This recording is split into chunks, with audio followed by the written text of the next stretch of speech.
Mic check, mic check.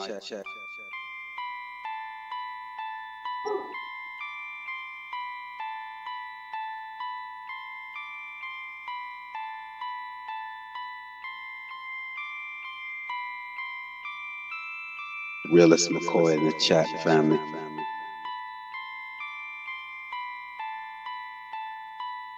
On a next level. I'm not here for the play.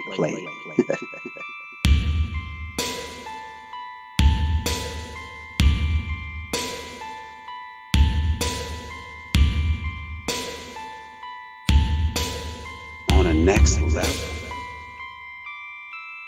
We're just on something else over here, you know?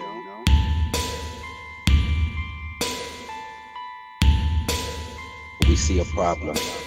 We want to correct it. I'm not here for the play.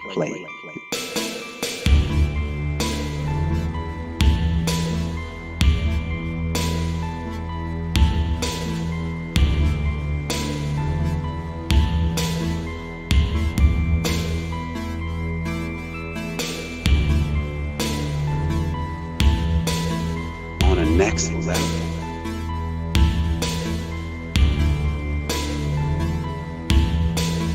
Let's pray the raid on it.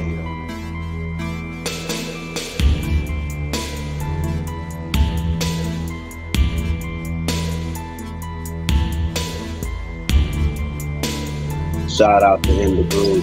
Peace to everybody. Fully focused. I'm fully focused. Peace to everybody.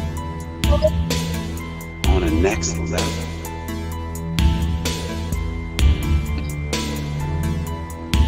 Peace to everybody. There are weirdos out there.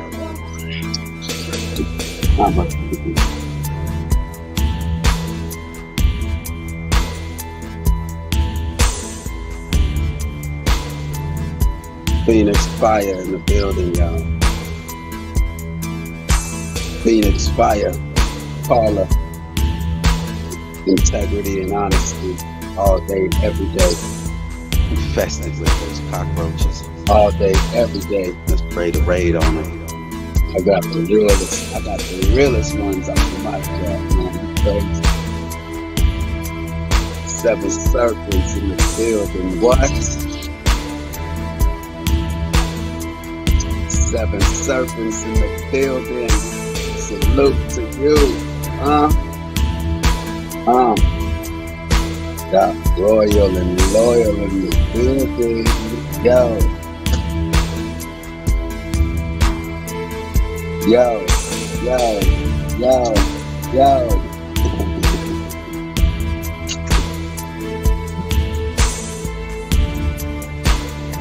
Indegruv. Let's definitely get you indegruv.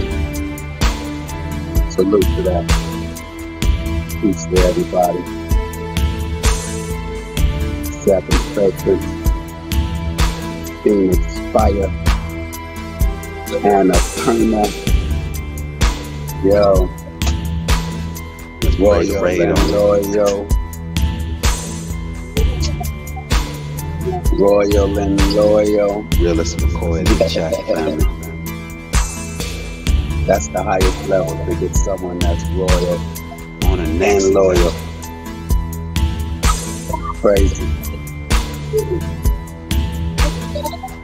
I'm not here. Ain't nothing royal about them. Okay, boom. They filthy, they wicked, they evil, they perverted, they cowards. We're the royalty. Mic check, mic check.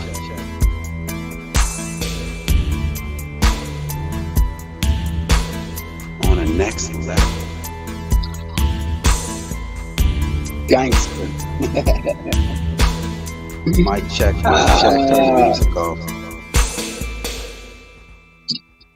Boom. Yo, I'm telling you, yes, the highest level. Royal and loyal. Highest level. Indegruv, man, I'm telling you, man. Look at this smirk, y'all. He knew he got me right there. Watch this. He knew he had mic check. He knew he had me right there. You know, I'm gonna run it back one more time for those who don't. Yeah, you can help, but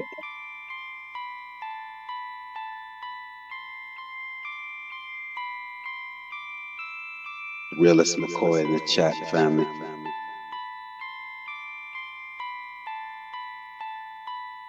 On a next level. I'm not here for the play.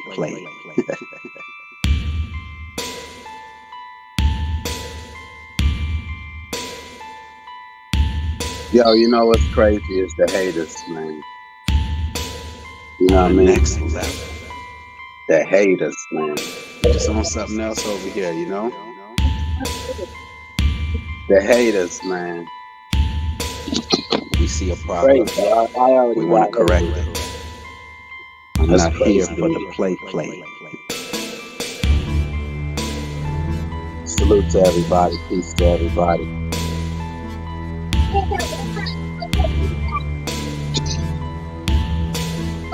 Right here.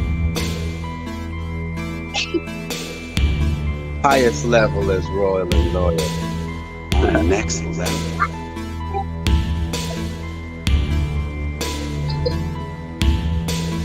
Let's pray the raid on it.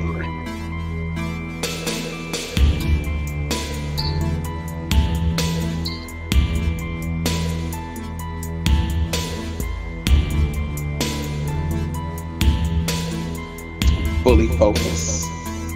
I'm fully focused. Right. On the next level.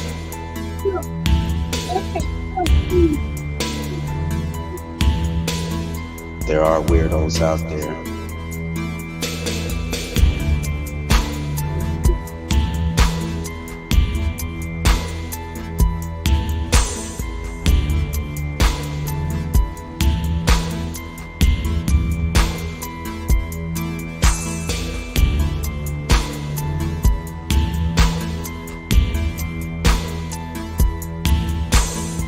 Infested with those cockroaches.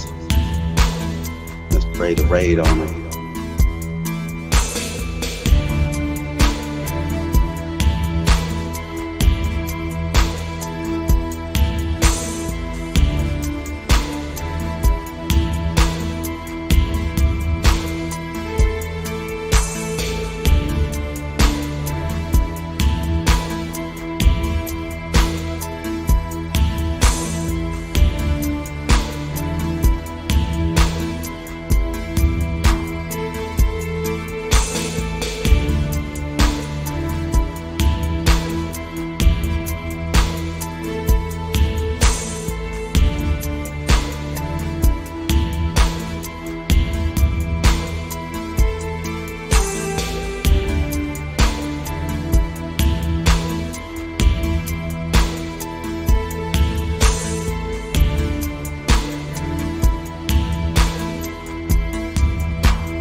Pray the raid on it.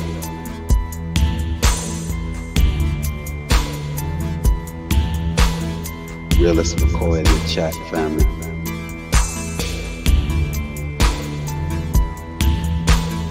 On a next level.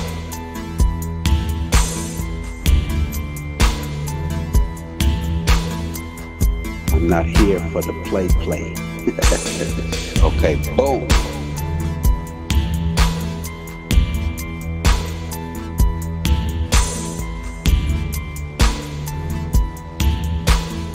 Mic check.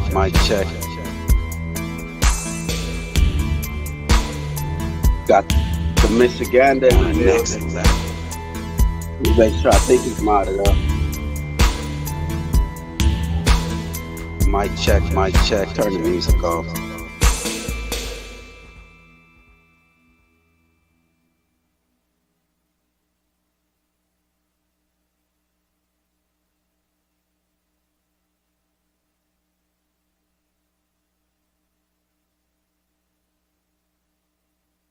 Mic check.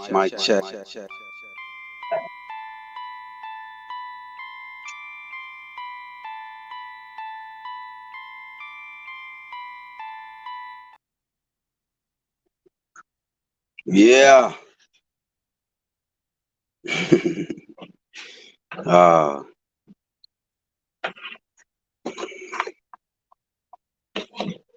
Yeah, that smirk just let me know. Okay, I see how you do business. You could hold that one, but you can't hold it when you get around these weirdos. You want to argue with people that want to. Okay, I see. But that's all right. I see that as a level of respect. Cool. But if I was you, man, some of these people ain't even worth arguing with in the group. I'm telling you, man. You know, some of these people ain't even worth arguing with, man. Just let them show the world who they are. Everything right here is being recorded. Unless they flag my page, it's going to be up there. I see Can of Dummies in the building. For those who don't know, that's Plant Face Plant, Can of Dummy. Met him over there on um, Charles Was channel. Let me make sure everybody modded.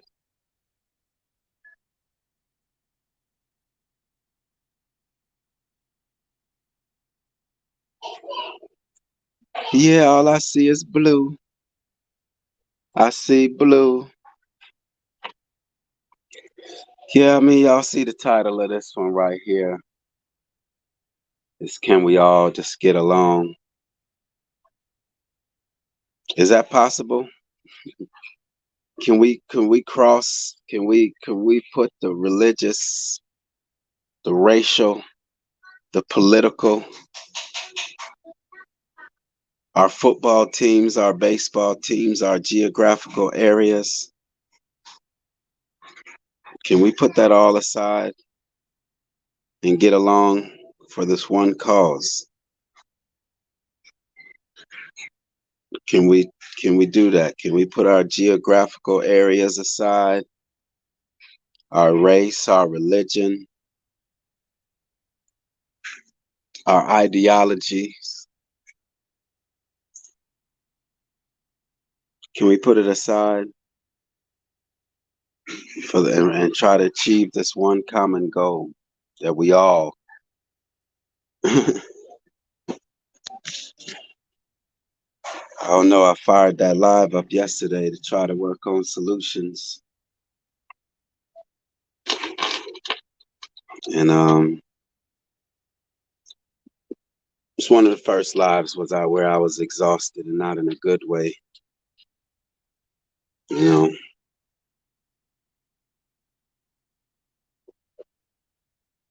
we, the human race, all of mankind, not even the human race. I think the animals have always done their part. The sun and the moon and the stars have always done their part. The worms, they do what they were supposed to do. The ants,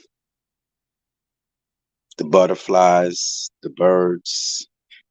Even you look at a crow, all right? Look at a crow. All right, observe a crow or a vulture. All right, let's observe a crow. You'll drive and see a dead animal in the road that got ran over by a car or whoever, pedestrian. Yeah, usually a car, some kind of. And where is the crow? Right there. That's its job. That's its job. A dead animal.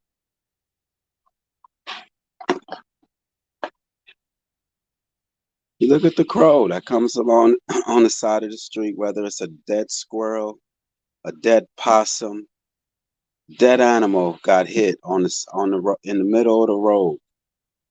And here you find some crows that come down, swoop down, and eats it up. That's its job. It's doing what it was intended to do. We might see a dead, filthy, stinky dead animal, a dead dog in the road. But yet, a crow comes along, and that's its delicacy.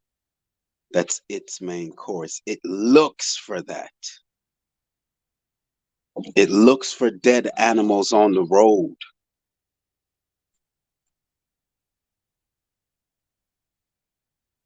That's right, Canna Dummy. I got squirrels in the backyard, and there's these little trees popping up everywhere. These little trees, because the squirrels, they hide them, but what happens with them is they forgot where they hid them. So a tree is born, a tree is planted. That's right, Canna Dummy. I tell y'all, watch out for Canna Dummy. I'm telling y'all, it's just I think Canna Dummy, there's not many places for Canna Dummy to grow. So it's like the Canna Dummy right here, man, your information. It just ain't into the negative energy, Canna Dummy. If a place isn't for you, just leave it respectfully. You don't have to let them know you don't like them. Just walk away. Canna Dummy knows what I'm talking about. Salute to Blue in the building. Salute to Blue. Peace to you, man. But what I was saying was Candy, aka Brown Eyed Girl 69. Brown Eyed Girl, look, we're gonna give Charles 2 weeks, Candy. All right? We're gonna give Chuck 2 weeks, Candy. If he doesn't do that one-on-one with you in 2 weeks, hey, I hope he don't get mad when he see you over here. All right? When he sees you over here sharing with the world what you shared with us that day. I just hope, it is what it is, Charles, if you're listening.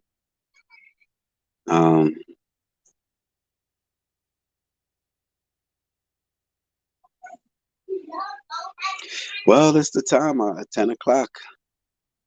10 o'clock, Annapurna.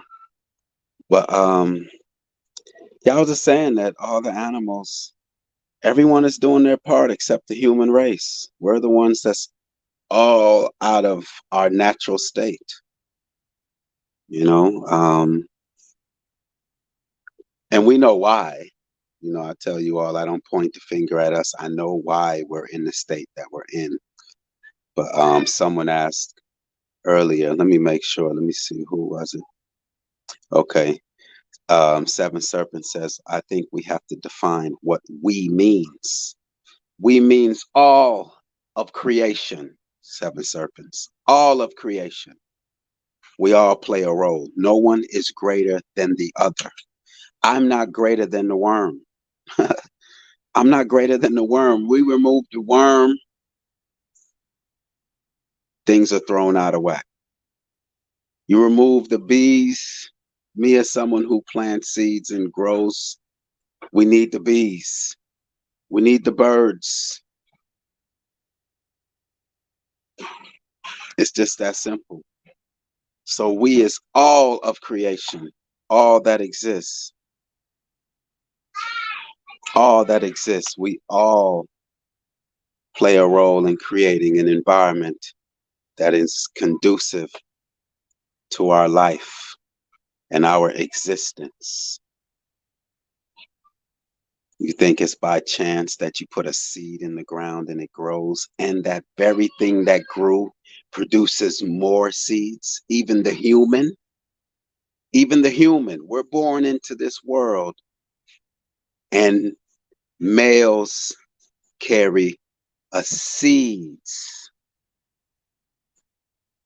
to continue life.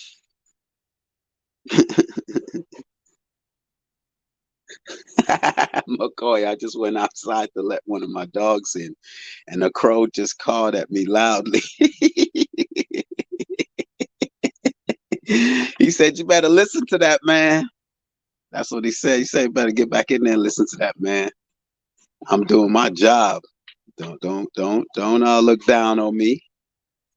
You better look after that dog.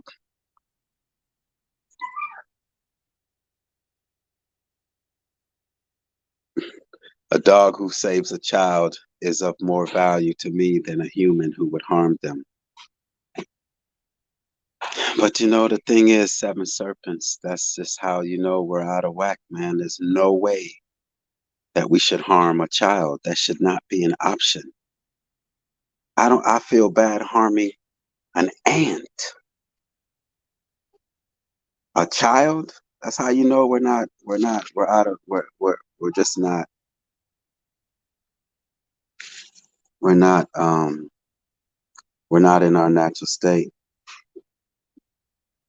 The heart underground. I hope I said that right. You throw me off. You throw me off with that name. I know it's not thou. You corrected me with thou, so it's just the heart underground. You're teaching us without directly teaching us. So salute to you. It's a tough question, and I think it's okay to adore and even venerate peace, but I think the natural state is sort of like wrathful. And I think this aspires to something like artistic capacity.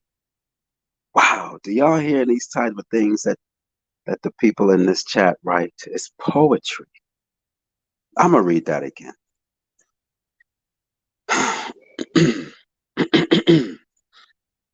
Hold on, y'all. I gotta make sure I get my. This is. Hold on.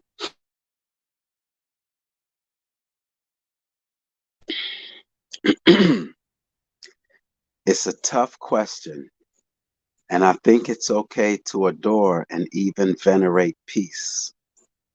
But I think the natural state is sort of like wrathful.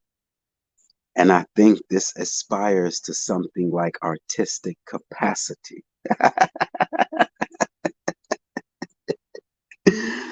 Wow. Man, have you written a book yet, man? Have you written a book?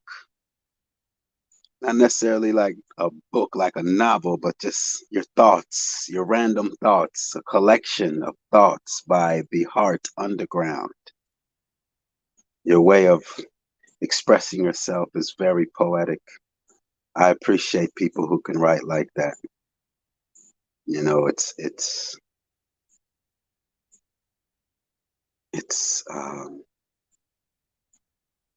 I've learned that hurt people hurt other people. And unfortunately, there are some humans who don't want to take personal responsibility for their life.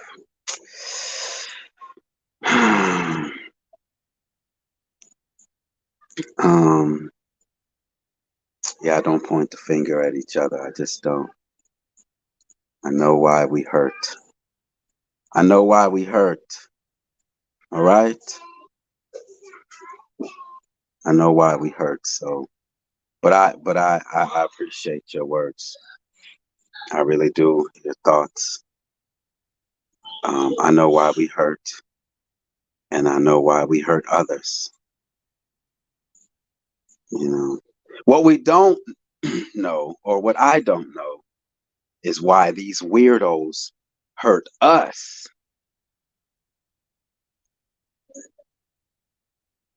Max Vision in the building. Peace to you, Max. Good to see you always. Um, Max, I'm on this journey to. When I met Max, I told, he let me know.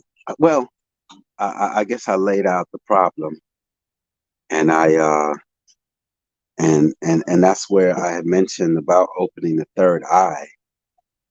Our pineal gland, to try to go internal. And Max said his method will work. It's just the hours to. But I go back and watch the videos periodically. But it's become intense now, Max. So we definitely. Oh, you know what? Let me what is the subscriber mode on? I only put the subscriber mode on because I got invaded by. That's where you hear it in the groove with the cockroaches came in one day on my live and infested us. We had to spray the raid on them. And so yeah, because I mentioned that Michael Jackson was played by Prince Carl Phillips of Sweden.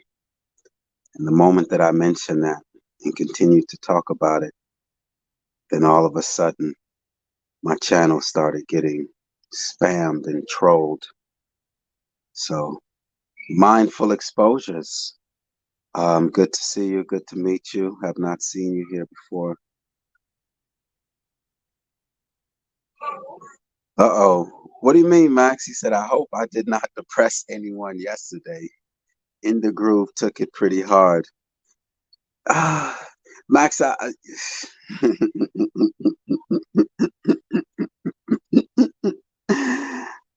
Max, yes. Well, Max, I'll keep it 100. Max, yes, that did somewhat depress me, Max. It did.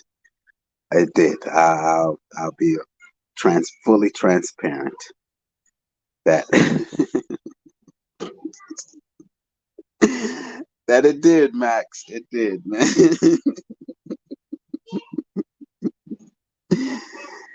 Sundays are my talk show days. Okay, let's go.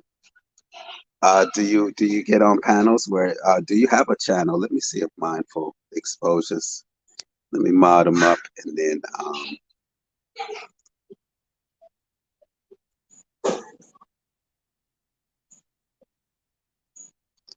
Mindful Exposure. Mindful Exposures. Feel free to click on anyone's link. Max Vision. Definitely click on Max Vision's remote viewing class. Very helpful. Phoenix Fire. That's Paula.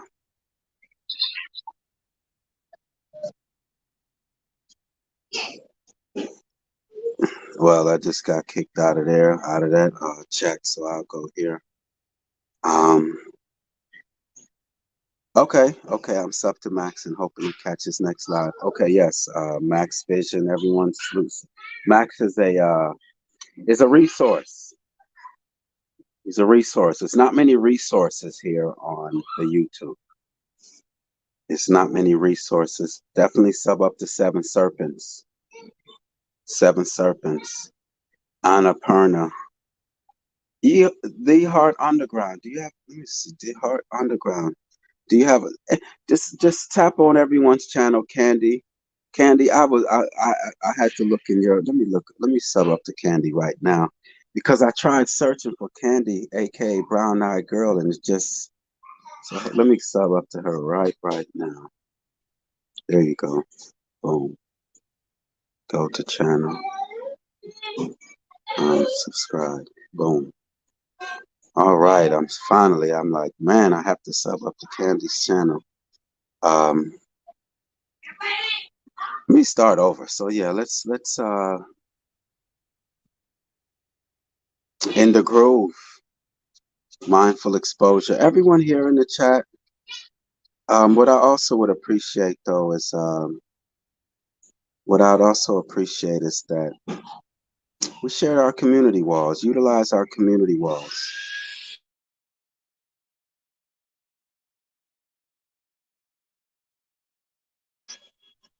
Utilize our community walls to let people know where you are and to support each other. That's the main reason why I started my channel. Was I just posted a video so that I can get the community wall, and then that led to I didn't have many places to share my thoughts, and eventually I said, you know what, let me see what this is like, and I just did a live and did another live, and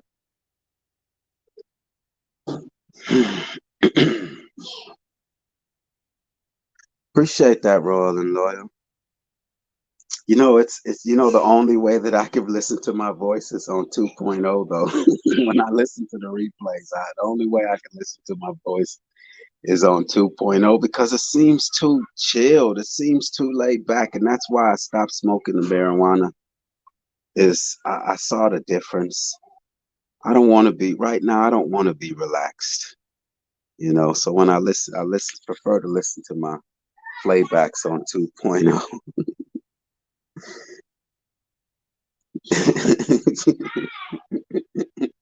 You have to listen to my voice at 2.0. It just seems too relaxed and too. I want to go in.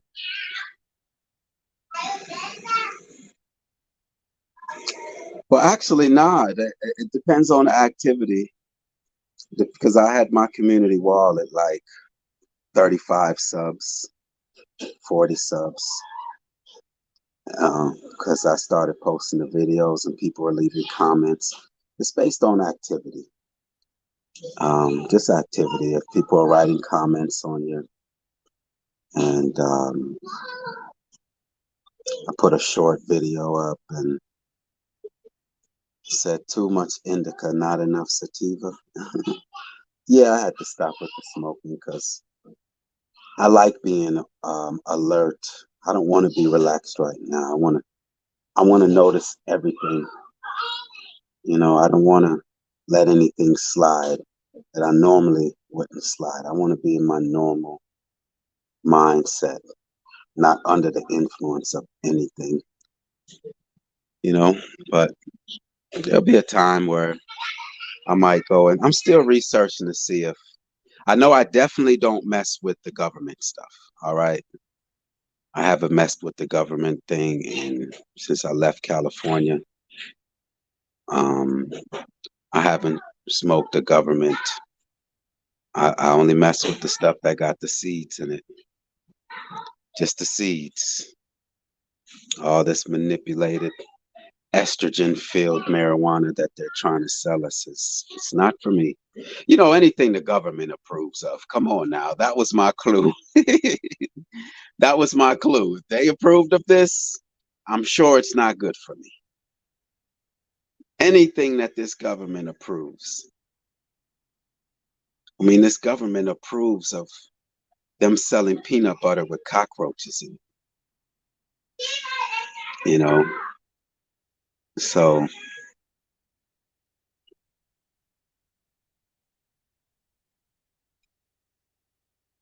yeah, this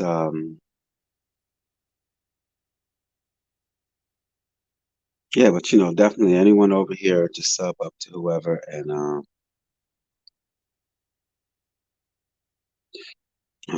Seven Serpents, man, you took a break this week.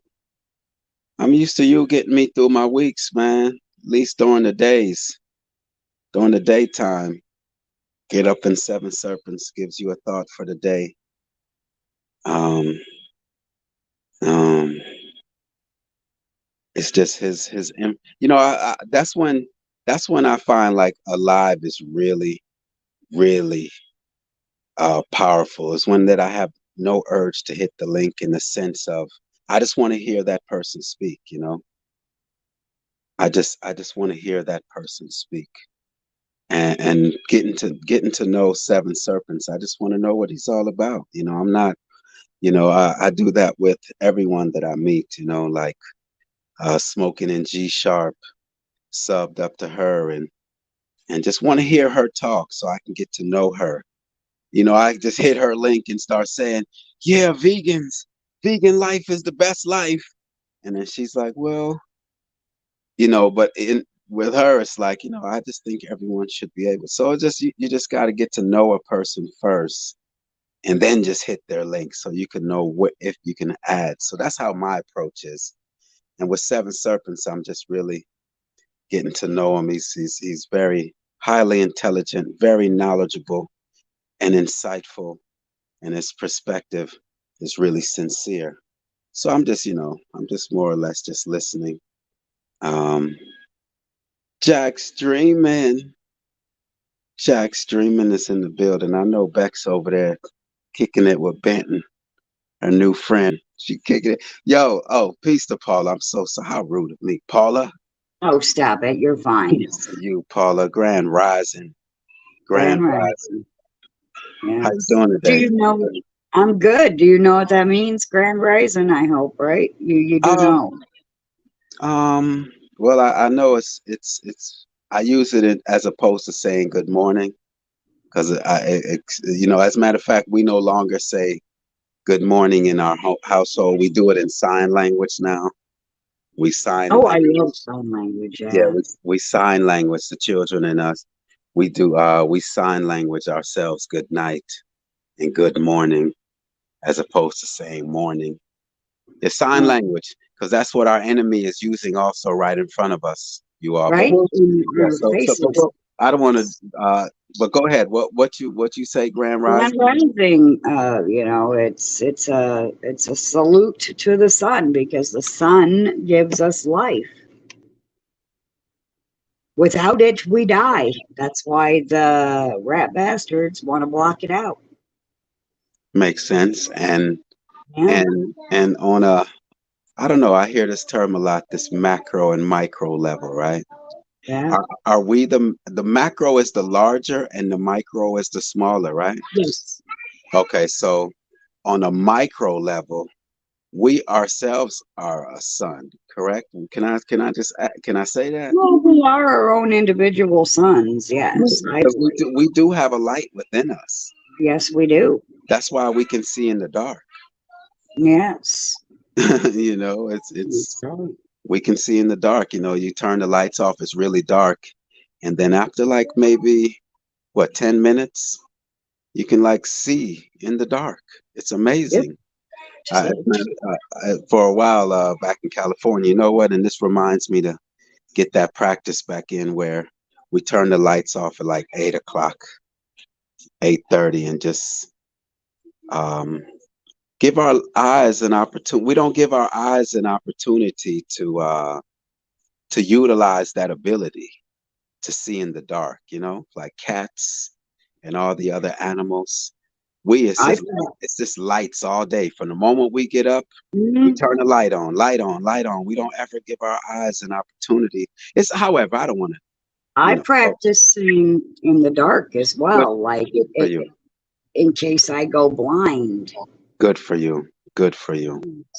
It's those things that, you know, we don't think much of it, but even that is an attack on us where we're not utilizing our natural abilities because we're so reliant on their technical artificial world, you know. So Paula, can we all just get along?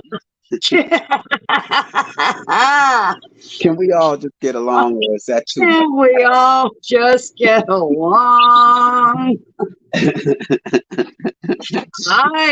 I would like that to be the case, but there are others who like to warmonger.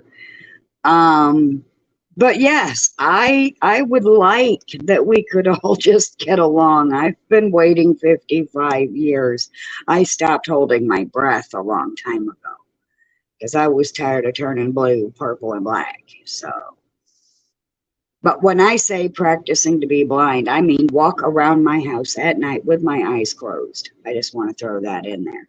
oh Make sure I know where everything is, not oh just turn the lights off or close my eyes. boom. And Yes. because it allows you to deal with your other senses. Yes, sir. And you start to feel the walls or the lamp or the couch and you just know. And you kind of hear the static of it too, because everything vibrates and I think it gives off a static sound. And then you know to step away from the static. And you know, me, I wear glasses. Well, not anymore. It's been a while. So I just put them on when I They need to. want me. When They I want when me to wear glasses, but you know, since I got TikTok, bro, the eye doctors are saying don't do it. It'll make your eyes worse. oh yes, yes, that's yes. Yes. I only wear them really when I drive. But being someone whose vision is not, you know, 20/20, it makes your other senses, it heightens your other senses, you know, where you're relying on listening. And that's, you know, I think that's what plays a role in why I rely on being a good listener, because you might have a weakness in one area, but it also strengthens. And that goes with what you're saying,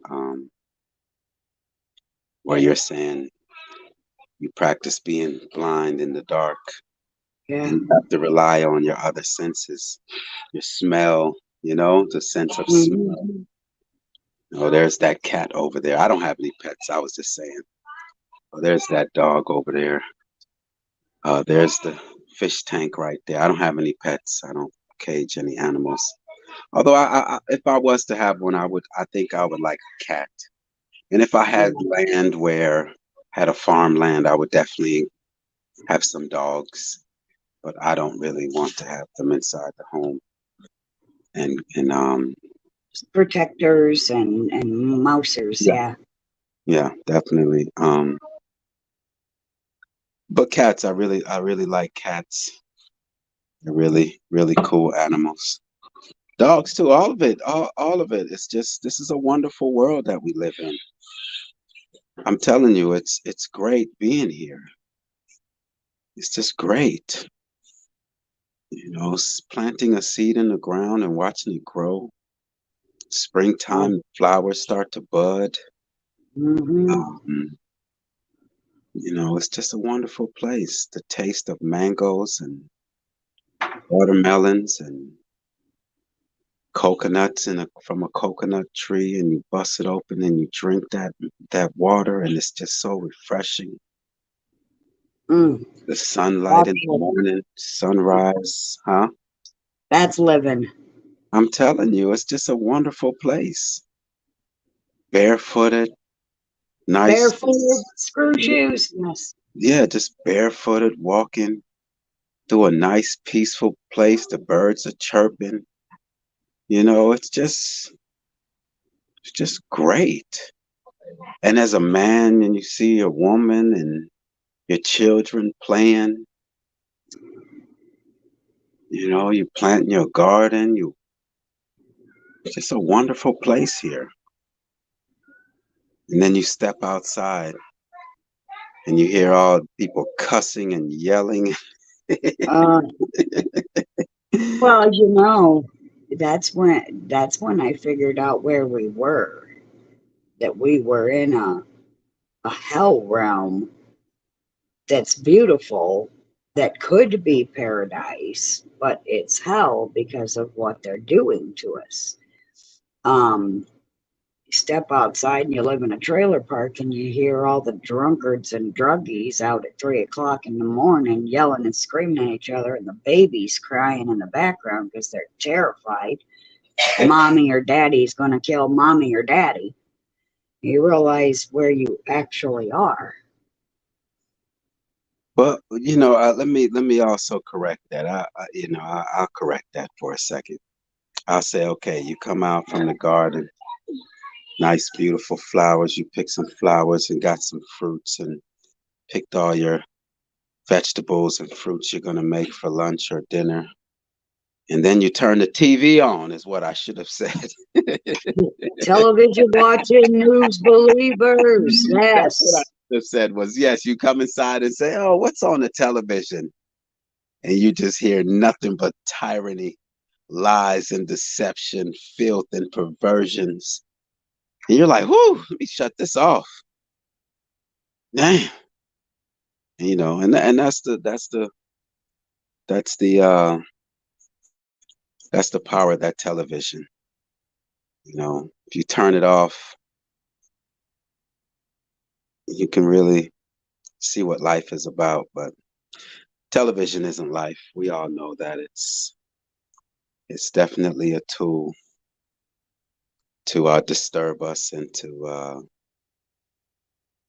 create the environment that we're in right now. I mean, it played a major role in the environment that we're in right now, wouldn't you say? Yeah, I just saw a meme, a magical meme, according to Seven Serpents, yesterday on TikTok.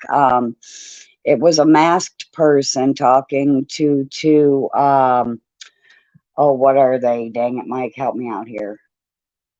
Um, Not Mormons. They live out in the country and they eat fresh Amish.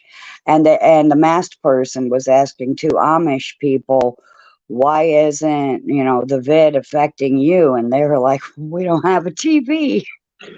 Exactly. Exactly.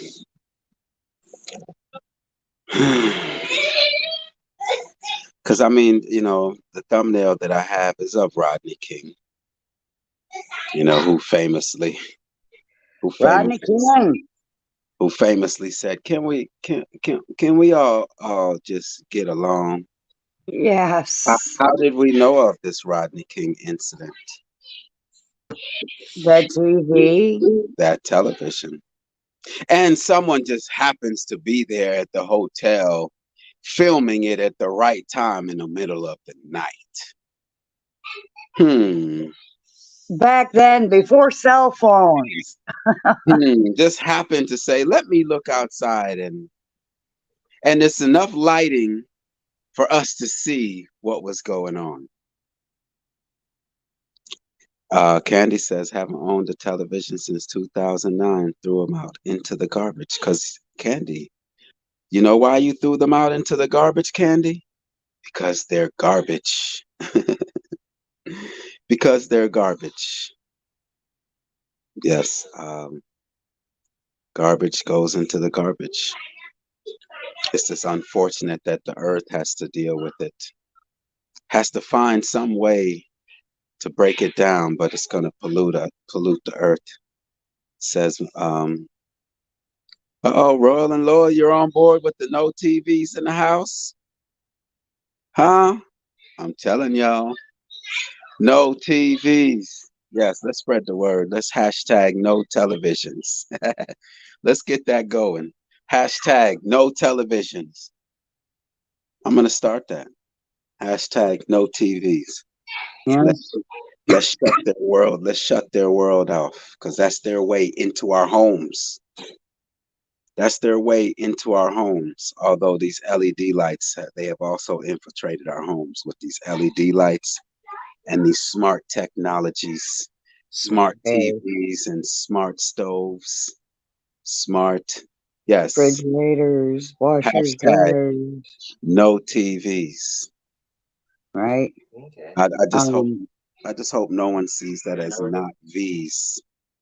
Hashtag not V's. I think we're gonna have to write out no televisions, because someone might think is not V's. Got Dark Chameleon up in the morning. Listen. Start. Hashtag no TVs. Okay, we could do it that way. Hashtag no TVs. There you go. Hashtag no TVs. Anna says, hashtag bring back dumb homes. I like it. Canada Dummy says he has 6. I have 6 TVs. Wow. Canada Dummy.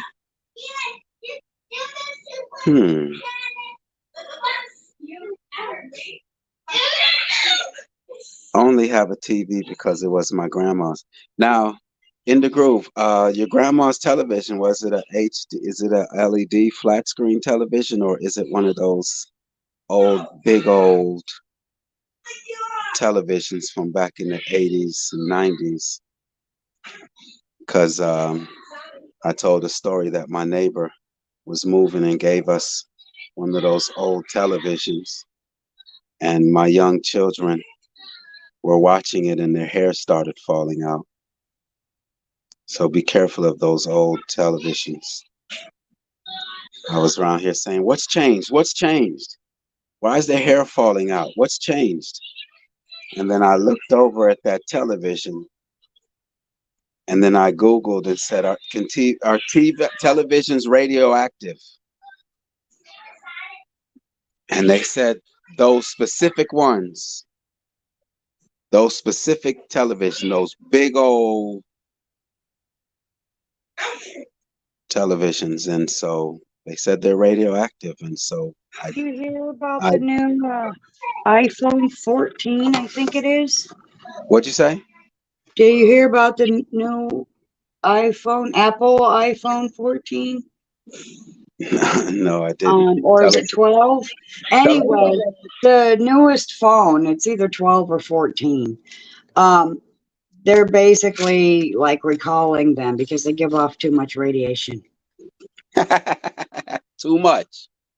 Too much. Not that they give off radiation, but they're giving off too much. Right. Ah, Just too much. You caught that, yes. hey, I told you my listening, my ears, and I get in trouble with that in these YouTube streets. Because people want to, just like someone said earlier, I think Seven Serpents said, those fast talkers, they try to sneak a few words in. But people like me, we listen very carefully. Me And too. they don't like it. I got in Mhm. trouble. I got in trouble.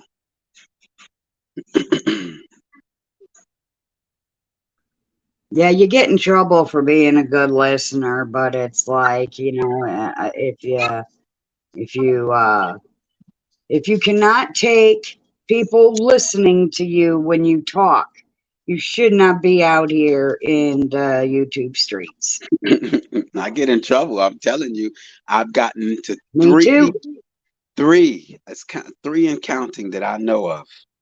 I've gotten into 3 disputes so far on these YouTube streets. And I mean, I think I've got 3 or more. and therefore me asking questions and listening, being a good listener. That's all it was. It's not like I offended anyone. It's not like I just asked a question. Bronze flat power God, man, I appreciate you, man.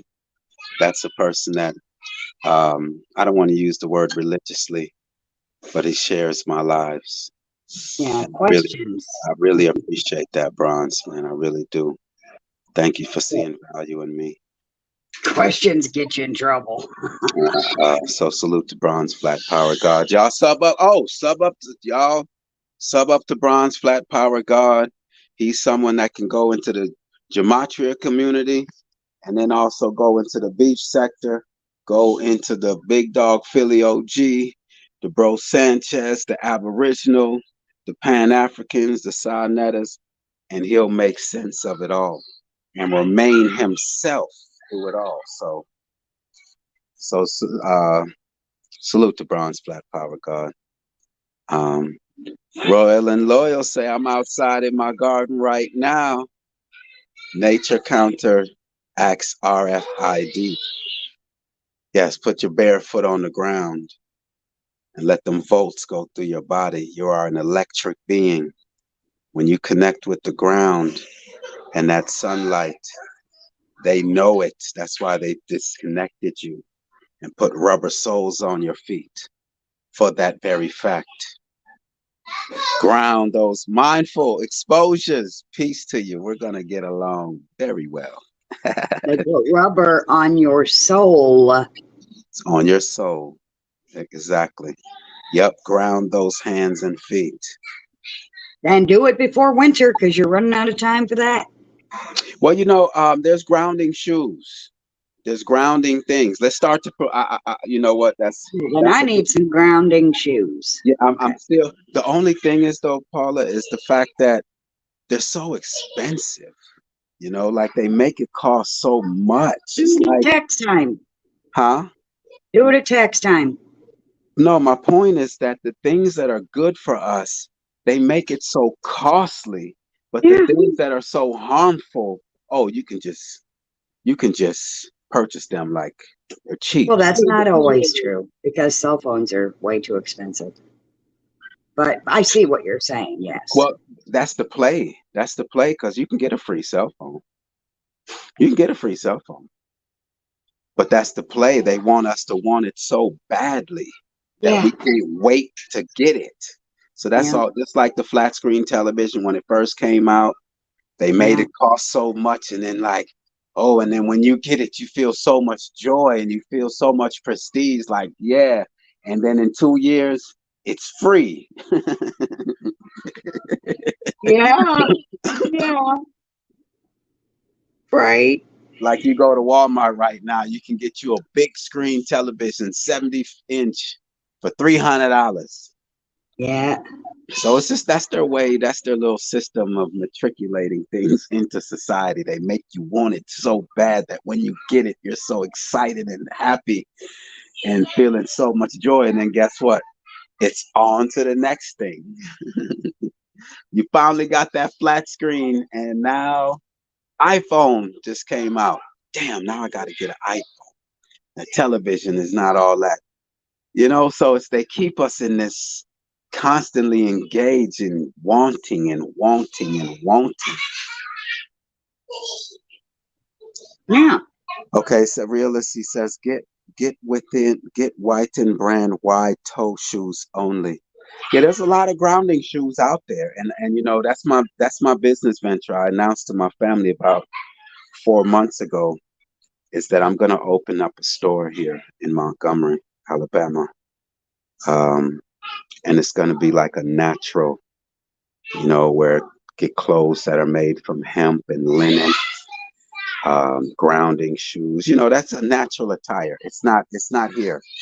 It's not here. And I got a business mind. It's not here.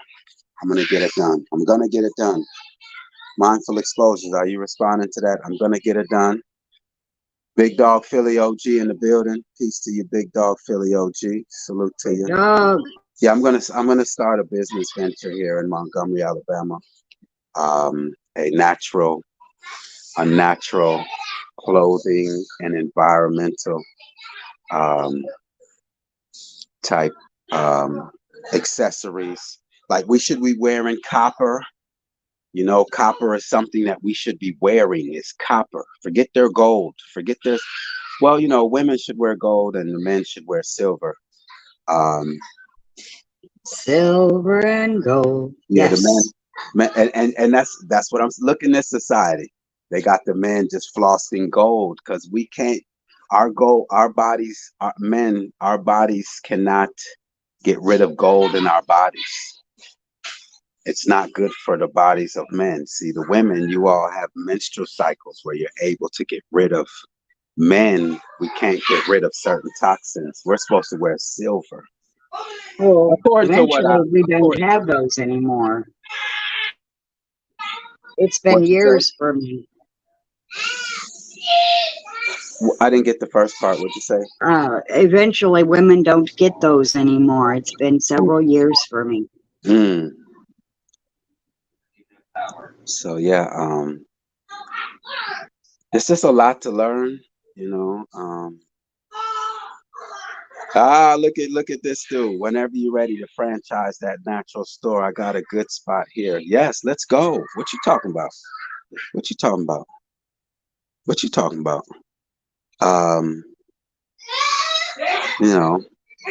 What you talking about?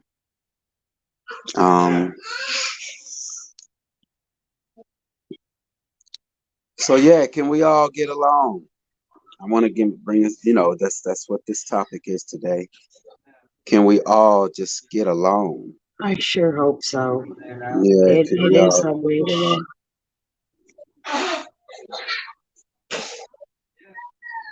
It's a wish and a hope for me. Anna talking about she has the suppliers. I need hemp, clothes made from hemp, linen, hemp material, just straight natural materials. Can you, Paula? Just I know today's subject matter. Maybe I'll just change it and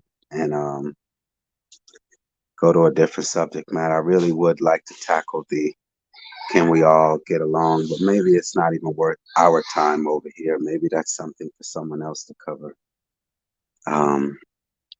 But I really would like to see if what would it take for us all to get along? Candy, yes, hemp will save the world. The squirrels and all the animals would be so happy. The animals would be so happy if hemp was what was in the ground instead of just the plastic. Well, that's why I mentioned it in your video yesterday as an answer, a thing we can do. Yes, it is definitely a solution. Yes, obvious solution. Yes. We know that's the Rockefellers are the ones that are the ones that made sure that laws were passed to ban hemp because they know hemp is a direct threat to their industry. So we can get along at your store, McCoy, united in buying hemp. Hemp produces 40 times more oxygen than trees. Yes, we no longer would have to cut down trees. And it like Paula in one of her videos says that It replenishes the water and the earth and the ground. They know it. They know it. Yes. Why are you gonna ban hemp and then sell cigarettes? I mean, Does that well, make any sense? after the spills, after the Ohio spills and all the other spills, why in the hell wasn't the next thing we heard on the news was, and we're going to plant hemp everywhere to clean this up? Never heard that, did we? Mm. And I don't think these things are human because they're not afraid of poisoned air. They're not afraid of poisoned food. They're not afraid of poisoned water. They live here too. They can't be human. True. True. True. True. Got you. Got you. Look, this hemp subject is really blazing this chat up. Yes, we all know it. But you know, the answers are so obvious. It's just they're standing in our way. That's the problem. They're standing in our way. And I feel Indigruv's frustration. It's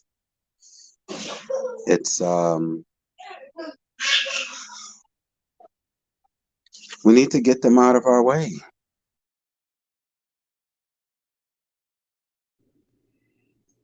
Yeah, but how? Because they're friggin' aliens.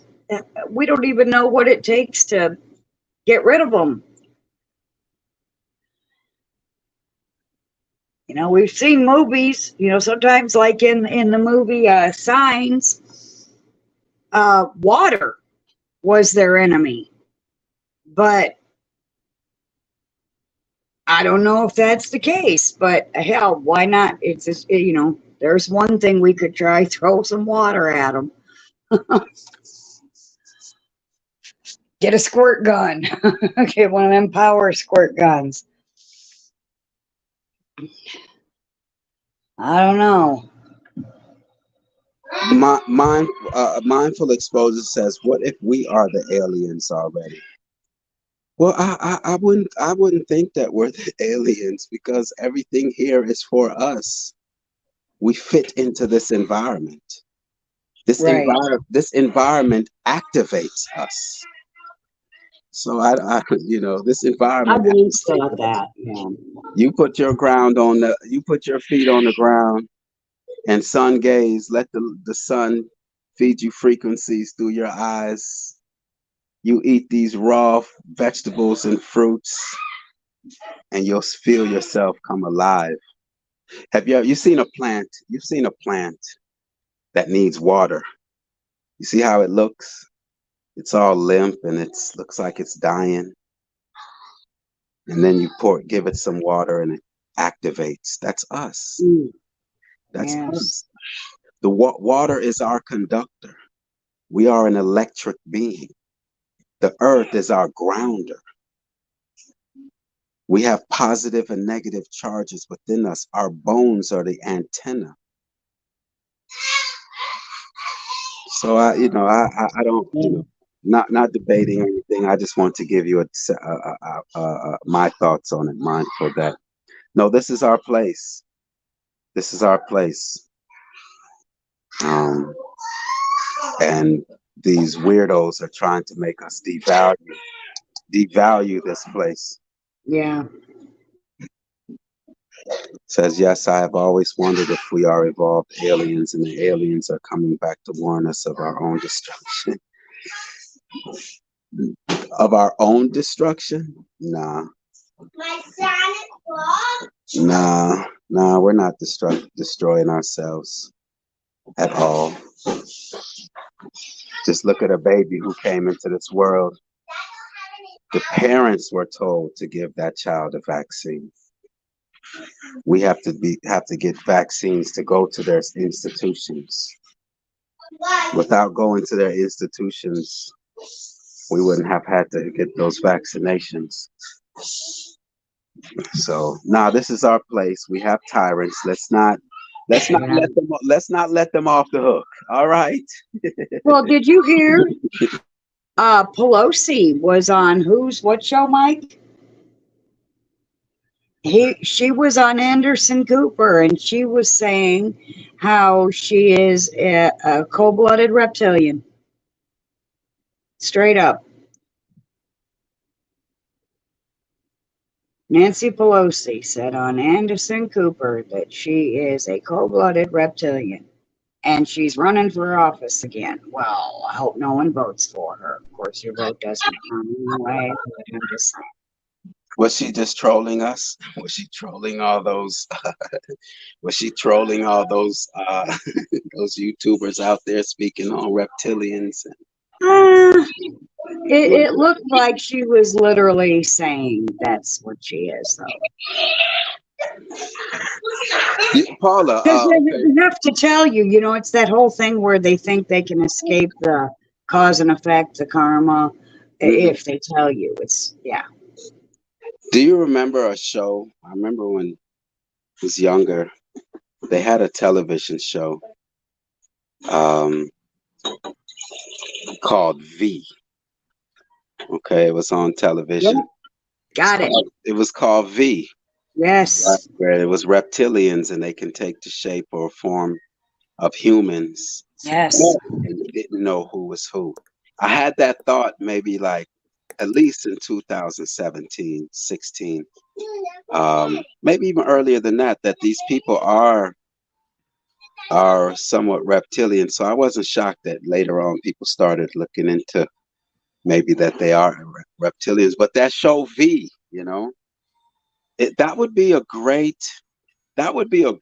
like reaction videos to those shows. Because I'm telling you, V, they were telling us something. I really do think they were telling us something. But I would like to welcome the Heart Underground. The Heart Underground. Hey. Heart Underground. Appreciate you Hey. joining us, man. Thank you. Appreciate your presence always. Thanks for having me. I'm trying to look up the show you're talking about. V? Yes, In V. 1983? That's approximately when, yes. Yes, yep. And it came like every season. It had a season. And they didn't let it last very long either because it was too much information. Oh, okay. Yes, I'm telling you, you watch those, my intuition is undefeated. And back in 2014, 15, I'm like, I just one day just like said, wow, I remember that V, that television show V.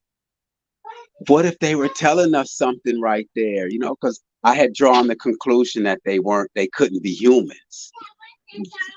I don't know. The moment that I realized that we had an enemy based off of the fact that they give us garbage food, garbage clothes, garbage information, lies, deceit, polluting our environment. I'm like, only an enemy would do something like that, someone who doesn't like me. So then my mind now led to, well, they can't be human because I don't think another human would do this to another human. You know what I mean? Me too. Exactly the same kind of thought I had. Yes. Yeah, so then it led to, I remember a television show called V. And that's, and it hasn't left me. That thought has been there. So now what Paul is saying, that the lady said she's a reptilian. Nancy Pelosi is the same lady who played Jane Fonda. All right. She is an actor. They're all actors. All right. She is a princess.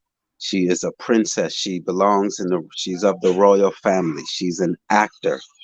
She's an actor/actress. None of these people are real. Right. We are is real. None of them are real. Okay. They're actors. They play different roles. The same lady who played Jane Fonda is who playing Nancy Pelosi, and she's playing other roles also. They're all actors created to deceive you. The world is a stage. Yes. And so, each must play a part. What part are you going to play? I like my part. I think I play it well. So yeah, you hit the link, the Heart Underground. Let's go. Because I know you don't go every and anywhere, and and you could just just meet me and you find value in my panels to get up here and share your information. I appreciate that. Really do. Yeah, right on. This is just like a deep subject for me, and I don't really know where to start when it Okay, comes to the whole alien thing. I hold on, hold on. definitely, yeah, what's up? Hold on one second. Which subject is, because originally, the title of the video is Right. "Can We All Get Along?" But I don't know. I mean, maybe I'll wait till there's more people on the panel, and then we can engage in that conversation. We'll just keep this like an intro, see where it goes. But which subject matter is pretty deep for you? The alien thing. The Mm. Yeah, just in general, I would say that there's the idea of interdimensional versus extraterrestrial, and depending on the way you look at it, for me, they're kind of talking about the same thing. Whereas, like, Mm-hmm. I would say that if an individual is incarnating on the planet, but they're missing being out on being human, like they're not being human, then they can become extraterrestrial even if they were human. And I think that that's part of what the problem is, and part of why the natural state is so important. Because if you're not attuning to that, then the inner, I would say, like the inner animist being, like protective entities that we have that connect us to the earth, they start to get manipulated and they start to change and they start to receive the signal from somewhere that is not here. And I guess that's where I could leave it for now. Well, when I say aliens, those who don't know me, I also mean so-called fallen angels slash demons. It's Oh, just that different eras call them different things. all right. Now, when you say fallen angels, aren't you somewhat subscribing to the Bible narrative? Not just fallen beings. I'm just saying that because that's how they know the words, fallen angels. But they're just fallen ones. They don't choose to do the right thing. They choose to do the wrong thing that makes them live in a low energy fallen state. So I'm glad you asked so that I could explain that. Thank you. Or are they just being who they're supposed to be? You think they were on a higher frequency and conducted themselves civilly? Well, Like I mean, let's say a tiger. that's what Let's say a happened to tiger. the human race. The whole thing for the human race, the first lie is what started it all. The first deception is what started it all. So we were higher beings, and some chose, the dark side. They chose to deceive rather than be honest. That's why I'm constantly talking about being truthful and honest. And it turns out that's the philosopher's stone, and it's how the phoenix rises from the ashes. It's everything. And seven serpents is like the philosopher's stone is the single most important thing here on earth, and I agree with him. Yeah, I kind of had to come up because I kind of resonate with that because when I look back, Resonate with what? Be specific, please. the what he was saying about the protective energy All right, boom. That's and, all. I just want and to make sure because some people yeah, come in and you just say that, and then they're like, "Well, what is he talking about?" So go ahead. My what bad. and how being connected to nature in that way because the thing that really woke me up from being just a kind of go along to get along kind of guy who didn't step out of line, didn't ask much questions, was when I learned about GMOs. The GMO food thing struck me on a deep level, and it was that kind of protective energy. of just the fundamental nature of plant life being, you know, modified into something unnatural. And when we talk about aliens, you know, I kind of encompass all this genetic modification in that, whether it be these V's, whether it be the food, you know, it's definitely that's when I started using the term satanic, and not in a biblical sense, but just anti-nature. Because to me, those are, you know, when you're talking about messing with people's DNA and altering food and plant life, even animals, you know, that's the only way I can describe it. Because I don't see how anybody human, you know, anybody like us, we're not trying to fundamentally manipulate nature or DNA of people. You know, that's nice. That can't be explained just by money. And people like to always revert, oh, it's all about money. You know, it's not about money. They got the money already. It's something else. It's about making us go dormant. Yeah, 'Cause, definitely. like Paula said, it's like Paula, Paula, you know, I don't, they, What? yeah, I just feel as though, um, we are still in a higher. That's what's making me hard for me to express it, because you're right, we have fallen, but it hasn't been our own doing, unless there was an event. But even you today, you didn't play a role in that event, so I can't say it's because of that event why we're fallen. But we're still a high being. It's just we're going dormant. Our natural abilities are being suppressed, not being, that old saying, if you Yeah. don't use it, you lose it. You And don't that's use what's it, you happening. lose it. And that's But they what's are happening. suppressing us, yes. So Have just you that. seen The Dark Crystal?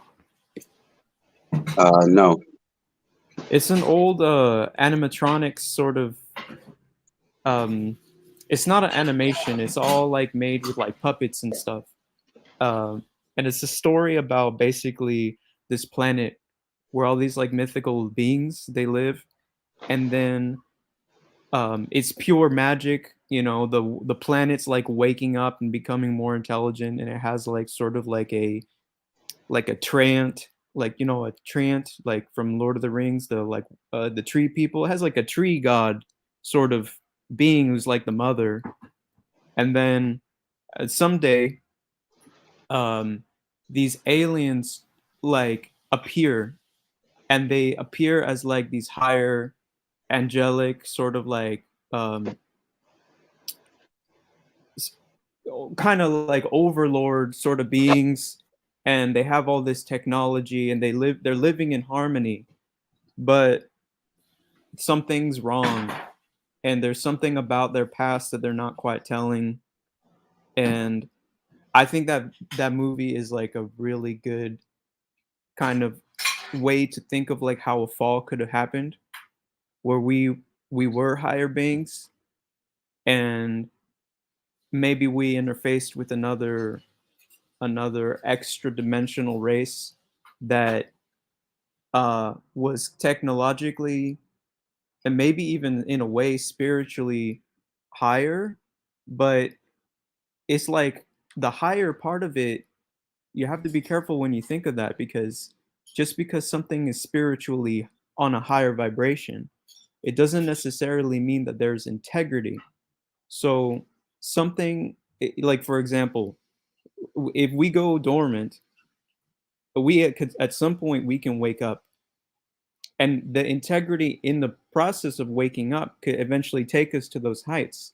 But something that's already at those heights can lose its integrity and be in that higher state and fall.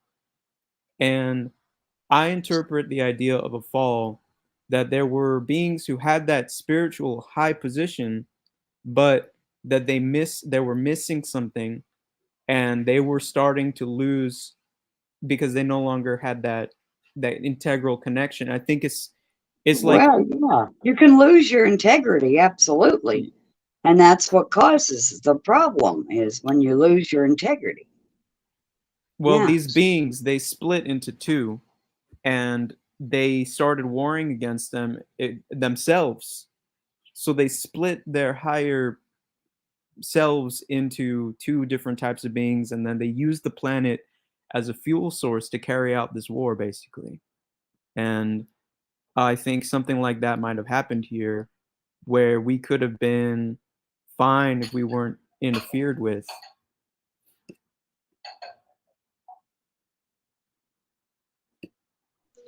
I want to say, Grand Rising, peace to Mama Chula for you. Um, the enemy's public. Salute to you, man. Appreciate your kind words. Yes, let me read what his comment says. Peace to my brother, the realist McCoy. Peace to the panel in the chat. My little brother is steadfast on his quest for truth. Salute. I have no other reason for my existence. There is no other reason for my existence. Right. Is my quest for truth, because that's what I hope my children will inherit. It'll be greater than any material thing that I could ever give them, is to finally know the truth. You know, our generations have been living a lie on top of a lie, and I hope to break that curse, break that reality, Yes. so that my children can come into the right understanding on what life is really about. So, yes. And Thank you for that. Until you find the truth, honesty will prop you up. Be as honest as you possibly can at every twist and every turn, and you will find the truth. That will set you free if you will believe it. And that's not religious, that's just fact. Because as lights, as suns, as stars, when we are at our full vibe, we are going to feel fully alive. We are going to shine. Oh, and then here comes your boy, Seven Serpents, your guy, your mans. I think humanity as a whole is in the process of falling. Involution instead of evolution. Wow. Well, need all of it. Some are. Woo! But you know, Some are. regardless, but my thing is, regardless, Seven Serpents, regardless, you could say all of that, Seven Serpents, it's not our own doing unless you think otherwise. You think that we are naturally destroying ourselves. I don't think so. We have a antagonizer, enemy who is on our head for some reason. I'm gonna find that reason. I'm going to. Why won't you leave us alone? They're afraid of us. I think one thing to really Afraid consider. of what we could become. Yes. They're afraid of what we can become because this is like the Clash of the Titans. Yes. Or what we are naturally. Yes. You know. But go ahead, the Heart Underground. What were you gonna say? I was just gonna say that I think that the idea of like know your enemy, know yourself is really important into finding that. Or like we may at some point actually get complete disclosure what's going on with the deep state, government, aliens, or whatever. But ultimately, I don't think it will be the level of disclosure. Let's say if like a psychic kid, age 25 or something, grows up and actually accesses some inner library to expose like a hidden part of history or something, you know, we may actually have the technology to do that, to like go back in time through a projector. You know, some science fiction books I've seen that portrayed. But when it comes to like the human spirit traversing the enemy within, to me that's like the key point. Like where the government and the politicians and stuff, they have something that's like growing on them. Like maybe some of them are complete imposters, but I think a lot and the majority of them, it's like a fungus that like takes over the brain and the body, and then is no longer human, it's extraterrestrial. But everybody has that defense against that, but through that defense they're also contacting the enemy. Everybody has this inside of their um, inside of their heart, because the heart is like pushing against it, not letting it come in. And I think that's, you know, I think we're going to have basically like a psychic revolution is what I'm getting at. I also wanted to make sure I let everyone know the reason why I have. Paula, you remember when you did the real talk with the realist McCoy and you had the subscribers mode on? And I was like, man, why are you putting subscribers mode on? Let's let everybody be able to speak.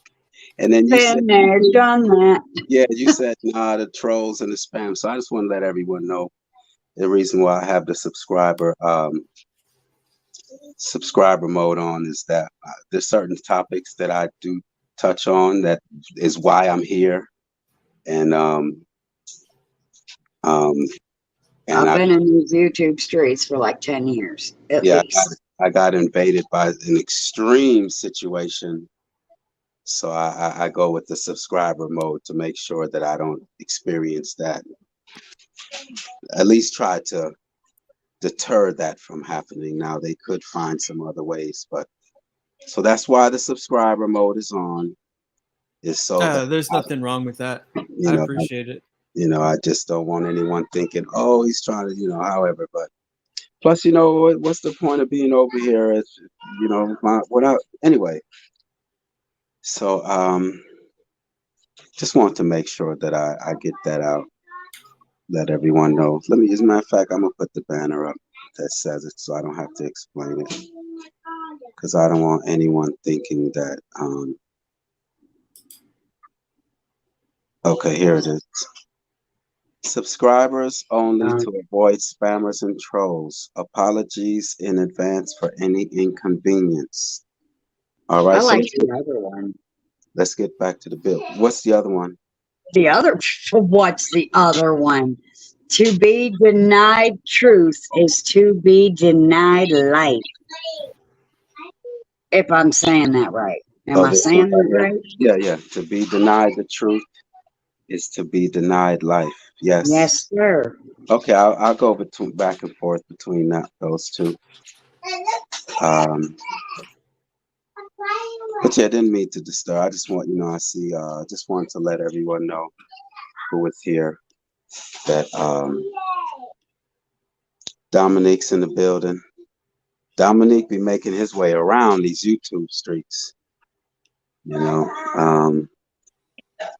and I appreciate his support. So yeah. So you're intrigued by the subject matter, huh? The Hard Underground. What is it that intrigues you about this? In the sense of, is it something that is on your mind, or it just got brought to your attention? Well, in a way, it's like my passion to understand that these tools that they're using against us, whether it's like evocation, magic, symbolism, I believe that they belong to us and they belong to the earth. Pretty much.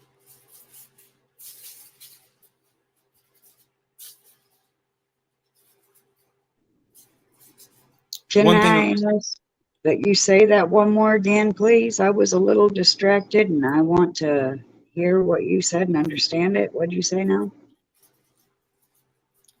The tools that the powers that be are using against us, those tools belong to us. And we have a negative relationship with them because of that. And a lot of people don't want to get into it because of that. And it's just sad because those tools are ours. Okay. Can you give us an example or mention a few of those tools? Well, one of the biggest tools that is used against us is fear. And how fear works is I think it's very complex. let me try to show how it works for us. So I think that the earth knows when things are unjust, and everybody wants to be with the earth whether they know it or not. So when people are unjust, whether they want to know it or not, they still want to be with the earth. So let's put them where they want to be and be done with it. I like it. But I say our power is magic, and they're using dark magic against us. And we need to learn what kind of magic they're performing on us so we can protect and defend ourselves against them, because we are being attacked. And because they told us magic was evil, we are now undefended. We cannot defend ourselves. I will say, want to welcome Annapurna to the panel, but I would also like to say, if everyone get a chance McCoy, Paula, indegruv, to check out Sweetheart, I just wanted to check out her channel, and to also check out the live that she did this morning. hello. I just wanted to say that. Sorry. Very cool live. I hope she moves it back in. There she is. Very cool live this morning. I'm glad that you ended that live with solutions.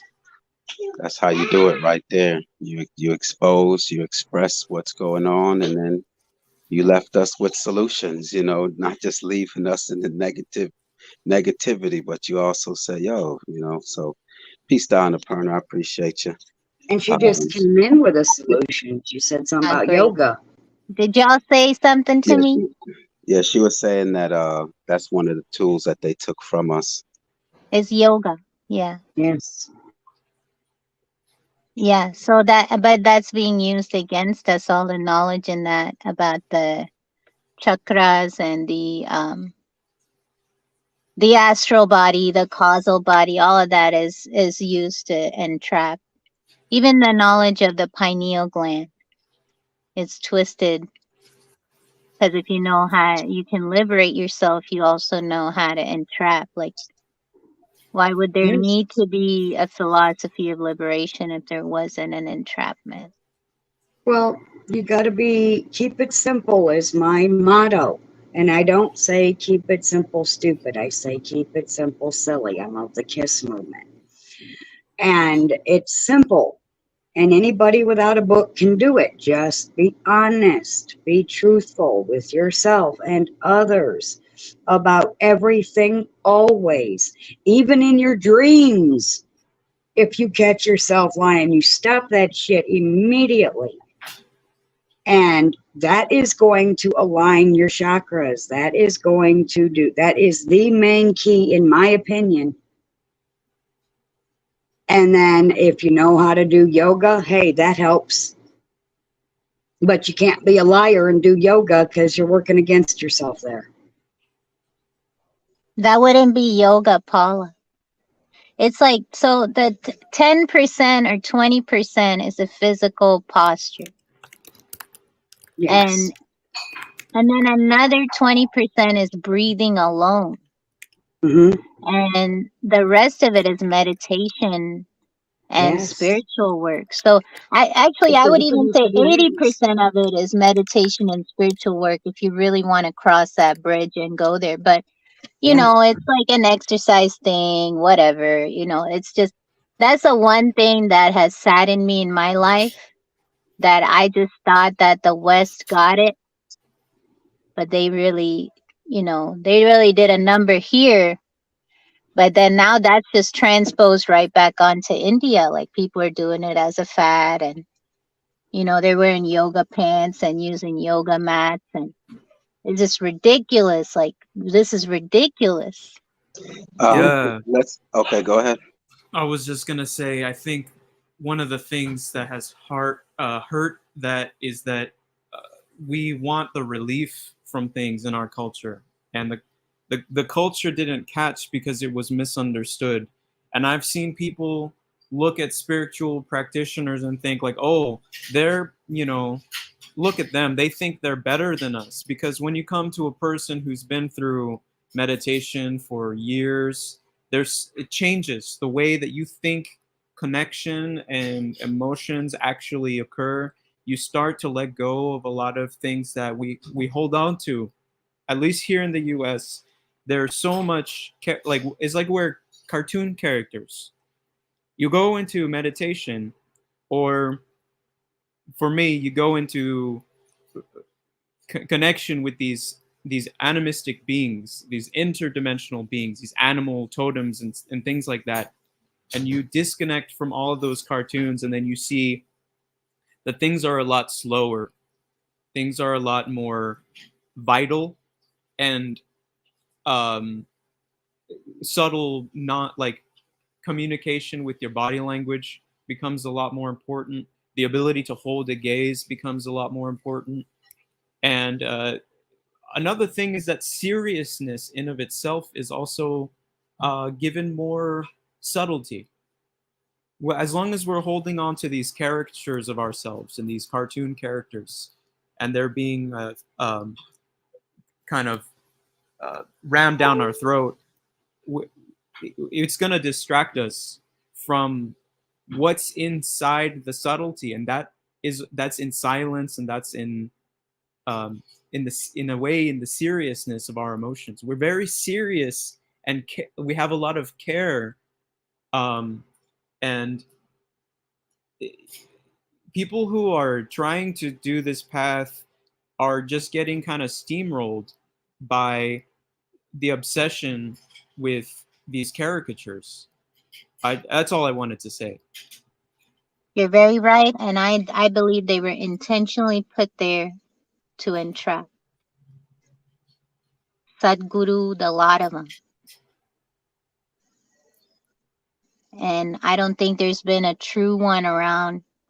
Well, they say there is one in the Himalayas, but they're not even physically here.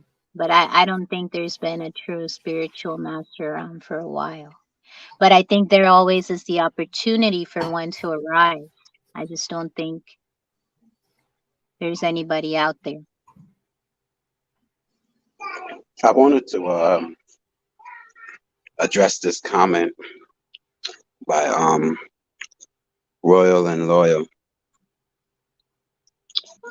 Royal and Loyal, I would like to address this comment, so just want to make sure you're here.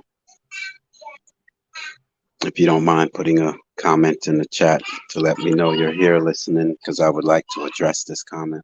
I think it's a great comment. It's a great subject matter to discuss. Yes. Just waiting on Royal and Loyal to at least put a smiley face in the chat to let me know. Or a fire emoji, never hurt anyone. I prefer the fire emoji. Well, I'm gonna I'll just go ahead and address it then. Says, I'm not sure why people trust the syndication of YouTube to have these discussions. Why not speak directly to each other?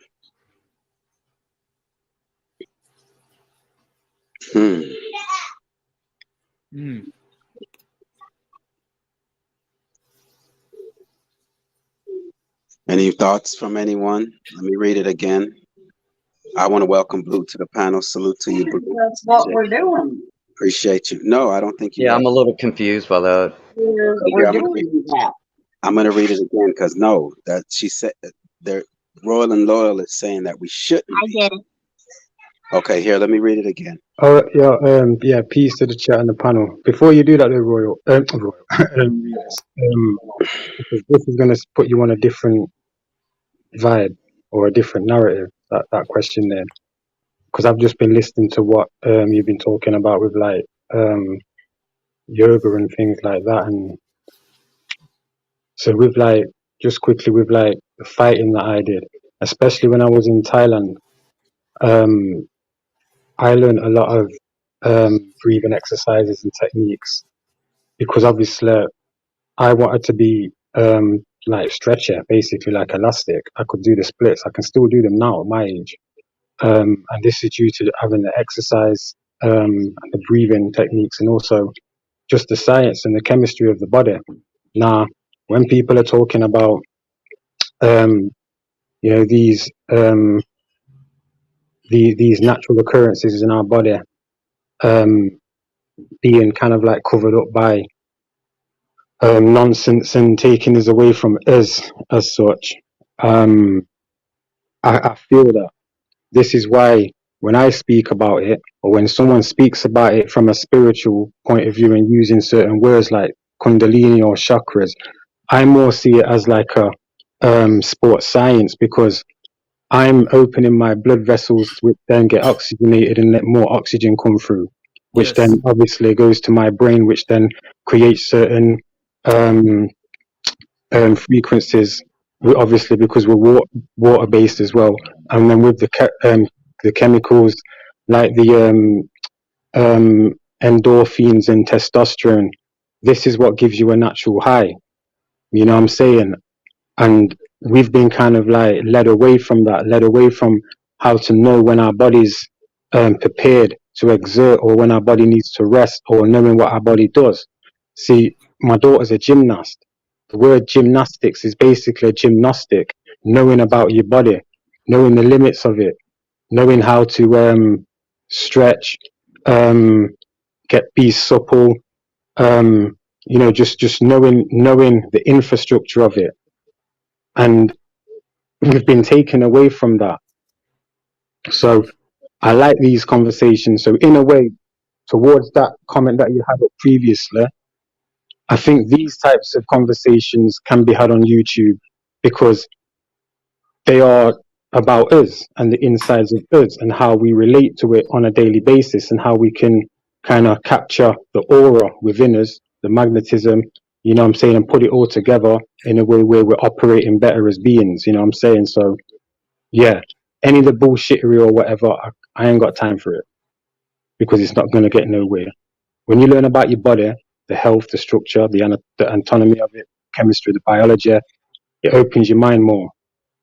You become more in tune with you. We are like tuning forks. You know, we can tune ourselves back to a certain frequency.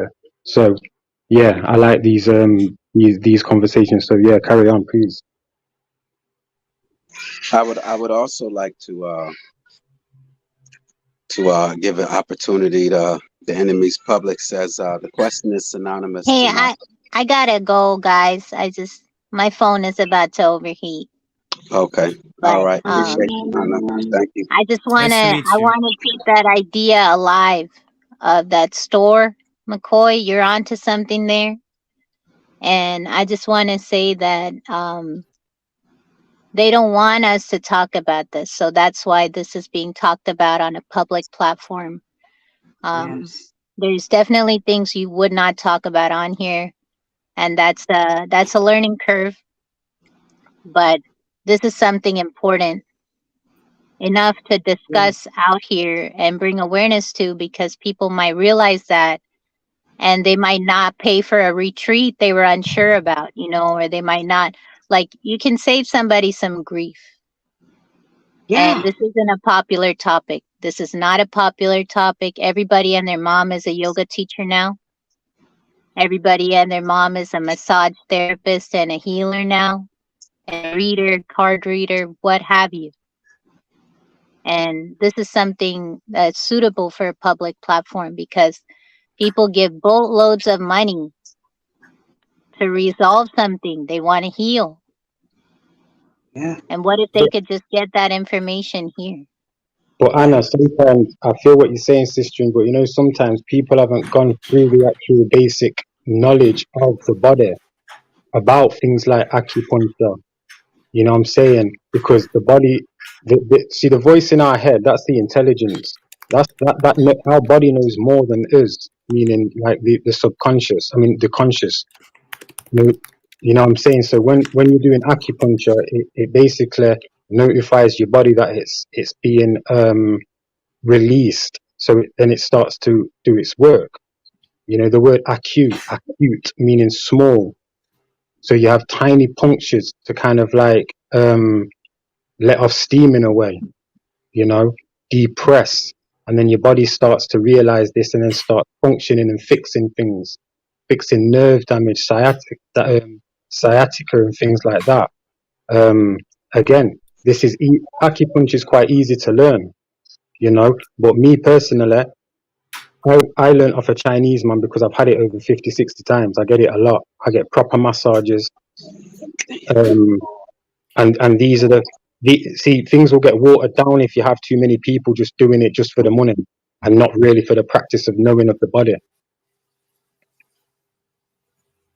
like everything does. Yeah, I wanted to say thank you to Anna Ferner for joining us, and appreciate your presence always, your support, your encouragement. So you have a great rest of your day.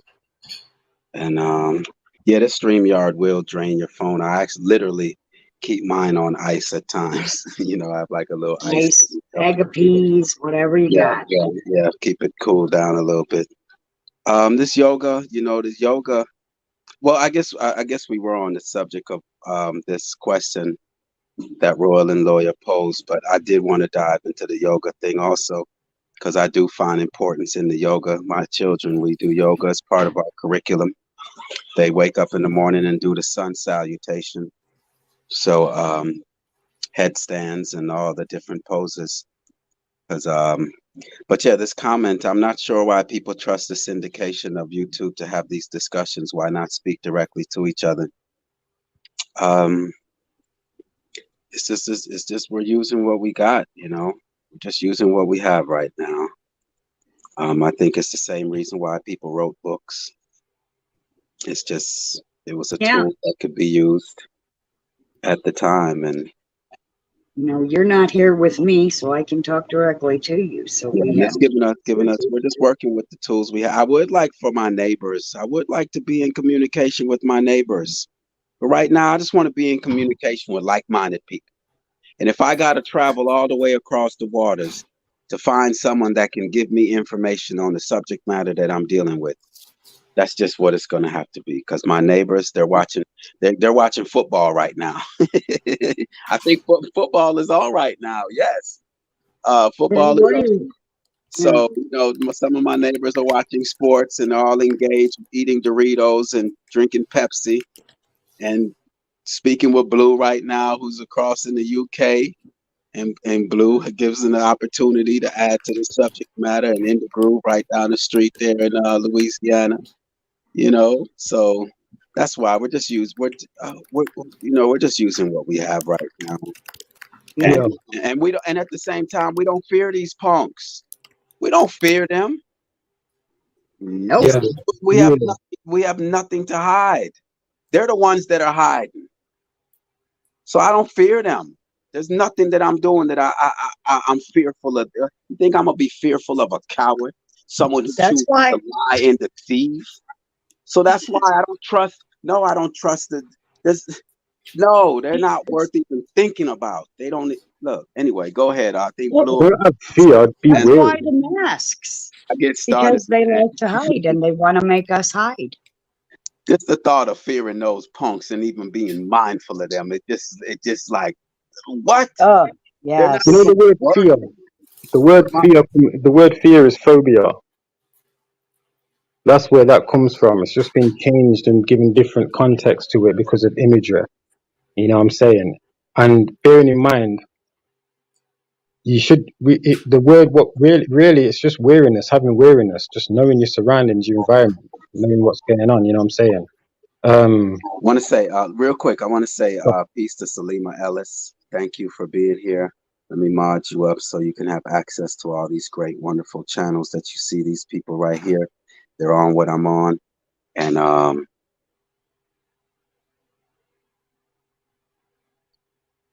they're on with what I'm on.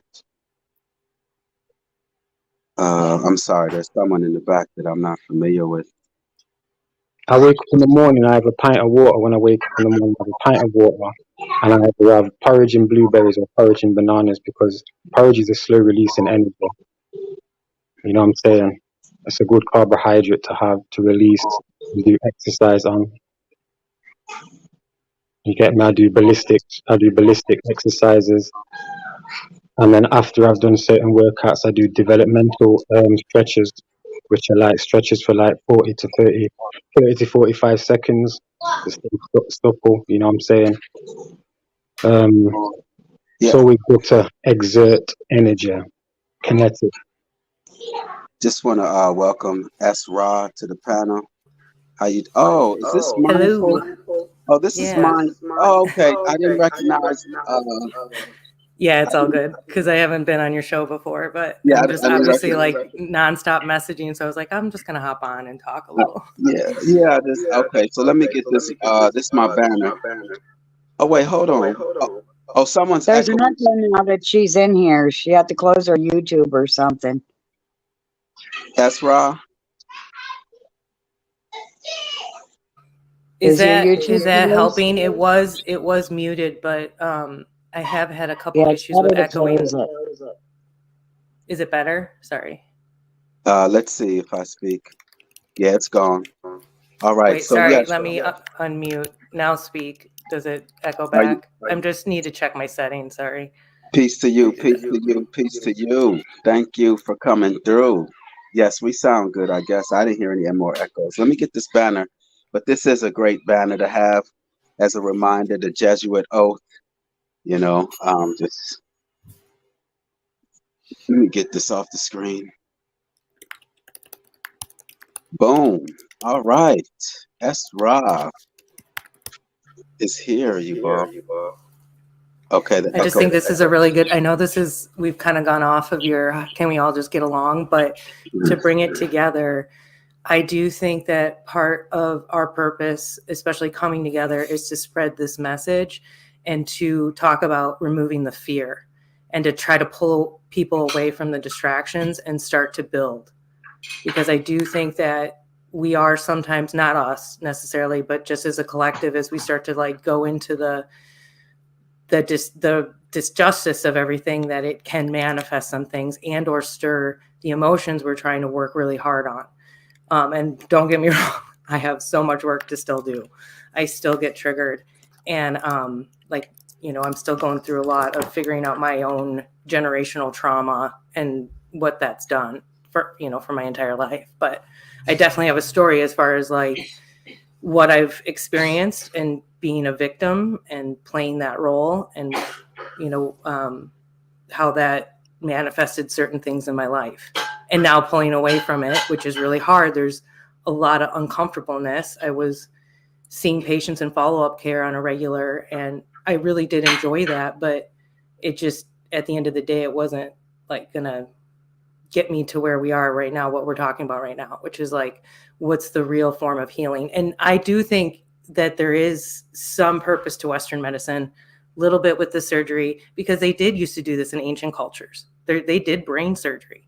So this isn't like, those things aren't like brand new. Like, that's not manipulation. I'm not saying all is, and I'm not saying that there hasn't been some infiltration with that, but this is that whole don't throw the baby out with the bathwater, and start to look at these truth drops that they're leaving us in the middle of all this other distraction. Okay, I'm going to shut up. Sorry. Great intro. Good to meet you. Good to talk to you. That was a great.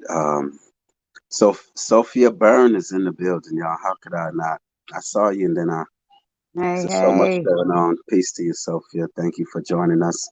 And Salima Ellis. I met Salima Ellis. Not necessarily met her, but I heard her speak with Yasini's in the house. Drops a lot of knowledge, information. Salima, this is a place in which your information and your outlook and your desires and your goals will be very much appreciated here, Salima. I think a lot of people should hear your voice and the things that you speak on. So I'm glad you're here. Thank you. Yeah, so... Sorry, Realist, before I go, can I just go from what just the sister just said then. Definitely. Go ahead. I just want to say peace to my people. Go ahead. You're good. Because sometimes we may be too hard on ourselves in some cases of classing ourselves as victims, because I see things because of certain things that I've been through socially.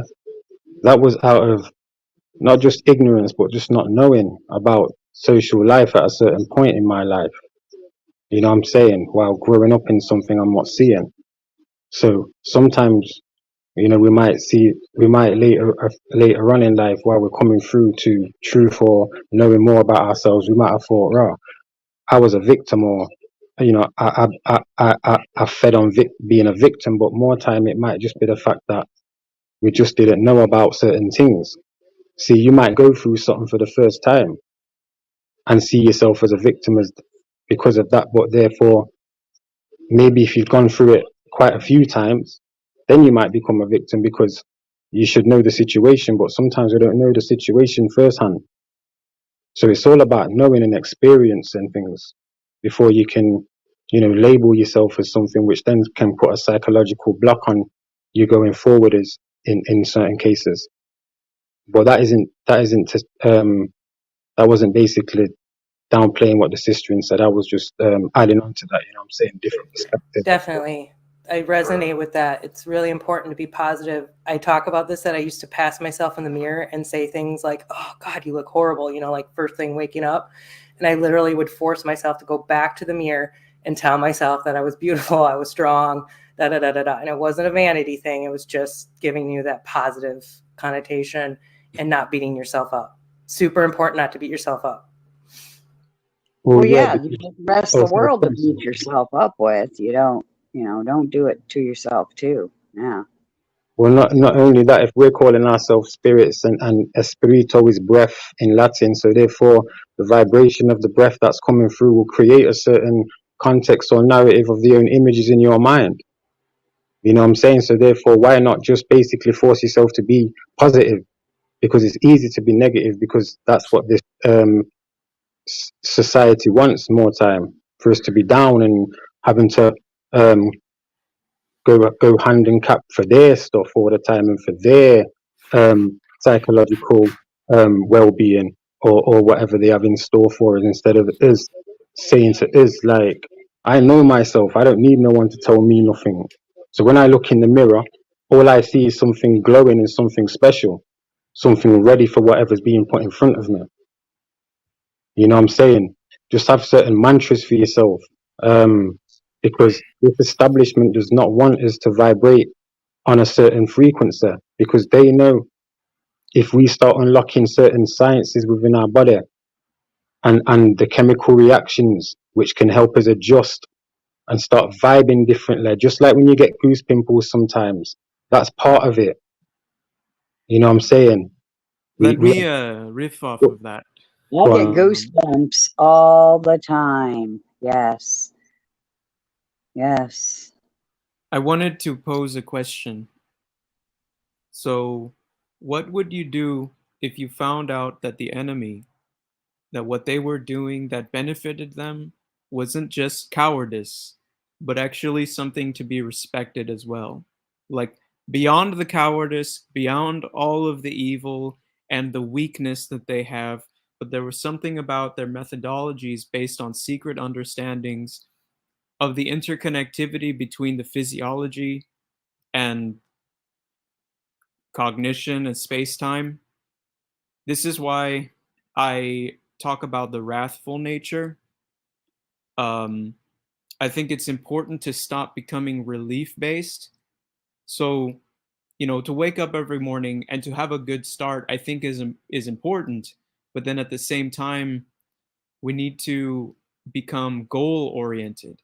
And if we're going to be one of the people who are fighting, or you're going to start a business, I think it's going to be a good idea to start thinking about what kind of technologies they are misusing. What are they making that's illegal that could benefit us? What are the things that belong to us? So, like, for example, stem cells,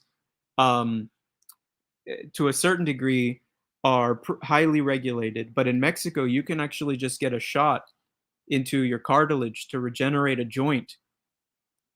I'm sort of thinking about things like that. But then at the same time, when it comes to the idea of yoga, I think that that is actually something that the elite ruling class actually knows about, and that's the thing that worries me, is that we are not ruthless enough, and yoga, to a certain degree, brings fire into the entire physiology, brings fire into all the places in your psyche that wants relief, and eliminates all of the toxins that are causing you to have these chains in your mind. And it can make one very ruthless. And sometimes we make the person on the street or the person in the store, the one who is ruthless, we look at that as an antagonist when that actually could be the ally. And that's one of the things that's why I asked this question. What would you do if you found out that something that they had was actually something good, you know? And so this is where it comes back to the enemy within. What do you mean have though? Knowledge, like knowledge of certain sciences of the body. Yes, I believe they are doing like very advanced yoga through some kind of some they're doing it artificially, but they're doing it. They're doing mudras and yet symbolism too. Yeah. But that don't mean nothing to me. Just because they're established people don't mean they've got a better mind than me, or they can go deeper into their, like, I can go deep into my mind. I do breathing exercise. No, I'm not saying that. So you can, no, but you can. So you shouldn't be fearful of what these people might have or know. Because I know it. And you do that individually. Exactly. My point is that when so you have access to these things, but a lot of people will actually look at somebody like this and they will be intimidated and they will cling to things that, so in a way this message goes to the layperson who is not practicing like you, because if you remember a few minutes ago, you had this huge evocation, which I appreciated very much, about the importance of the physiology. Not everybody who is railing against evil, not everybody who is trying to do that actually wants to do that hard work. So that's there. It's to them who I am posing the question. If you're not trying to understand how you can purify your blood, your brain, your DNA, your digestive system, if you don't think that that matters, then just try to understand that the people who are abusing are doing that anyways. So it's like, I'm just trying to say that we need to get to, like, it. The war is on a predatory level. We need to become the predators, is what I'm saying. No, yeah, no, I compare. No, sorry. No, I was just gonna say, I give them zero credit. They are wicked. They are evil. And I just want to say that, of course, in order to defeat your enemy, you have to study it. So therefore, they have studied us, and they know what powers and capabilities we have. So that's the only way that they'll be able to counteract us, is to know what we're capable of. So, do you think any of these people were once good and lost their pathway and became quote unquote evil? It's possible. We touched on this briefly earlier. We asked that, we posed that. Oh, you were in the chat. We posed that question briefly, but my mind, me personally, my mind doesn't go to that place because I'm so focused on the right now. Can I share a story that might give a little bit of a different perspective? I want to say just a little thing before that. Sure. Number one, there's still an echo. Number two, I don't think we have to become predatory. I think instead of being predators, we are defenders. Because they want us to become like them. We just need to get to back to where we are. I don't want to. I'm not going down to their level. That's like me being. I could easily go around stepping on ants right now and messing with birds and squirrels. That's not within me. I just want to live peacefully in harmony with my environment.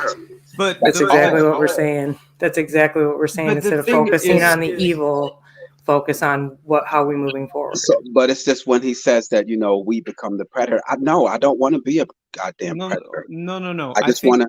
I just want them to leave me alone. Just get away. Just leave me alone. That's it. And it's Oh not yeah. So within you me. want to be a little, so you want to be a little sheep, yeah. while I'll be a big bad wolf. No, let me Well, let it's me hard. It's like why do we just keep cycling and fighting each other? Because that's what it does feel like. So I don't want to be Well, a sheep. I'm not a sheep. I'm a black sheep. I think I guess. can balance this out here because I think there's a semantics issue here. Okay, at least for me, what I'm hearing, can you you know, define semantics? I just want to know. oh, Just semantics, it means like the fact that everybody puts a different meaning to a different word, and sometimes two people use the same word for two different meanings, and then things get a little mixed up.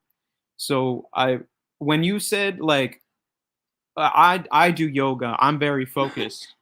In my semantics, you are actually in my paradigm with the spiritual tools that I have, you are attuning to the nature of the predator on a cosmic level, because what the predator is one who holds the position, not necessarily one who strikes out of violence. So on this planet, we do have carnivores, and that is in the mechanics of the consciousness of the planet. I think that at some point it can ascend from that position, but I don't think that there's like blame or a negative connotation. So how you would look at this in a spiritual kind of way is you would understand the position of the predator as the one who learns to transcend from that. So, and it's partly because the way the energy responds in terms of like power is the one who is willing to face that in themselves is transcending from the predator, but they are transcending from it as a foundation. And so somebody who is running away from the predator within themselves is not being focused, is not doing yoga, is not attending to the issue at hand. So it's a little bit more complex. And that's part of the issue, is that, a lot of times people will blame the go-getter, not realizing that sometimes the go-getter is actually that way because they have an inner harmony that they are aspiring to. They're launching from the position of the predator, not running away from it. It's like a glass, like relief from this is like a glass ceiling that you get to a point where you're feeling like high, and you want peace, but then at the same point you need to get past that because there are enemies who are fighting on that. Like there are businessmen who do not care, right? Like there are businessmen. Maybe I want to start like a water delivery service, and I want to use only reverse osmosis, and I want to find out ways to make sure that it doesn't impact the environment. Well, imagine all the other businessmen who don't care about the fact that they're using BPA plastic and all this crappy stuff, right? So my point is that in this fight, it is gonna be a fight, and unless I'm willing to take their resources, be the predator, and fight on that level, then I'm just going to essentially let them take the position that belongs to me. And that's what I'm trying to say, is that is what I think the predator means. They are not predators. The ruling class, the deep state, the evil I'm sorry to cabal. interrupt you. Sorry to interrupt you. No, Then no, can it's you? fine. Can you? It's fine. I know Esra would like to share, but I also would like. Can you just go back to the basics then, No worries. and define predator? Then let's start off with the definition of predator, since you I'll, said I'll tell you what I'll tell you what predator really Well, means. no. The But word predator. let me just say that I think that I use the archetype of the wolf No, and look, wait, hold on a transcending minute. Hold on, hold on, violence. hold on, hold on. Trans, It's trans, just, you said that there's semantics, so let's clear up Yeah, the it is semantics surmising. So I'm going to by surmise. let's just Listen, define predator then. Let's define listen, it first I will before tell we. you what it means. So you've got the word pre, which means before. Then you've got D, which means the. Then you've got tor, which means power. I mean, power, from the word toro, which means bull. So therefore, when you see a lion, it isn't a predator because it eats. It's already got the dominance before that. So it's already from the onlooker. It shows already it has that power before. You have to go into the words. See what we've done and why we have so many semantics is because they'll give you a word and again they'll give you the mind manipulation for it. That's why the brother just said wolf, vicious, yes, violence. But it's nothing to do with that. It's about status, stature, absolutely, yes. importance, Oh, class, I'm loving this. because you're pre already of that power before you've got that power before you've shown it because of how of just because of how it is, just like an Okay. elephant. I can look at that already and know that's got power in it already. So if I Wow. say it's a 3D tour, I'm saying that as well, that's got the power before I can even know it's what it's doing, because I can see it's going to crush me just like a lion, an alligator, a shark. But that's just the vision of that in wildlife. Or let's take it to economics and things. The ruling class, they're seen as predators, but not in the word that we're thinking in an animalistic way, but Yeah, in the they are cowards, like you already said. They're yeah. cowards. Yeah. So Yeah, y'all just dropped that mic all over the place. Thank you. yeah. Thank you, Blue. That was amazing. Absolutely, Thanks. I'm absolutely. thanking you as well because you brought it up. You lot open my mind. Thanking That's what. both of you. Yeah, but you're good to take it to the words. You did a very good job in bringing it back to the etymologies because I'm actually learning Old Norse right now, and it's pretty exciting. We have so many Yeah. words that come from there, and but anyways, But yeah, I get think back to you, realist. I think Esra wanted to share something with us. Want to give her that opportunity. I appreciate that. I don't know if it completely connects, but just to kind of give my perspective, especially of I'm how I so ended up sorry. where I'm at. I'm so sorry to interrupt you, Oh, but I have dude, to. it's all good. I have to say peace to Luana Hedgepath. Appreciate you. I've been forgetting to say that to her. Luana Hedgepath, appreciate your presence. And I see Kimba M is in it. So I'm all caught up. So now it's all yours. I apologize. It's all good. I can be interrupted. I what I wanted to get at more or less was just that what's interesting is that I actually, as a child, had sleep paralysis and a lot of lucid dreaming, and that ended up becoming a sleep tech. So I used to do EEG studies, but then saw my own patients eventually. Anyway, so what I wanted to get at is the power of the brain and the manipulation of the brain, where the brain goes in fight or flight. And this is like a truth drop that we've been given, how our lobes operate, where we, like where centers light up in terms of that fight or flight, or in terms of emotions and how that controls us. So very much like when I talk about anger and fear, and it connects to fight or flight. And then this also connects to generational trauma. Generational trauma is what I'm getting at with having some empathy. And I'm not trying to say like, go and make sure you give some of these people a kiss on the cheek. Like that creep, what's his name? Russell Brand did with, man, all of a sudden these names are blanking on me. Do you guys remember about that? The ass hat. Yeah, him. Yeah, Yes. like, which is so weird, right? Because you're sitting here following this man. And so then you're going to throw, now I feel like because of that, you're going to throw some of the good information he's brought to the table with, with the baby out with the bathwater kind of thing.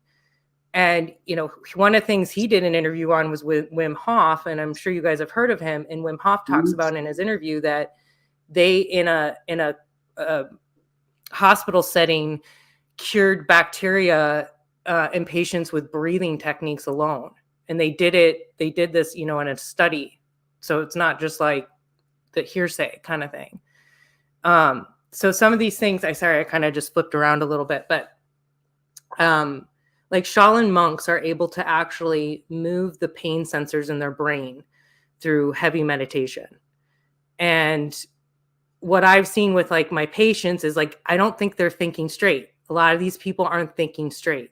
They've been heavily inundated with metals that are blocking certain things, and their brain is functioning on emotions, like almost like an animal type setting. Not to say that I don't think there's some balance with that, obviously, because of our connection with nature. But so this is the main story I wanted to bring up. I just kind of wanted to lay that out a little, but I worked with a gentleman, and I was actually his manager, and it was his retirement job.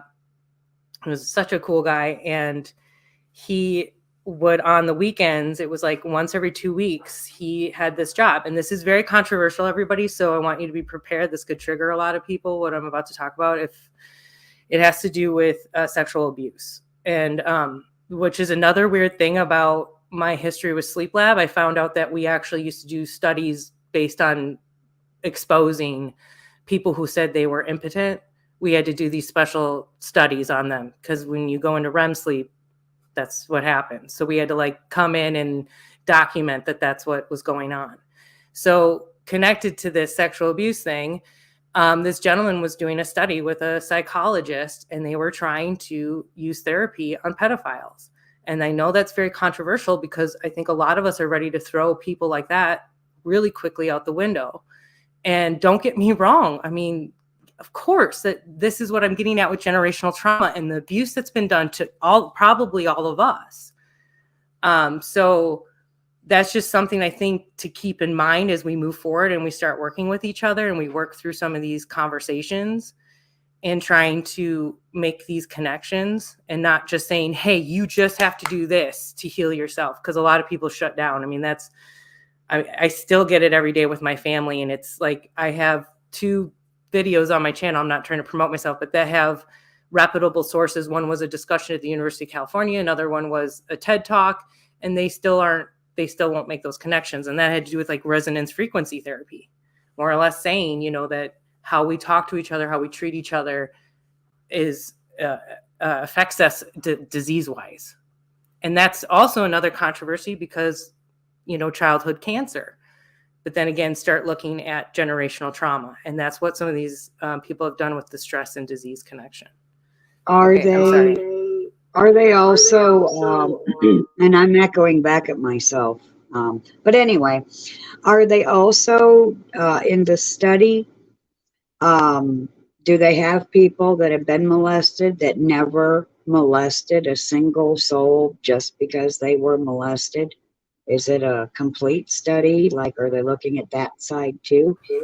And no, because it's all rehabilitation. So it's what they're doing. This is, again, uncomfortable to talk about, but they're putting them in front of scenarios where it has nothing to do with sexual. It has everything to do usually and generally with control, which is what's really interesting. So it's when they're like, get this feeling of sense of control. Yeah. So basically it's called enhanced thinking skills, because these are the techniques they tried on me when I was in jail, and a lot of us, to see why we act violent or whatever. They give us stupid scenarios that don't even make sense. And these aren't to make us better or rehabilitators. These are just so these corporations and organizations can keep on going. And so they've got a reason to get funded, basically, because at the end of the day, this was a little different. This was an independent project, and it was actually very controversial because of the matter, and they were successfully rehabilitating patients. So they were able to put them back through some of these scenarios without having an erupt. Like, they would have to have a sensor on to determine if they were getting an erection during the process. So if they've got a sensor and they're not fully trusted or fully rehabilitated. But what I'm saying, sister, I'm not even going against what you're saying, to be fair. I'm just saying that sorry, I know for a fact that a lot of these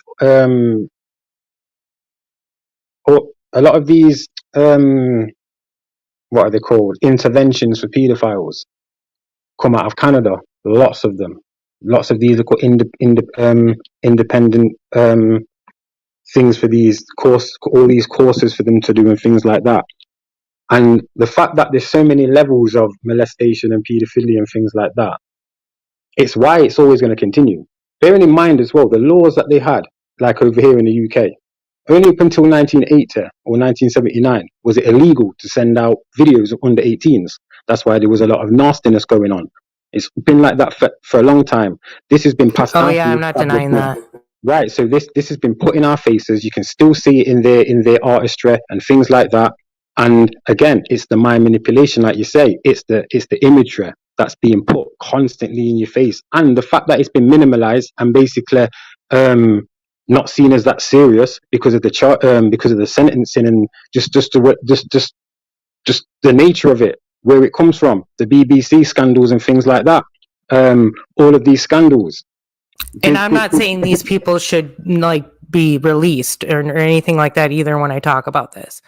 I really am, what I was trying to get down to was the empathic part of it, and trying to embrace each other through the healing process, because a lot of us have either come from this kind of sexual abuse, because this is a long history of this, and this is something we talk about. Most people know it's wrong, though, sister, because remember, they have to make a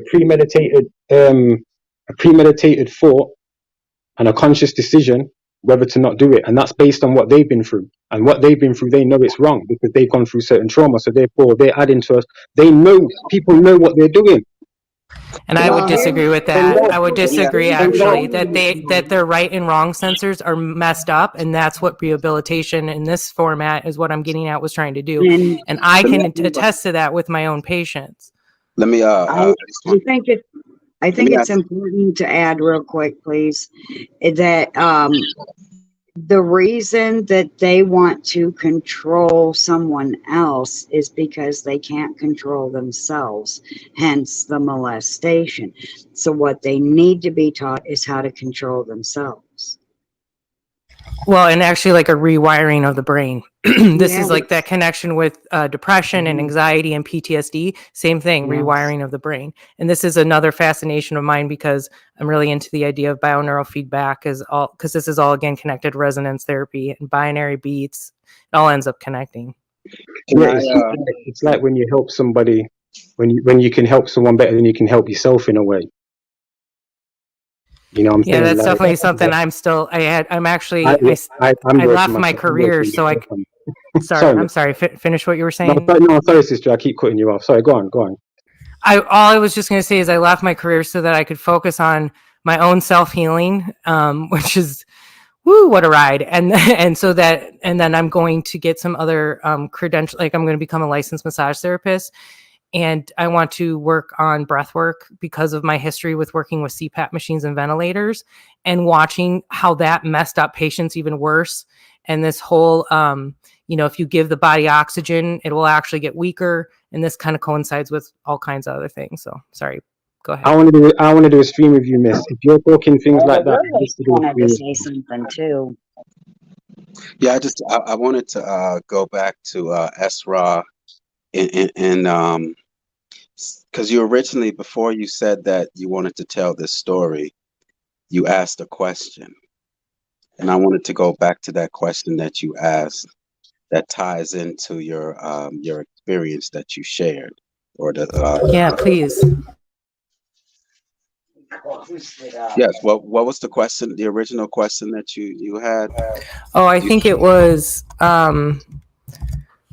it was really just, I think, more or less related to the empathy factor. Like, it had to do with, do you think some of these people lost their way at one point, kind of a thing? Boom. Now, when you say these people, who are you referring to?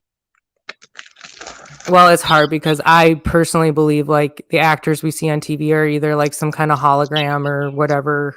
I'm not saying we live in a simulation for sure, but that's just what I connect with. I just want to differentiate when you say these people. Are you referring to us down here that are being manipulated, or the manipulators? The manipulators. All right. And we all have run into these people in our lives. I mean, I can't tell you how many bad bosses I've had. Well, they could have been manipulated also. So you're now that's what I'm getting at. Yeah. What I'm saying is the ultimate manipulators. Are you saying that they possibly were, I'm trying to differentiate. Yeah. That's, I mean, it's either that or we live in some kind of setup where we've honestly, because I do feel like potentially we've, to some format, have manifested what we're living in right now, which I know No, is very controversial, I but just that, want to. so though we manifested the actors like Trump, Pelosi, like all those people, is Hold on one potentially moment. how I see it. But then there's people that are levels underneath them that, you know, like I sometimes feel like Obama was a good man, and that there was this point where, like, really shortly into his presidency, because he talked a good game, okay, and we all know it was all for talk. I'm not trying to say he was a good guy, but there's just he turned gray, and it was right after he went to Geneva conference, and it was just sort of like, I don't know. I'm just throwing that out there. I voted for him, and it's the only time. So did I. No, First They time. all know what they're getting into when they get into it, because there's a script already written. Yeah, I And want to it's get to. I want to get back to that original. I feel that. question. I want to get back to that question, but I want some clarity as to who you're referring to when you ask that question. Okay, let's just say it was Trump. No, I don't. Or you don't see him as a antagonist. What was your original question again? Do you think any of these people fell off the path? Okay, so let's get back to who these people that you're referring to. And that's what I was saying. Like, so I'll say Obama. Okay. And so, all right. So there's a differentiate. We're going to make a differentiation between mankind who have been manipulated and those who are in power who are doing the manipulation. All right. So then, therefore, now, if I'll answer that question. No, I don't think that they experience something and then they're now carrying out from their own trauma. I just think that they're wicked, they're evil, they have no love for us, and that's who they are. And I'll just say that to answer your, because I remember your original question. I didn't want to get away from it because I think I know it was a very important question because it helps me in my quest in identifying who these weirdos are that have taught us these horrible behaviors, who have manipulated us, deceived us, and lied to us, and embarrassed us. And I won't let them off the hook and say that Donald Trump, who is an actor, okay, so if you're acting, you're reading a script, you know what you're doing. It's an act. So for people to think that, oh, Michelle Obama is a transgender, they want you to think she's a goddamn transgender to throw you off. And desensitize you about it. I'm sorry, what you said? Yeah. And desensitize you about it because Exactly. It's just Exactly. Yes. So it's like we have to stay focused. I'm going to stay focused because I know even these things with 9/11, the information that are leaked about 9/11 because they wanted them leaked. All right. Because they know we can't do anything about it. Huh? Because they know we can't do nothing about it. And not just that, because they don't want us to head in a certain direction. Mm-hmm. That's why whatever information you get, they want you to have it. Yes. So when you say that, these are actors and actors. Donald Trump it's the same guy that played the role of Elvis Presley, man. This is easy information. These are actors that are teaching us bad habits to manipulate us and to embarrass us because they do not want us to reach our natural state. And to get you riled up. And not only that, they're not the ones in charge. Remember, these people have to go on campaigns to get money from investors who want certain bills being passed. So whatever the biggest money donations are coming through, or things what are going to get passed, what is going to be basically for a certain group, you know what I'm saying, a certain organization that we don't hear about, we don't know about, we don't see. And meanwhile, I feel like we could all be. Yeah, sorry. I just want to say this though. Now, those of us who are not a part of their game and their system, yes, I have empathy. That's why I don't point the finger at anyone down here in the situation that we're in. I know that we've been lied to and manipulated and taught bad behavior.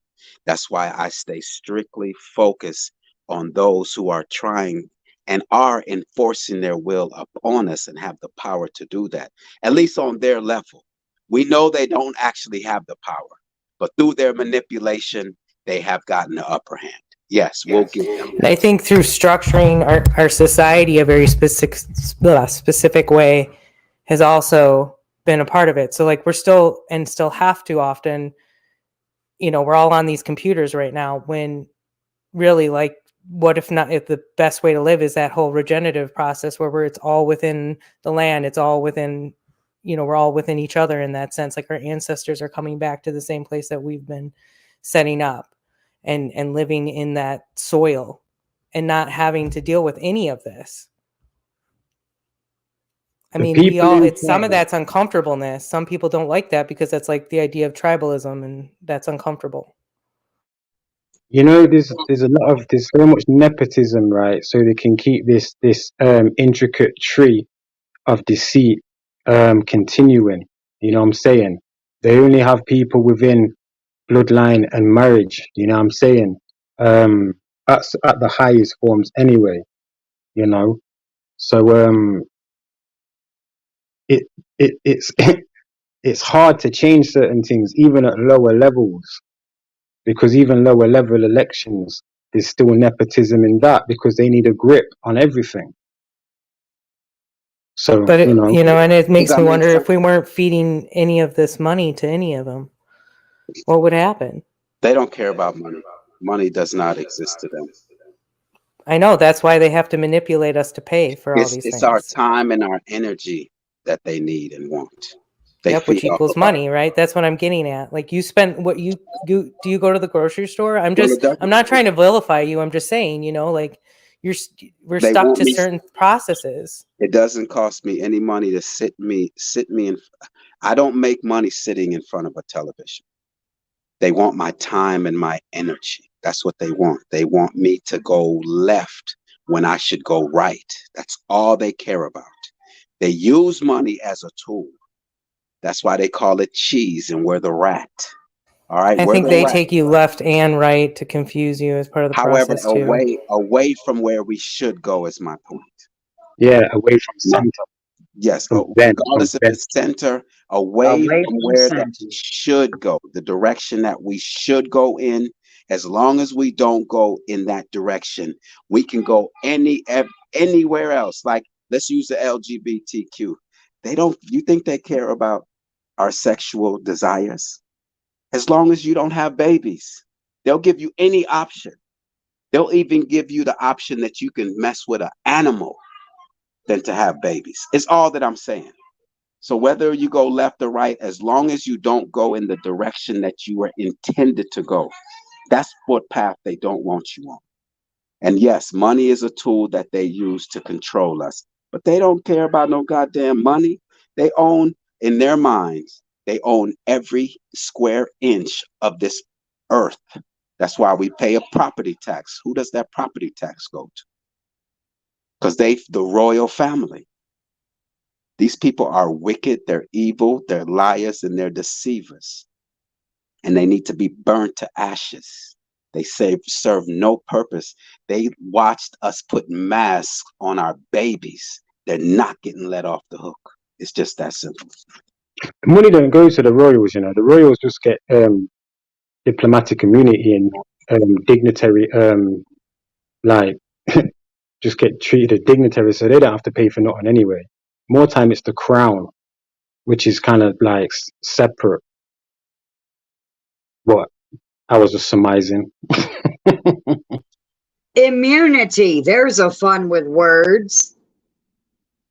Diplomatic immunity, health immunity, Why immunity? Why is that the word they chose to use? I'm just pondering out loud. As a child, Donald Trump knew that he would be president one day. All right. This is all a script to them. Wait, so you're saying he was like the American Yogi? I'm just kidding. Listen, in 1952, there was a movie about a man named Trump who was going to convince a village to build a wall. All right. This is all a script. Well, for sure, you can't deny that in The Simpsons and all that This is creepy a stuff. script. They But know then again, like, is there any possibility that that script was laid out and people read it and it was manifested? Okay, look, I don't mind if that script was manifested, but do you have to tear one down to build yourself up? Leave us alone. We have the right to life and happiness also. You don't see any, if you see someone mess with a dog, terrorizing a dog, it's animal cruelty. But yet these beings can sit here and perform cruelty on humans, and we make excuses for them that, oh, maybe it's this, maybe it's that. They're wicked. That's who they For sure are. on the excuses. No, for sure on the excuses. And this is like just maybe a long history of really bad parenting, but definitely, like, I talk about this with sexual abuse. Too many times we're like, oh, poor Uncle Bob, don't worry about him. Just let him keep doing what he's doing. Right. So this happened because we allowed this to keep playing out over and over with whatever excuses. So I totally agree with that. I wouldn't even say that we allowed. We didn't allow this. We weren't aware of this. I think we did allow some of this. I think, and maybe you didn't, or maybe not in several past lifetimes you didn't, but I think other people have, and that's sort of why I feel where we are right now. I mean, somebody kept turning a blind eye. There was actors, and then there's people that work under the actors. Somebody kept turning a blind eye, kept giving the excuse, kept saying, I just need the money. And I don't know how many people you know, but this is the reason I'm on YouTube making friends, because I know too many people who do that. Sarah, I have told people for years. 1 minute, Paula. Sorry, miss. Sarah, check it. And I'm gonna say this whether you like it or not, right? Because I like listening to you. No, it's all good, please. I do not want you to give a fuck about none of these actors. I want you to give a fuck about these people in the street who are doing what we can see they're doing, and people are turning a blind eye to it in the family and extended family, and you know what some of these men are doing to vulnerable women or single women, single mothers and things like that. You know what I'm saying? The fuckery, the domestic violence, and all this molestation as well, and mental and physical abuse. This is where that is actually who I am. So that's kind of interesting. So I'm actually 6'1", just so you all know. So I am not a small, petite, quiet woman.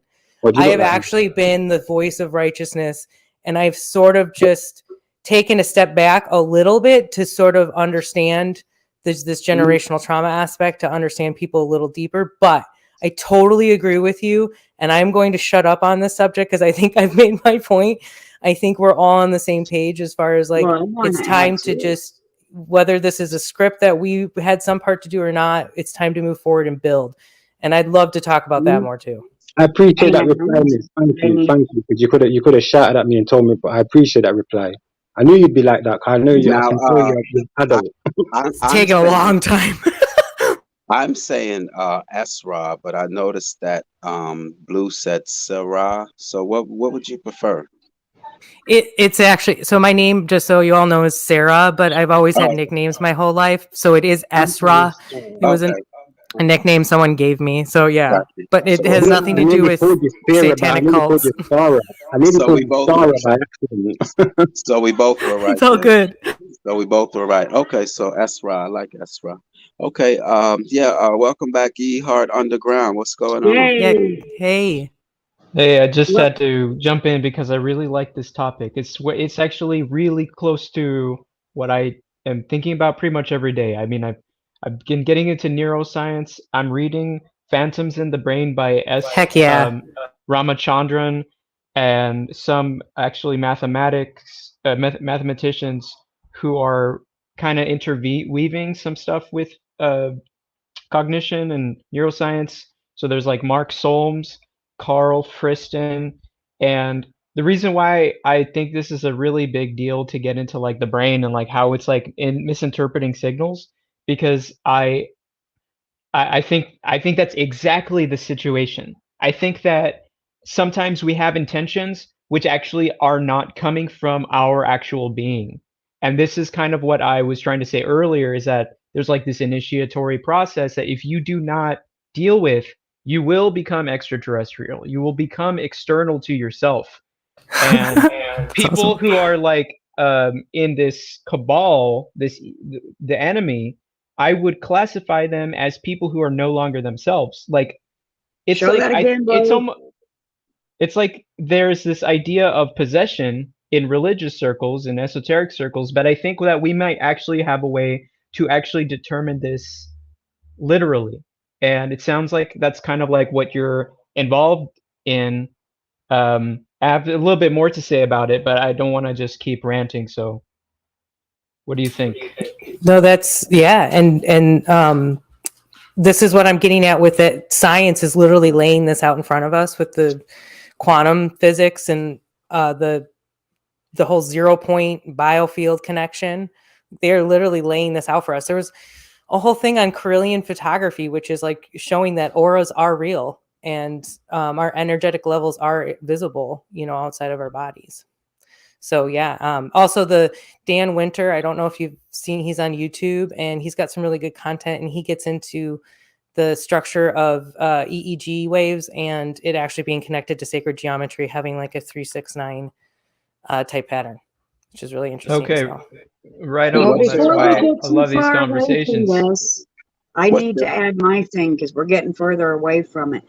The excuse thing, I'm with her on that because I've been trying to teach people around me for several years that there is a difference between a reason and an excuse.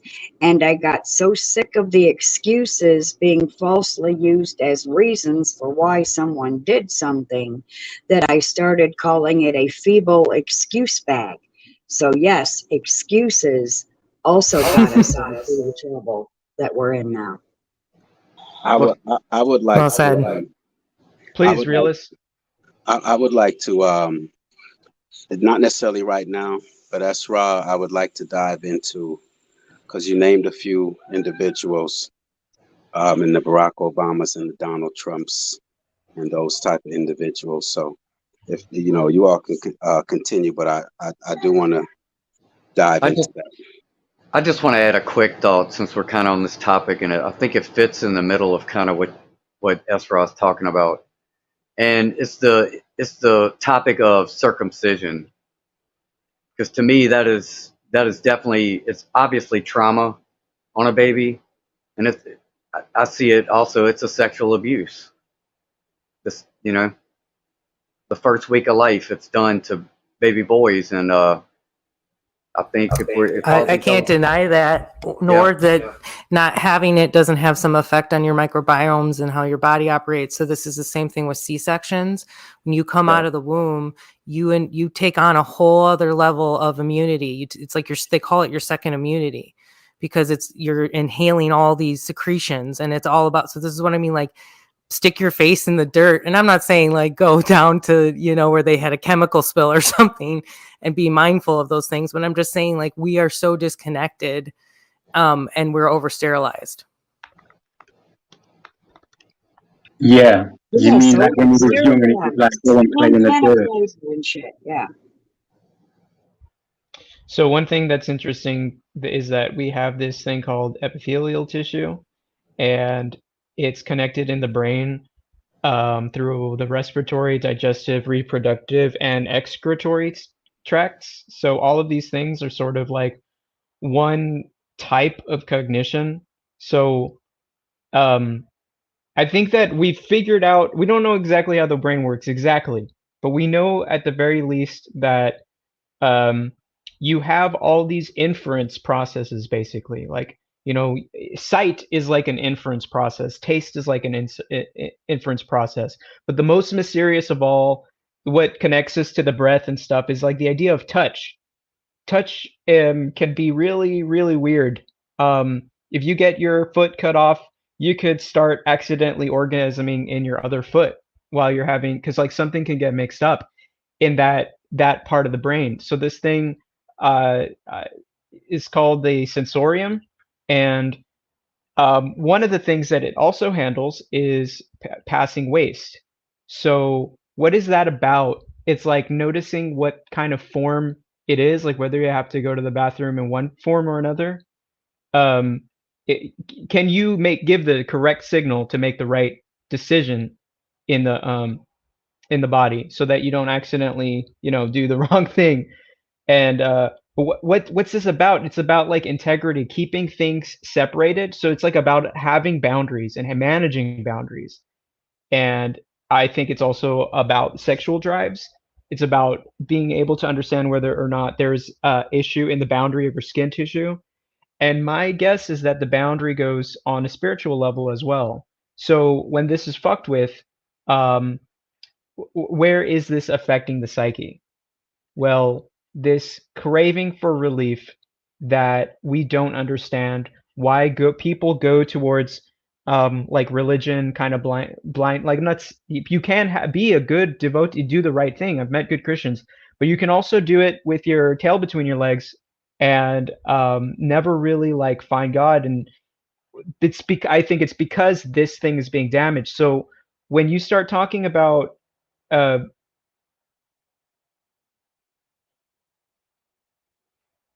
hello? It's been damaged because there's been too much interference, like you say. Now in this age, with all, the metaverse, the internet, all the media structure and everything, there's too many ideas that go through our frontal lobe, where that's our decision making. So again, Yes, absolutely. And the reason why Yes, and changing where we're actually using that and not using the frontal lobe. well, you talked about a very specific, yes, the breath. And I think that you talked about something very interesting when it comes to oxygen, that people will not, you were Esra, you were saying that like oxygen can actually be harmful. And one of the things I've been learning about is how actually carbon dioxide levels being increased in the body can actually be very beneficial. And this may actually be happening when a person does pranayama. So, and this is like really complex because there's so many things you have to think about at once. But I do think it's a solution. People being who's blind, who's awake. Well, I would say that it's like we're all kind of blind because we have this issue with the breath, and we're born and encouraged to not breathe right, basically. So Hey, not to interrupt, but McCoy, I have a video that I wanted to share. It's real fast, but just to go right in tune with what he's talking about right now. That's all. Yeah, we breathe very shallow. You're supposed to breathe through your diaphragm. It's a pneumatic system. It's there to be exerted. You know what I'm saying? We don't breathe correct. So yeah, I agree with what you're saying. I like what you're saying, to be fair. Continue. Realist, can she play the video? It's on the screen. Oh, I didn't see it. Oh, okay, cool. Yeah, I got so y'all, man. I got y'all. As long as I don't get a copyright, I'm good. Oh, I appreciate it. So no, you should be good. The essentially when you start increasing the carbon dioxide, I made like an X map thing about this, and like I learned the scientific terms. I forgot about it because I started reading more and getting more information.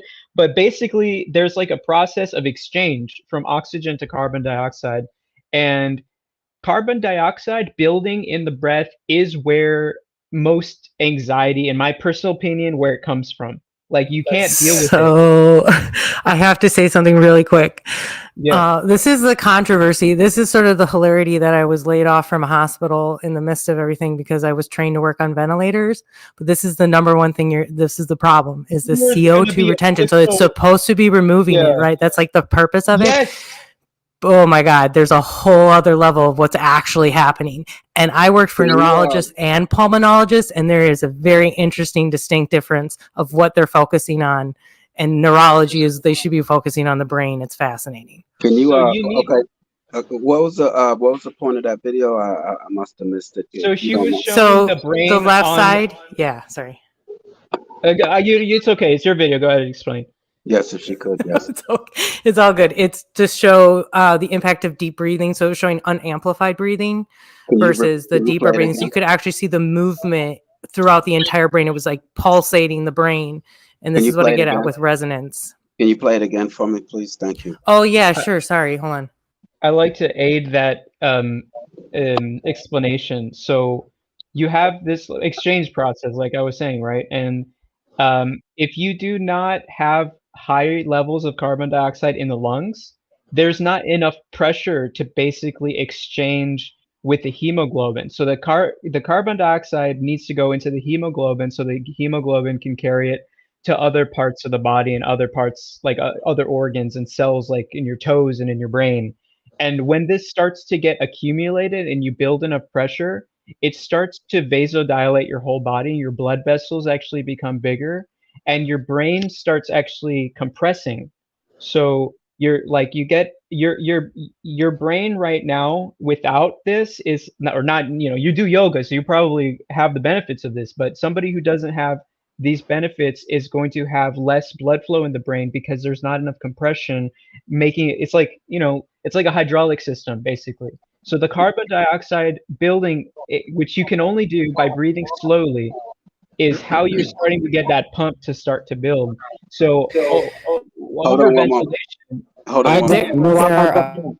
I learned that from being in a steam room. Oh, there it is. Look, you had me over here getting impatient. I'm so eager to see this video again. Thank you very much.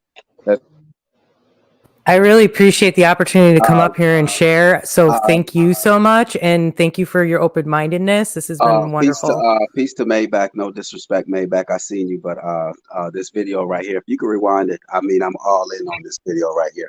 Yo, I'm gonna jump off, Realist. But before I do, Sarah, put your details in the chat, please, so I can subscribe to you. Yes, definitely. And the other guy I was speaking to at the I can't see your name.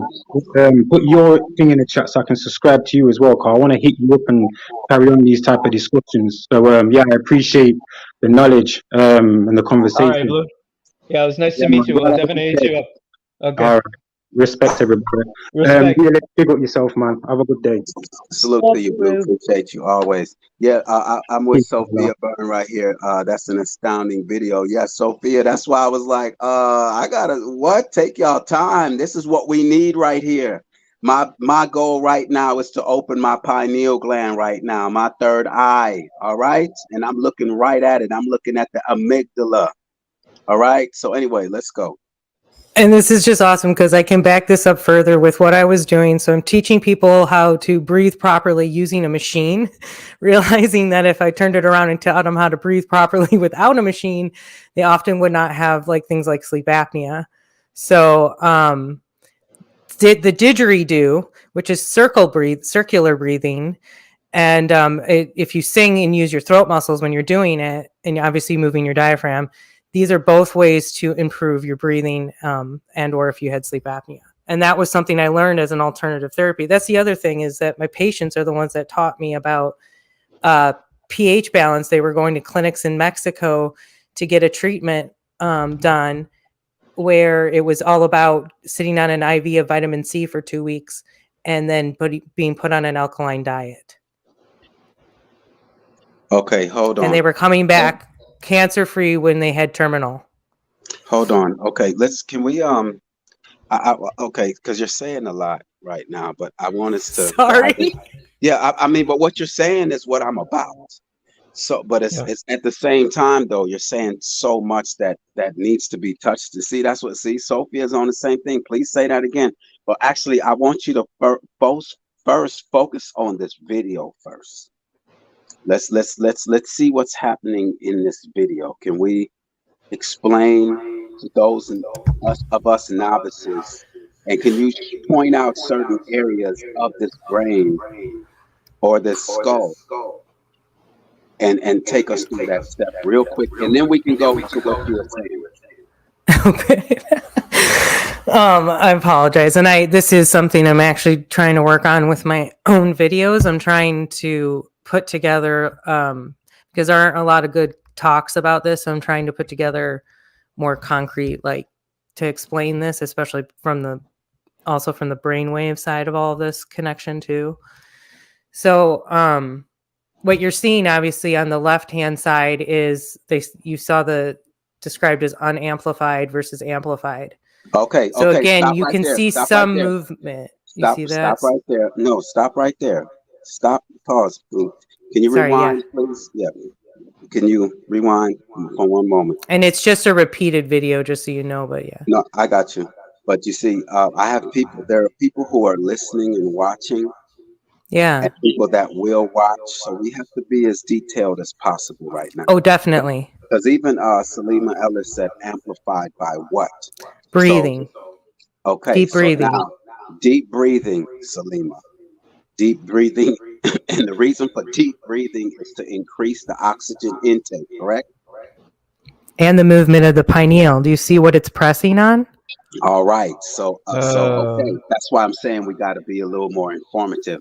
This is what we want to hear. We need this right here. Okay. This is what I'm in search of. So that's why you got my attention. So please. Okay. And, So you know, now, just so you guys know, like Navy SEALs do something called box breathing. So this is just one Yes. example of deep breathing, but other forms where you have to like hold your breath in between inhaling and exhaling. Those are all forms that also activate. So it's not necessarily just about deep breathing deeper, or like in this scenario, you could almost see this person as like working out and moving their oxygen in their body this way. Obviously they're not shaking, so they're not actually physically working out. They're just doing deep breathing. But all right. So now, right. Okay. Can you put that video on loop as we talk? yeah, I was trying to figure out if I can. I apologize. If you could put it on loop as we speak, because I mean, this I know is that's what I wanted to do, and I this is what my it this just is might what. be my primitive setup here. Oh, let me remove this comment so that Oh yeah, here we go. Here we go. Sorry about that. And it's going to show a little because I use this video for one of my videos, and so this is just the stock of it, and I don't have the ending clipped off, so I'm going to apologize. You're going to see that every time I stopped it, but it's all good. So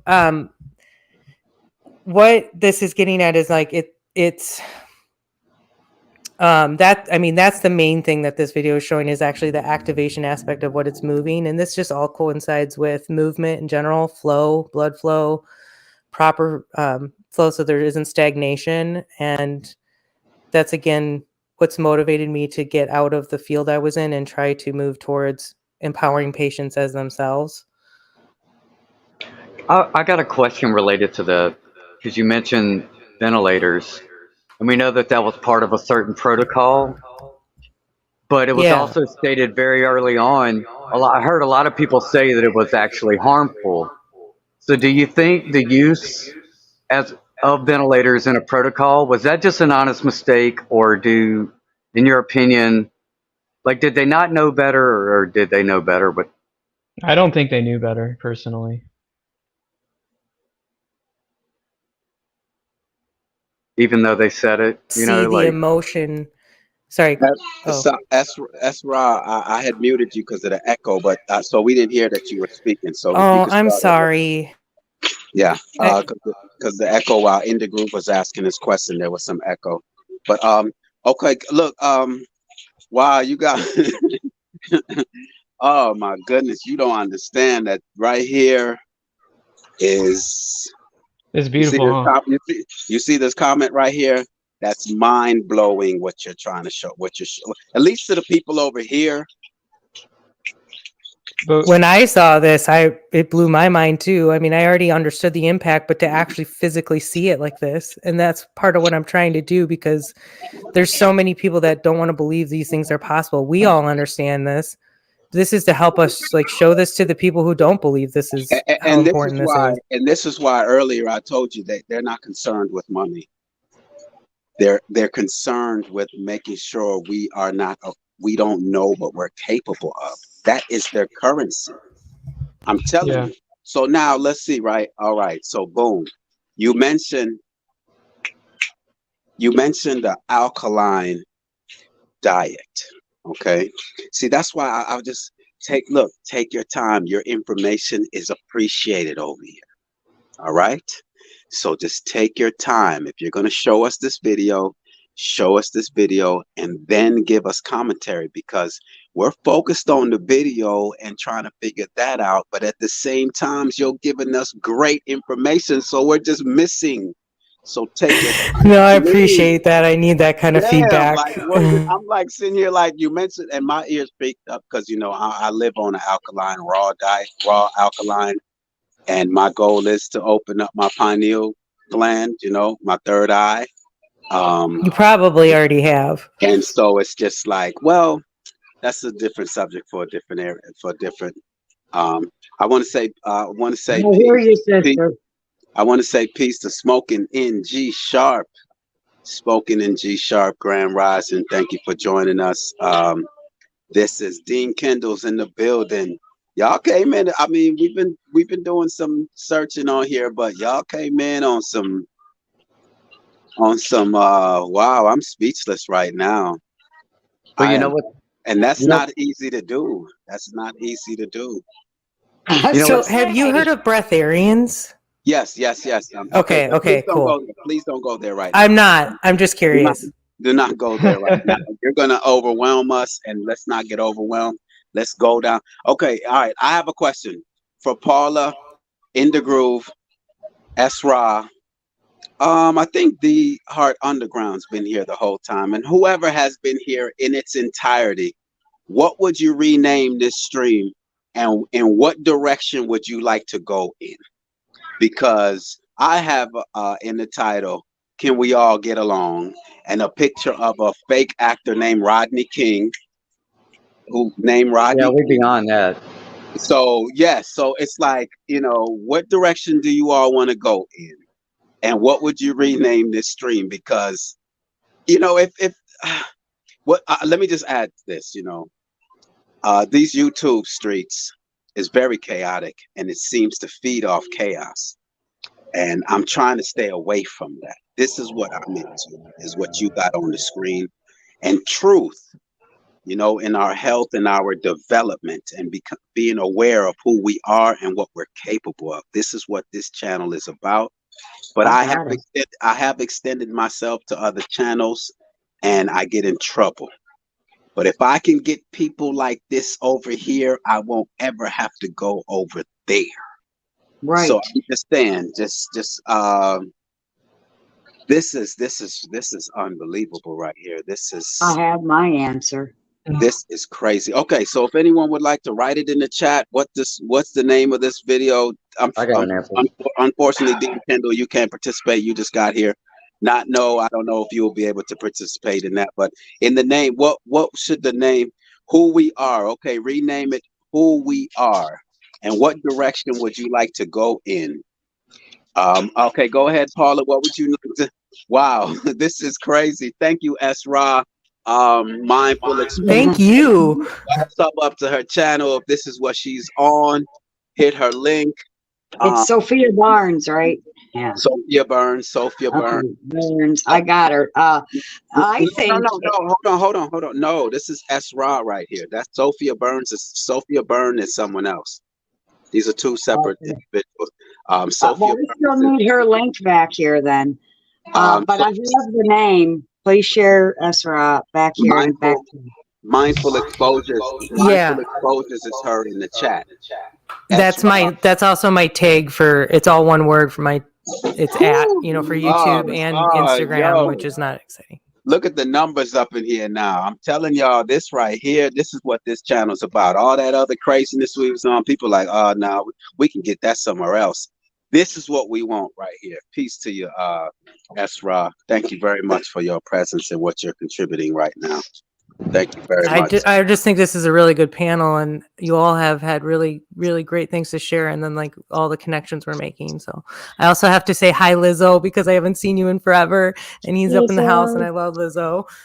If you guys like this kind of stuff, there's a channel called J. Feldman Wellness who gets really into the micro processes of the like the ATP cycle, so the electron transport chain and what oxygen and nitric oxide has to do with all this. And so I posted a link and I tagged the realist McCoy to the episode where he actually talks about how this is happening. And it's very, very strange. It's a very strange subject because it's sort of like he's scientifically describing how humans breathe wrong. He's saying that we have an auxiliary vasodilation mechanic, which is just expanding of blood cells, right? That's what that is. So we use nitric oxide for some reason, even though the primary compound is through the Haldane and the Bohr effect, which is by using carbon dioxide. So why do we not use the primary compound in our breathing process? Why do we use nitric oxide? And so they kind of talked about it in that episode. They were talking about how, like, this is so good.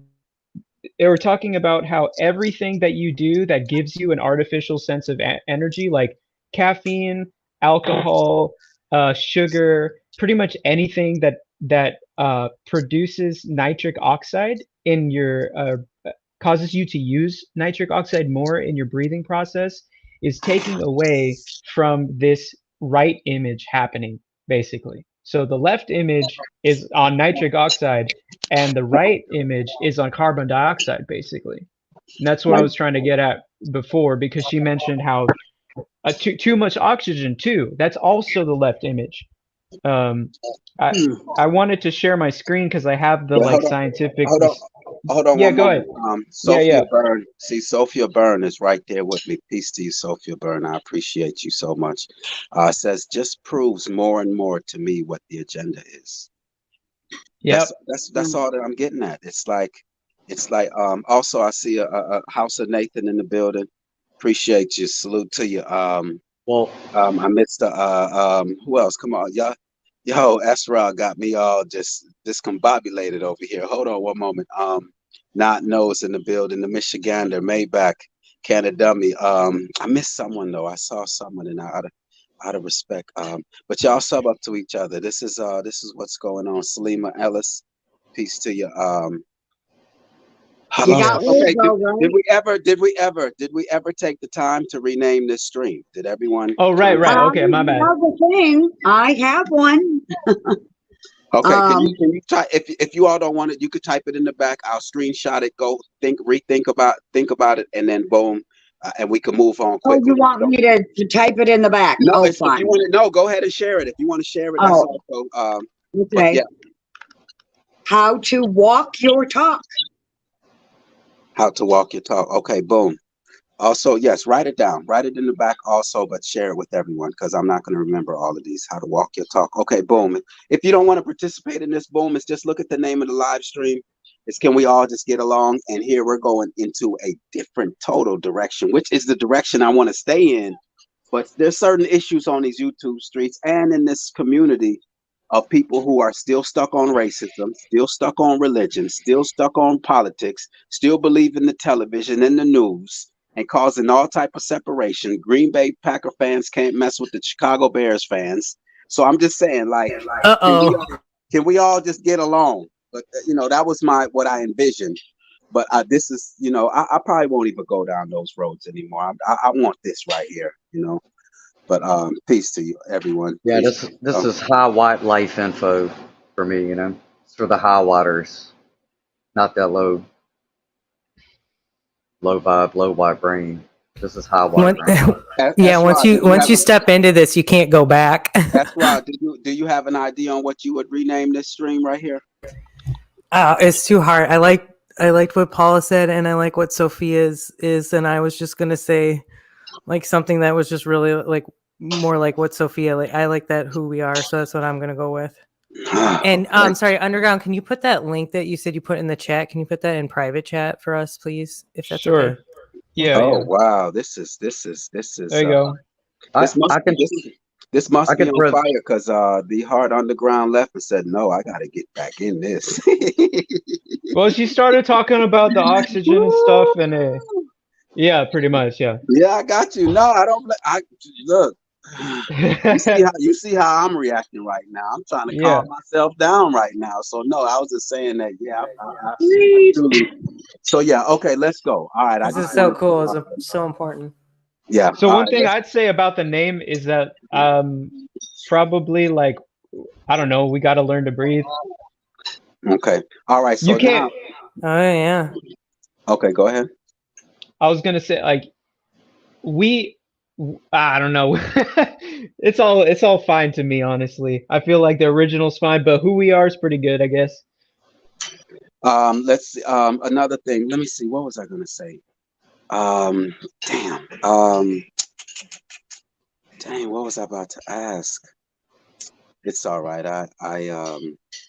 But I just want to throw this quickly in here. When I was in university psychology classes, even at a senior level, and my teacher was a practicing,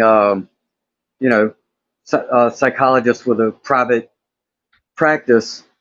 When she was telling us all the different areas of the brain, she told us every area and the function, and she briefly mentioned pineal gland and moved on. So I raised my hand and I asked her, I said, well, what basically, like, what is the function of the pineal gland? And she essentially just shrugged her shoulders like she had no idea. That is in textbooks. That is what it does not give a very good explanation of what the purpose of it is. Yeah. Hey, I have a video also. I have a video. If you look at my playlist, my live videos, you'll see that this is a subject over here. I have a video called The Pineal and Opening the Third Eye. We have a live of a couple people. We did a 2 days on it. 2 days on the pineal gland. So this is why I'm amped right now, because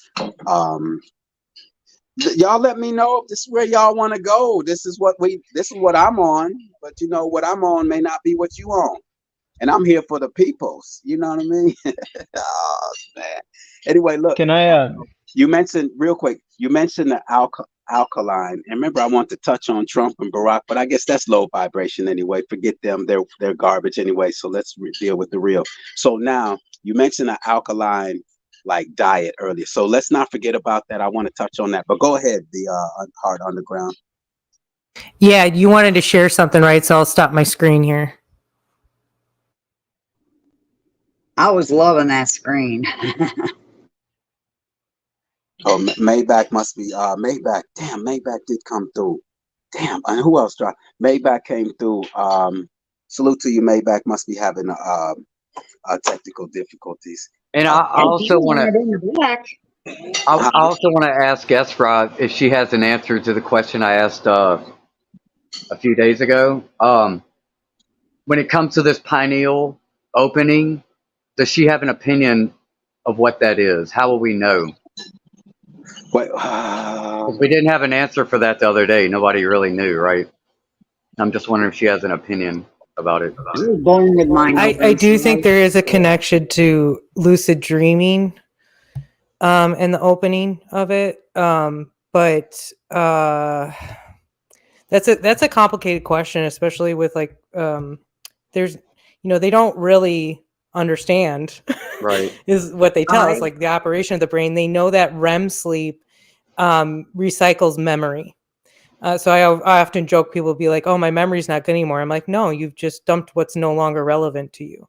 So usually when you dream, you're dreaming to dump, like you might dream about somebody that you haven't thought about in a long time. And it's sometimes because you're actually eliminating them from your memory, which is kind of weird. But to some extent you are. And you'll find that when you see that person again, you have a hard time thinking of their name. I just had a dream last night about some girl I went to high school with that I haven't thought about years. And it was so weird because it was a very calm moment. And I'm just looking at how gorgeous her eyes were, like literally gold, like sparkling gold. It was weird. Yeah. I just remember going, wow, your eyes. And then I woke up going, why the hell did I dream about that person? I haven't thought about that person in years. So anyway, I can confirm the lucid dreaming linked to the third eye being open, because as a child, because I was born with my third eye open, I had lucid dreams and also astral projection dreams, which I didn't know what it was called then, but I dreamt of flying all the time. Have you had any time in your life where you had trauma and you noticed that your lucid dreaming wasn't as vivid or wasn't as there? No. Oh, because I had that. I went through a rough relationship with abuse, and I noticed that I had lost my ability to lucid dream during that time, and it came back later. I want to say, Salima Ellis, I really appreciate your manners and respect, but that link is there for anyone and everyone. So yes, to answer your question, she asked, may I come up to answer? How graceful. Yes, that is graceful. Please. That link is there for you. Let's go. Wow, I'm all over the place right now, so I'm just gonna Do mute. you have lucid dreams, realist? Or even Ask that dreams of again. flying? Do Sorry, you say have that. lucid dreams or dreams of No, flying? Yeah. I haven't had any loose. I think so. Went in depth on lucid dreams one day, even brought out definitions. So I have a good idea. Lucid dreams, for those of us who don't see, we have to be careful in our terminology and assuming that others know what we're saying. So if you It's know, where you become no, aware. Thank you. so lucid dreaming is when you are aware that you're dreaming. All right, Yes. that's all lucid dreaming is that And you can you are, take control of the dream. yes, that you are aware that you're dreaming and that you can take control of your dream. So Yes. that's lucid dreaming for those of us who did not know Yes. what that is. And Paula, to answer your question, I am not aware of lucid dreaming in the sense I don't think that I've had any lucid dreaming. So to Well, answer, then that is how you will know when you've opened it. You will start to have lucid dreams and dreams of flying. And then once that happens, take control of the dream. And this is how I did it as a child. I got tired of having repetitive nightmares of apparently past Me lives. too. Sorry. Yes. hold on one We're moment. going to talk, girl. We're going to talk. Hold Yes. on. So Okay. I had to learn as a child to tell myself before going to bed, remember it's just a dream, and then take control of it. So you meditate on that as you're going to sleep. I want to welcome Salima Ellis to the panel and Maybach. Hey, hey. Thank y'all for finding value in this conversation and would like to add to this. This is great. You know what? I do want to touch on that. Just a quick question around the panel, just to satisfy my whole objective. I've had this live set up for almost a week now, and then to just abandon it. But can we all just get along? Is it possible? Simple yes or no question. I know I get in trouble for yes or no questions, but can we all just get along? I can. Okay, so yes, we can all get along. And when I say we all, I'm saying all of creation. Can we all get along? Can we Well, get that along? I don't know about that, but I know I'm Okay. capable of it. Okay. That's all I can say. Yep. All right. I didn't want to. I just, it really means a lot to me to touch on that subject. But Salima Ellis, you hit the link for a reason. Let's go. Yes, this subject, first of all, gratitude for having me and allowing me to come up, Willis McCoy. I appreciate the subject matter. This is so powerful. I wanted to touch on the question of how do you know when your pineal gland is activated? And often the activation of the pineal gland is associated with dreaming or what's called astral traveling, but it goes beyond that. When babies are born, we often have what's called a soft spot at the top of our heads. If you're a parent, you know you have babies, they have what's called a soft spot. That is the area where your pineal gland is emitting, transmitting, receiving, all of those things through, from you, to you, around you, above you, as above, so below, whatever you want to call it. So your pineal gland is not just for astral traveling, is like the baby steps of using your pineal gland, because that's just in your dream mode, as we say, REM mode. Well, at the point when you realize your pineal gland is open is when you begin to understand that within this realm, there are entities that whom you are communicating with and contracting with that are alive. Your pineal gland has the ability to be aware that certain entities like trees, the ocean, that they aren't just what we would think of as water. The ocean is not water. It has an entity. It has the ability to communicate. It has the ability to destroy. It has the ability to create and manifest and build. It doesn't just feed everything that lives in the water, it feeds everything that lives out the water too. So your pineal gland is active when you can communicate with the ocean effectively without fear. The first time I began to communicate with the ocean, I don't know if I'm freaking anybody out. Okay, Salima. Yes. I will give you the same response that I gave Esra. No problem. Take your time, please. I know there are panels out there and channels out there that you have to hurry up and get it in because you're going to get interrupted or someone take your time. Now, what you just said, hold on. Now, you said when you know that you can say that again about the ocean. See, take your time, please. I'm begging you. Okay. The ocean is a celestial being just like you. She walks, she talks, she flies, she floats, everything. When we get in the water, it's for enjoyment or it's for a bath. It's for a certain purpose. When your pineal gland is awake, you understand that you are communicating with a whole nother being. And there are times through the lower vibrational education that we receive, we become in fear of the being. So now we've become in fear of drowning. We've become in fear of all these things that the realm shows you to fear about the water or the ocean. So now our communication and the love that we normally have and that this entity, that this celestial being has for us is being disrupted on a lower vibrational frequency because of what's being pushed to us.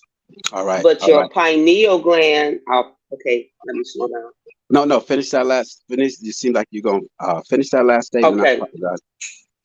Right, but when your pineal gland is truly awakened, you understand that now that 3D realm can't interfere with your communication, with this love that she is loving you and talking to you. She's wrapped around you that you are actually communicating. Like at one point when I was first introduced to the ocean, out of the ocean, it seemed like it was a dream, but it wasn't, because I got in like a child and I was playing and talking, and I was talking to someone, but I didn't realize there was not another body in the ocean but me. So who was I talking to?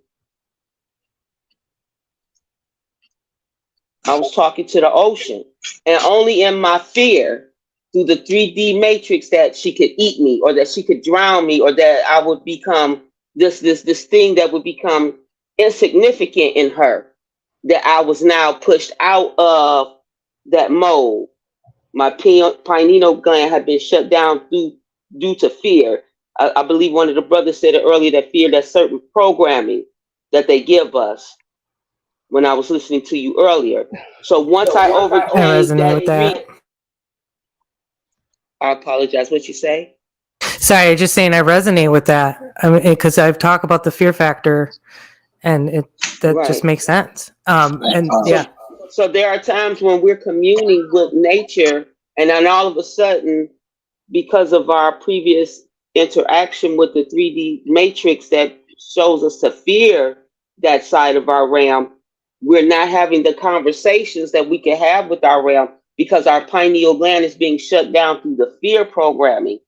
So whenever you see these shows, oh, this wasp is the most dangerous wasp, or this can happen, why are they introducing our realm to us through fear? It shuts down your pineal gland's ability to communicate effectively. You see, so you have to unplug from those fear devices. Right, because your pineal gland is supposed to communicate with natural law. And if you are outside communing with nature, your pineal gland can only communicate with the AI and other beings so much. At some point, you have to go out and communicate, and your pineal gland will get that full blast. All right, let's land right there, because you're I don't want to say you're overwhelming us, but I don't want to. Let's take our time here. We got some time. It's good stuff. Yes. Okay. So now, Maybach, let's introduce yourself, and then we can get back. But I don't, I like to, when the guests come in, I like to acknowledge them and let them at least say what prompted them to hit that link. Maybach, you there? Yeah, appreciate it, bro. Salute, man. Peace to and salute to everyone on the panel. Salute to every queen and king in the chats. I just wanted to add real quick because I'm not going to stay on here because of where I'm at. The service is bad. I just wanted to say that from my research and everything that I studied as far as the pineal gland is that this is why I've been telling people not to use fluoride or toothpaste with fluoride, because from everything that I researched, it attacks our pineal gland and keeps it from, what's the word I want to use? Basically expanding and being large, or the process of the growing of the pineal gland as well as I'm sorry the brain. to interrupt you. Maybach, one moment. Esra, can you pull that video up as we speak? I just want to look at that image. Yeah. Speak on it. I think it heightens, it makes us even more. Just seeing that visual while we talk about it would be great. But my bad, Maybach. Let's go. No, it's all good. It's all good. I think that was a good idea too for you to tell her to still have it up there. But yeah, so supposedly the fluoride attacks our pineal gland as well as our brain and makes us submissive, not conscious as well. Like I believe that goes hand in hand with what the last woman was just talking about with the pineal gland. From my research, it also is our consciousness as well. You know what I'm saying? So we don't really need to be in a conscious, quote unquote community, as long as your pineal gland is, developed properly. You know what I'm saying? And stuff like that. But that's all I wanted to say is that, use fluoride-free toothpaste, because that's what the fluoride does, is attack that pineal gland. That's all I wanted to say. Peace and salute to everyone. Realist McCoy, I appreciate you for always allowing me on your platform, man. And this is whoever brought, the lady who brought this up, I appreciate her too, because I'm learning extra stuff that I don't know. And this is a good topic. And I will leave it as this. The title, I believe, and I already put it in the chat 3 times, is that if the masters knows the powers of oneself, this world is over. So that would be my title for the show. If the masses know the powers of oneself, the world is over. Boom. Bam. I don't think they can know, but I mean, I get what you're saying. I don't think they can know because I think that will actually annihilate them. You ever see like a picture of a vampire like shriveling up real fast? I feel like that's what would happen to them. Because it's not just like it's not just a plug-in into a generator, right?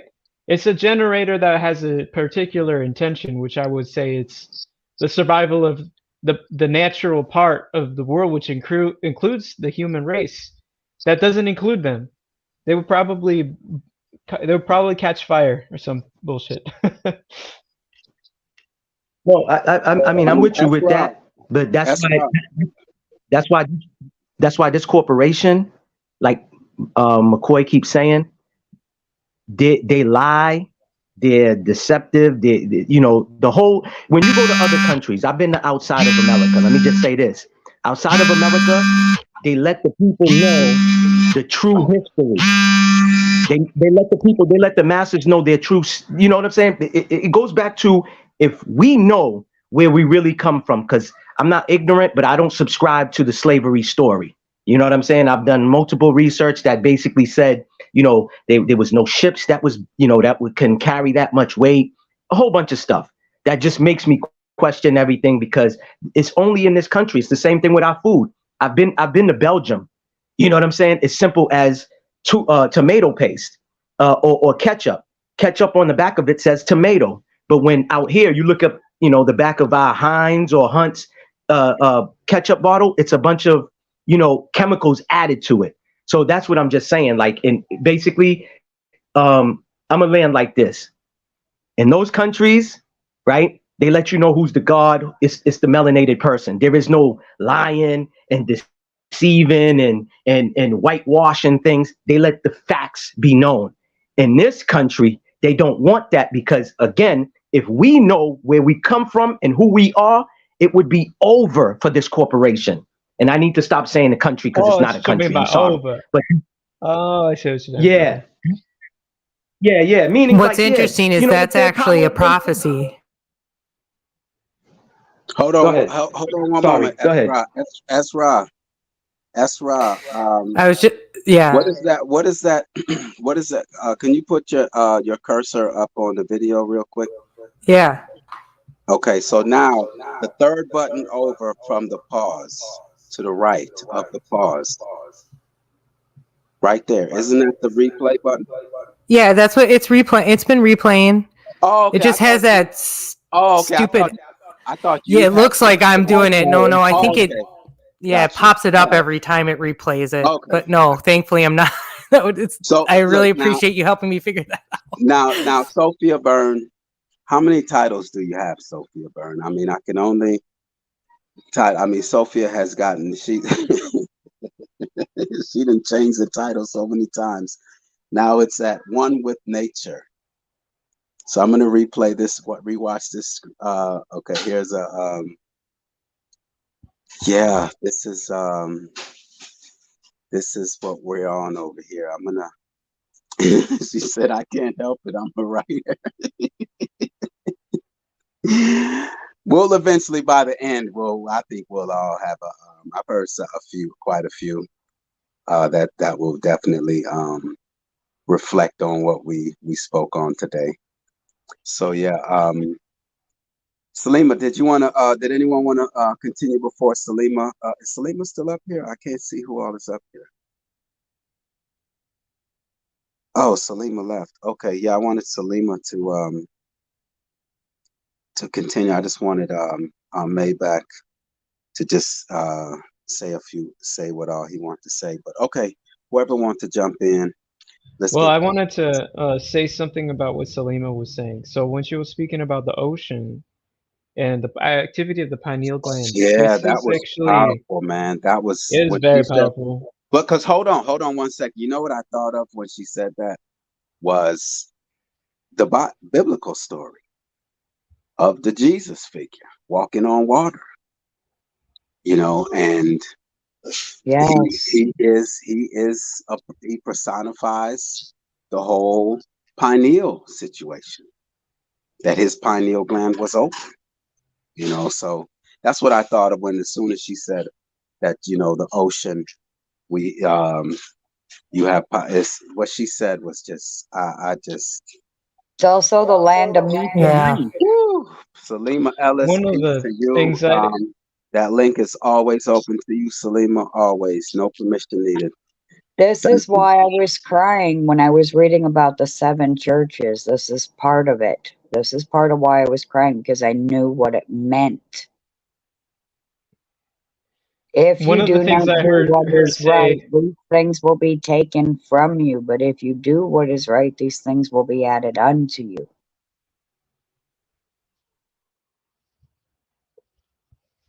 Interesting.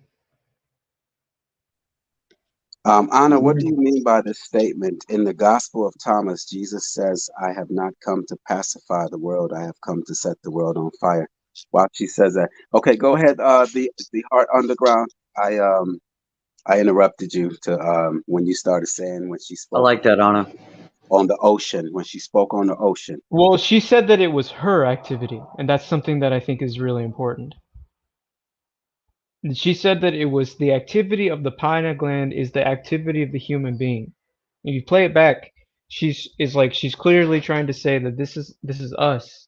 I feel like this is very important because the controversial issue, I think, part of one of the things that Asra is trying to solve here is that we have a lot of people who have these fucked up signals, and there's kind of an ideology that is a slippery slope. People are saying get rid of the ego, tune into the feminine energy, and all these things. And I think that essentially it's the activity of the individual that needs to be tapped into. And you can waste away getting into sort of spiritual bypassing. And so the way she said that, I think the power for me, where it came from, was that she was recognizing her power. And that I would say that is the ego. It's like, where do you, no, yeah, we can go back and forth. Please, go ahead. No, I was just, I hope we get an opportunity to ask her that question. Let me write that question down. Hold on. Well, continue. If you could rephrase that question. What was the question? You said that you think that she's. So that's the question that I would like to ask her. Is what is she? Is what you're posing right now. I'd like for him to define officially the term ego, because I think that's a very misused term, and I'd like to hear his perspective about what the term is. That's exactly why I didn't want to. That's why I didn't want to attribute to her, because that she might not co-sign that. But I know he was giving his opinion on his interpretation. She just co-signed it. Okay, boom. All right then. Yeah, I highlighted, but I don't know if that's what she was responding to or not. So I can't. No, I appreciate you trying to make sure that I'm not misrepresenting her. I totally get that. That's fine. Yeah, but it's still all right. It's still all right for you to express your interpretation. So we're good either way. But I would like for her also now to give us further more information on her thoughts on that. But yes, go ahead. My bad, y'all. I'm sorry, man. I'm really don't worry about it. Nobody needs to diminish themselves. It's fine. I'm telling you, man, this right here. Okay, here she says it. Yeah, she has double co-signed it. I am the ego. All right, then. Yeah. The heart underground. I appreciate you, bro. I agree with this. What I'm trying to say about the ego is, okay, first of all, it's the scapegoat. So if you have like something that somebody's that's trying to get you to kind of get into a submissive position so that you could be better because you need to be moral, it's kind of not really how cognition works. So the first organ that develops is the cardiovascular system to get the chambers running for cardiac outflow, and then from that the brain starts to develop. So I think that what Esra is trying to draw attention to is essentially, how do we activate the cardiovascular system? Well, if it exists before the brain develops, how do we even do that? Well, it's something that is not in thought. So the ego is usually considered to be like all these things where we like have all these attractions to things we need to go and get, like money or like clothes or fame or anything to get an artificial image. But the problem with that is that all those things are in thought. The ego is the pressure that we have to deal with to get like an inflow of vitality. So if you notice, we live right now, people don't like going to the gym. People don't like to challenge themselves. They don't like to try and experiment with spirituality because it's boring. But why is it really boring? It's because the mind keeps going, the thoughts keep going. So there's a point at which it breaks, and then there's pressure on the individual to change and to deal with internal pressures, internal change. It's the same things. Like you get to you're doing push-ups and you can only do 20, and you get to 20, and then some part of you suddenly realizes, hey, I could do a little bit more. I think that's the ego. It's the pressure, which is painful, but it also propels you. So when we look at this, and I think this is why it's complicated, is that some people, they look like they're propelled forward, but at the same time, they are competing with people who are not propelled, but they are attached. And to somebody who is trying to figure themselves out, doesn't really know how to stand their ground, both people might look like the same kind of person, but they're completely separate. One person actually is dealing with the internal pressure and moving forward. The other person has co-signed and adopted the brainwashing and is literally just wants some kind of like relief. They just want a giant mansion. They don't care about the health of the people around them. It's not holistic. And so I would say that the one where they are attached, that's not the ego. That's something that is pretending to be the ego. But societally, philosophically, we have a lot of catch-22s where the ego is actually scapegoated as the person who's attached. So we can get into that a little bit and talk about how that could happen. But yeah, the ego, I would define it as that internal Well, pressure that well, causes to tap into our vitality. well. I would like to take it back. Indegruv or Paula, did you have anything you would like to add before I take it to Esra? No, I'm No, I good. think I'm good. Okay, Esra. Now, you can take this image off the screen because they're in the chat saying that they would like to see who all is speaking at a certain time. So I appreciate that. That imagery, it definitely adds to this whole presentation. But they're requesting to be able to see who's speaking. Gotcha. Also, Esra, I want to take it back to you in the sense of originally when you first hit the link and was speaking in regards to other things. Is this part of your journey, what you're presenting right now? Oh yeah, so this is. Or did we take you off track with the subject matter? Oh, I have. I guess if you want to label it or whatever, I have that ADHD thing, so I'm going to go off track either way. No, but what I'm saying is this part of your quest and journey? This right here that we're discussing. Yes. Okay. Yeah. All right. It's what and like what Yehart was touching on and trying to say. Like I think this is what Sarah's trying to say. It's like yes, I'm bringing back balance. Like or I'm trying to discuss the importance of balance, which is what's actually important about that whole topic that we could connect this with now on the alkaline diet. Because our diet is so heavily acidic. Hold on. Before we dive into the alkaline diet, okay, before we do that, because Salima, did you want to add anything, or anyone else wanted to add anything before we dive into the alkaline diet? Because that is a subject matter within itself. So did anyone want to respond to anything that was said prior to where we're going to right now? Yes.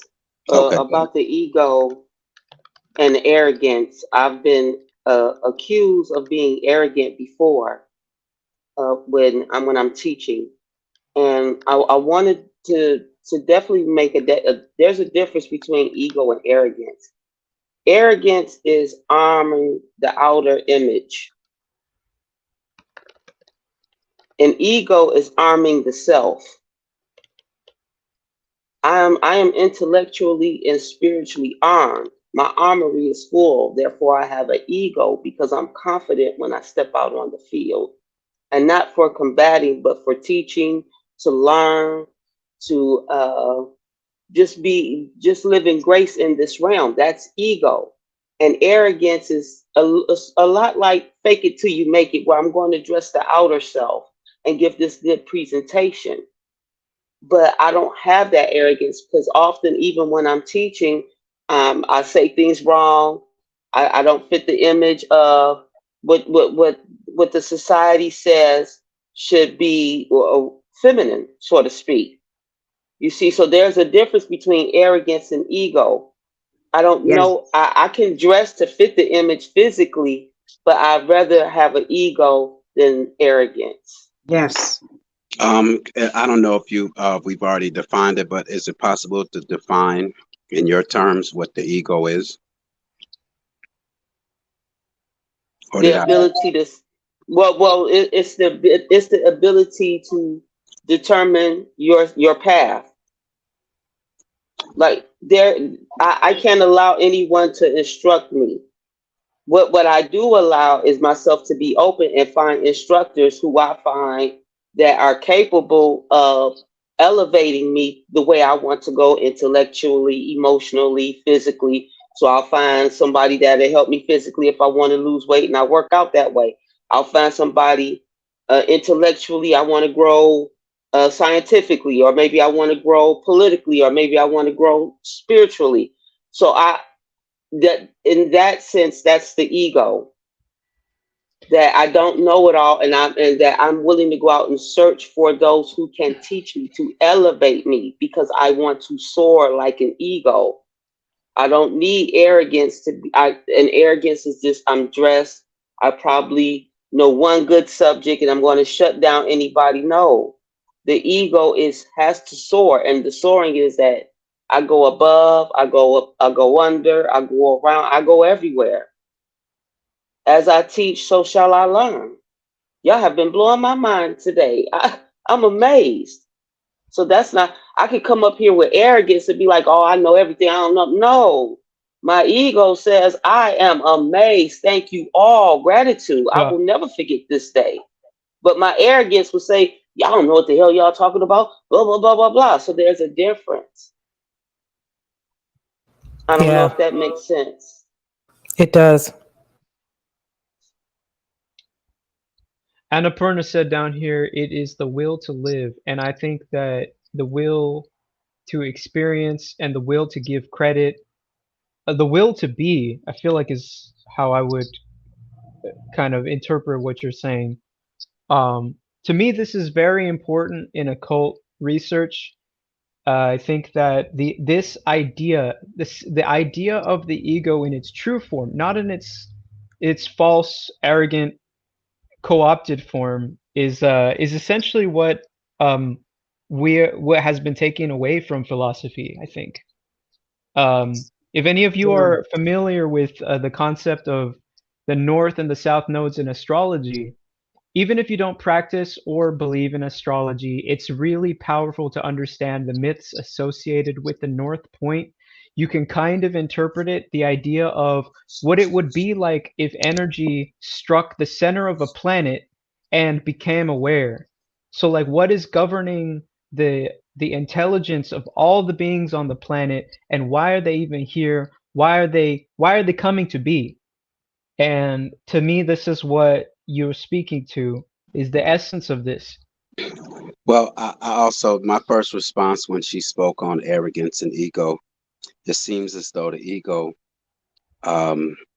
exists or lives on truth, as opposed to arrogance seems to entertain lies and beliefs in our imagination. So that was my what I first thought. You know, the ego seems to exist on truth. Just from the way that she explained that, I came up here and said, I'm amazed, and that's the truth. She wasn't, but arrogance will entertain lies and deception, and so I think that's a difference that I noticed immediately. That's. Was there anything else you wanted to add, Salima, or before we jumped into the that's right. You have an image here on the screen.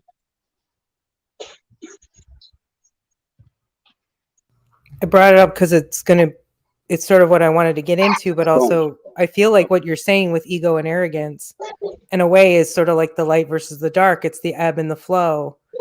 It's the wax and the wane. This is a reoccurring theme in our world. It makes me wonder if that's part of it. Did anyone else have anything to add in regards to what was already discussed? Otherwise, yes, Esra, I've been asking her to deal with this alkaline, to a person like me who is I live off of an alkaline diet. Salute to Dr. Sabi. And I'm more a rawtarian. I don't eat cooked foods. Might slip up once in a while because of my children, and I don't like to waste food, but I see the difference. If I go 2-3 weeks without eating cooked foods and I eat cooked foods, there's a definite difference. I use the bathroom less. When I eat cooked food, it's guaranteed to come up out my body. But if I eat raw foods, I use the bathroom less. I'll just put it that way. So the floor is yours, Esra. Appreciate you. Thank you. Oh yeah, no, I really appreciate this. So what I was saying sorry, go ahead. May I ask you a quick question? Is that the S that is the Ra? I'm just, fun with words. Yes. Okay, I thought so. Yes. So what stirred this conversation about alkaline diet specifically had to do with me just talking about my experience working in the medical field and when I was doing follow-up care with patients. And I just started to have more than a handful either telling me a story about someone they knew directly or they themselves had been diagnosed with stage 4 cancer or terminal, and they were going to a clinic. And I apologize because maybe, I think, Anna, aren't you in Mexico? I think that maybe you know the name of this clinic, but this isn't totally unknown now. Anyway, they're going to a clinic and they sit on an IV of vitamin C for 2 weeks. And they also are put on an alkaline diet. The main thing is they're just asked to cut out soda and tomatoes, which I have an interesting thing about that to just note. And then they're some of them were told to, like, increase their white grape or just some sort of like grape antioxidant type substance in part of their diet. And they were coming back and getting scans done in the US from their previous doctors and stumping them with their results because they're coming back cancer free. And I even asked a doctor I worked for about this because I'm like, this is just ridiculous how many stories I was starting to hear. And then I said something in the middle of the clinic, and one of the medical assistants shouted out the name of the clinic. So it's like, it's not like this isn't unknown.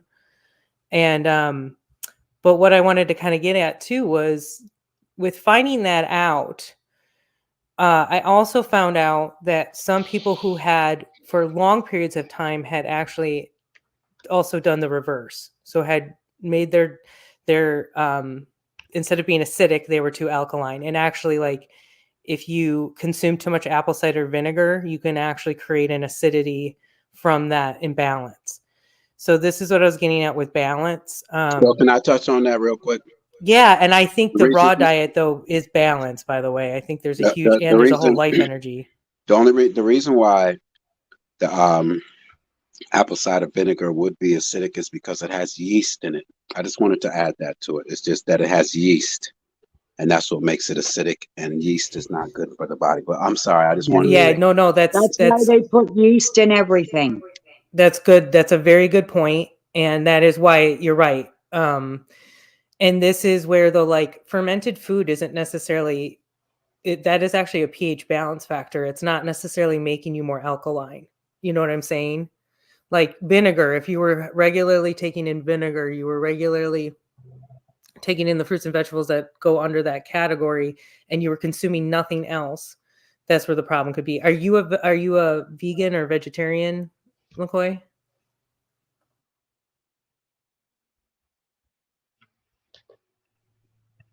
I think he calls McCoy, I himself don't know if a you raw heard me. Italian. He eats all raw fruits and vegetables only. So no meat, right? Is what you're saying? No meat at all. Okay. So, and this is what I think is interesting because I've ran into people doing the only meat diets, the keto, the vegan, and everybody's had different effects from everything. And this is why I think when it comes down to it, it's looking at the balance of it, and then and also your own emotional traumas that's influencing your own health is really important on that too. And that kind of coincides with, like, somebody I knew who had literally had cancer for years and had literally tried everything alternative other than addressing the emotional side of things for their disease. That was So me this is why a few years ago. Balance. Yeah, sorry. No, go. Just relating. Yeah, say that again. Sorry, I didn't hear you. Oh, I was just saying that was me a few years ago. That's all. Oh, like doing that alternative diets? I've been vegan and I've been keto vegan. I've been plant-based, and now I kind of just like eat mostly vegetables. I'm obsessed with like fermentation, and I eat meat. I just don't eat any processed foods, and I eat fruit every once in a while, and mostly just veggies, meat. Yeah, I think the fermentation thing, I have that in my diet as well. I love kombucha. I want to make my own. But I do think that, and I've done it too. I actually did really good on a vegan diet, and it's been a bit since I've done that. And I feel like that would just be a good thing to just do. I think that's part of like a resetting of the body, which is why fasting is so powerful. But then, I mean, we could get into a whole other topic there, which we're not going to. Can I just say peace to Prophet Levi, peace to Keith West in the building. I saw Anthony Lowe. Salute to you all. Thank you all for being here. Appreciate y'all always. Your presence and your encouragement is very much needed in this moment in time. So I thank you all for finding value in this channel, and salute to the panel. Appreciate y'all. Thank you.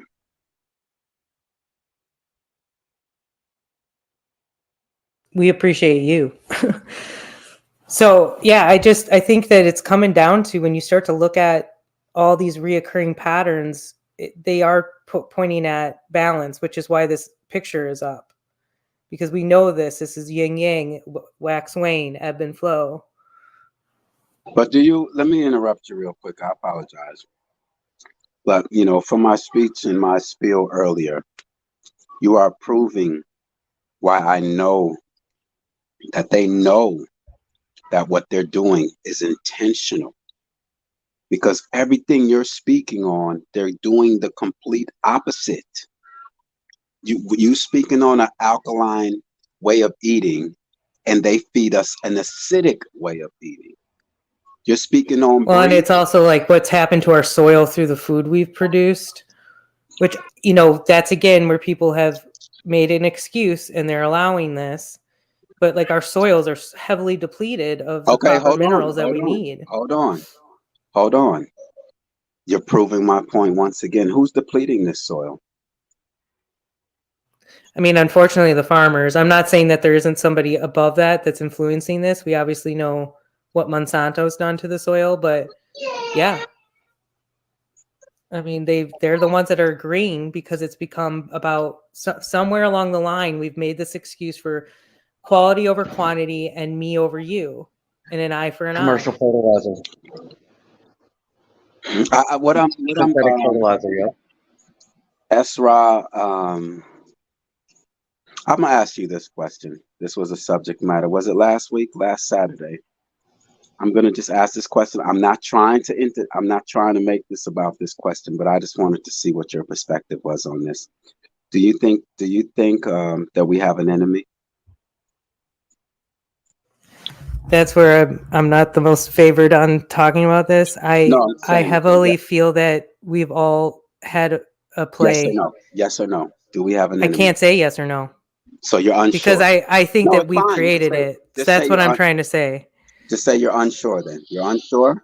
We've manifested it. I can't say I'm unsure. That's what I think. I think we have manifested a lot of this and made excuses over time. Hold on a second. Sorry. So you're actually answering your own question. You're saying that we manifested it. So therefore you are acknowledging the existence of an enemy by saying we created it, right? Yeah, because because I believe in yin yang. So there's an opposing force and there's a positive force, right? I don't want to see. This is where I get in trouble a lot by asking certain questions, and then people feel as though I'm pressuring them for an answer. So I don't want to, if you don't want to go any further with it, I'm cool with it. But it's just it's a yes or no question. Whether you explain it on how there is an enemy or how it exists, I'm just asking, is there one? But it's all right.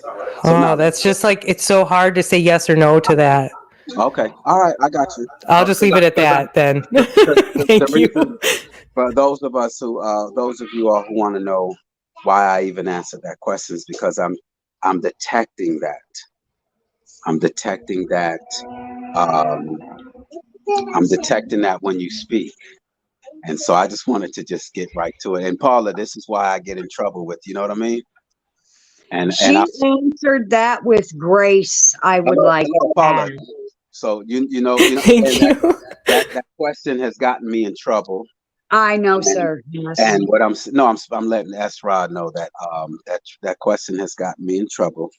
And I am one who like an answer.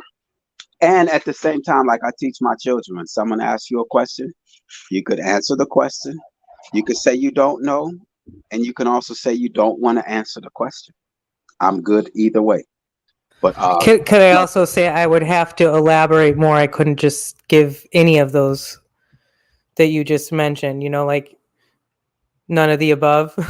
D. That's all. I mean, I can just say that without giving my explanation. So you're all good though. And I encourage you to ask these questions, because this is what's super important. I think this is what as a community, we have to pressure each other a little bit, make it a little uncomfortable sometimes to pull through what's important, I think. Now there is a MC Nemes. I can't see the rest of the name. Have you all who travel the YouTube streets, you all I don't know know who it is. MC Nemesis. I don't know this person. They haven't wrote in the chat. I don't know who they are. If they would like to write in the chat so I could check out your channel. But I'm not here for the play. There's 12 million other content creators. Hold on, y'all. I'm gonna entertain this week. Oh,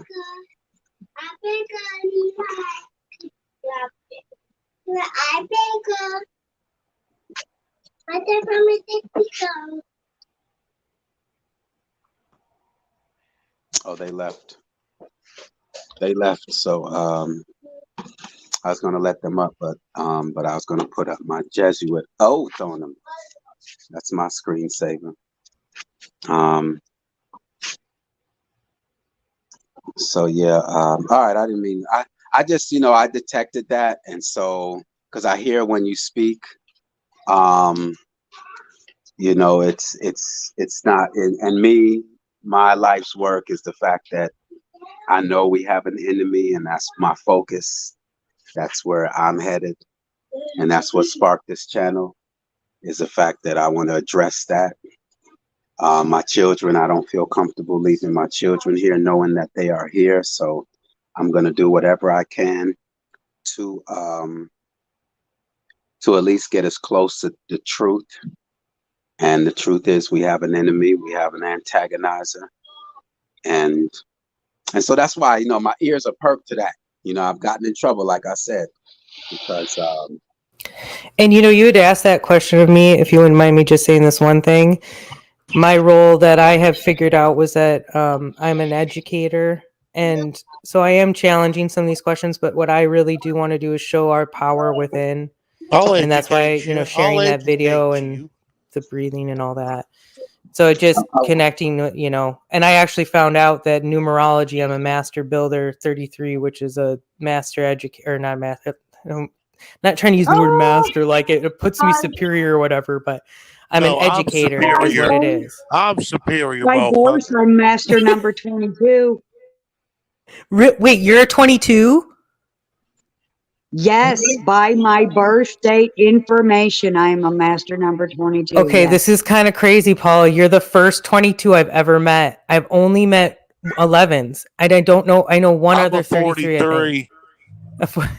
Hold on, y'all. Hold on. Wow. Let's get MC Nemesis. We got to get hooked up on Facebook, girl. Sorry. Yeah, we will. Sorry. Go ahead, MC. MC Nemesis Fan Club. Peace to you. Welcome to the panel. What's going on? So what's this Jesuit oath that you have up here? You guys the Jesuit order? No, we just know what the oath that Donald Trump took, the oath that Joe Biden took, the oath that Anthony Fauci took, the oath that the Pope Francis took, and all these other leaders out here that think that they're our leaders. That's the oath that they took, that I'm their enemy because I don't follow what they follow. I don't subscribe to what they subscribe to. I'm a heretic. And that's what the Jesuit oath said, that I am their enemy and they will poison me, annihilate me. that is their obligation on earth. So I set that as a reminder. So what's going on, MC Nemesis Fan Club? What's up? That's pretty intense, dude. Have you sought help from a therapist? Have I sought help from a therapist? Clown.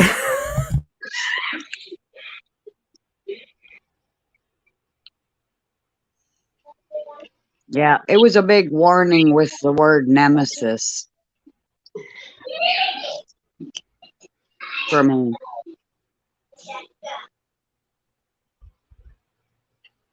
It's a pretty funny leading all confident like that as if it was actually relatable. Right? Like, I would say the person that asked the question about seeking mental help should take his own Anyway, advice. no, we already had known. I had already known. That's why I have this Jesuit oath up. I already knew. So it's not even, he's not even worth adding. That's why I told you all I put that subscriber mode on, because I know that what I speak on, these weirdos do not want me to speak on. You got them running scared if they're showing up in here. Nobody's scared of you. You're just a distraction. That's all it is. Yeah. Let's bring up some good constructive points. I'm not sure they were listening, but that's okay. Scared of you. Come on, man. So I really think that on this issue of the enemy, that I'm also split. That's what I said last time. I didn't want to go. You don't want to go back to that? Yeah, no. Okay, I want Esra to continue. It's just that I detected something that I wanted clarification on, and so that's all it was. But no, Osunyemi, good to see you. Thank you. Appreciate you. Okay, so can I just ask you one question, McCoy, kind of connected like with just about where we come from or the connection with aliens or what they are? Because I asked this in the chat. I know this was before I was on, so I'm sure you didn't see it. But like, how do you feel like that connects with the evidence that's been left behind on like ancient architecture and structures throughout the world, especially like in South America, like the H blocks and just like that kind of technology? Do you think that was us ever? Or do you think that was the aliens? Like I guess I'm curious about that on your perspective.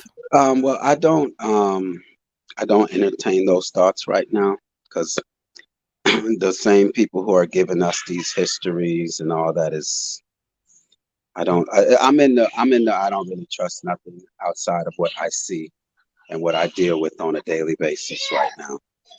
You know, so I don't know. No worries. Your question. Yeah, I don't subscribe to the whole mud flood, Tartaria, flat Earth, globe Earth. Were we here 1,000 years ago? All of that. I deal with right now. Okay.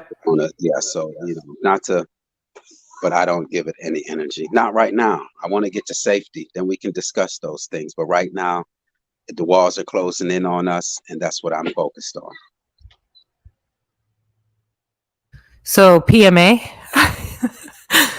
which is Private Membership Association. And my other little note here is land patents. Get the land, get the patent, and the government doesn't have rights on intimate domain. Yeah.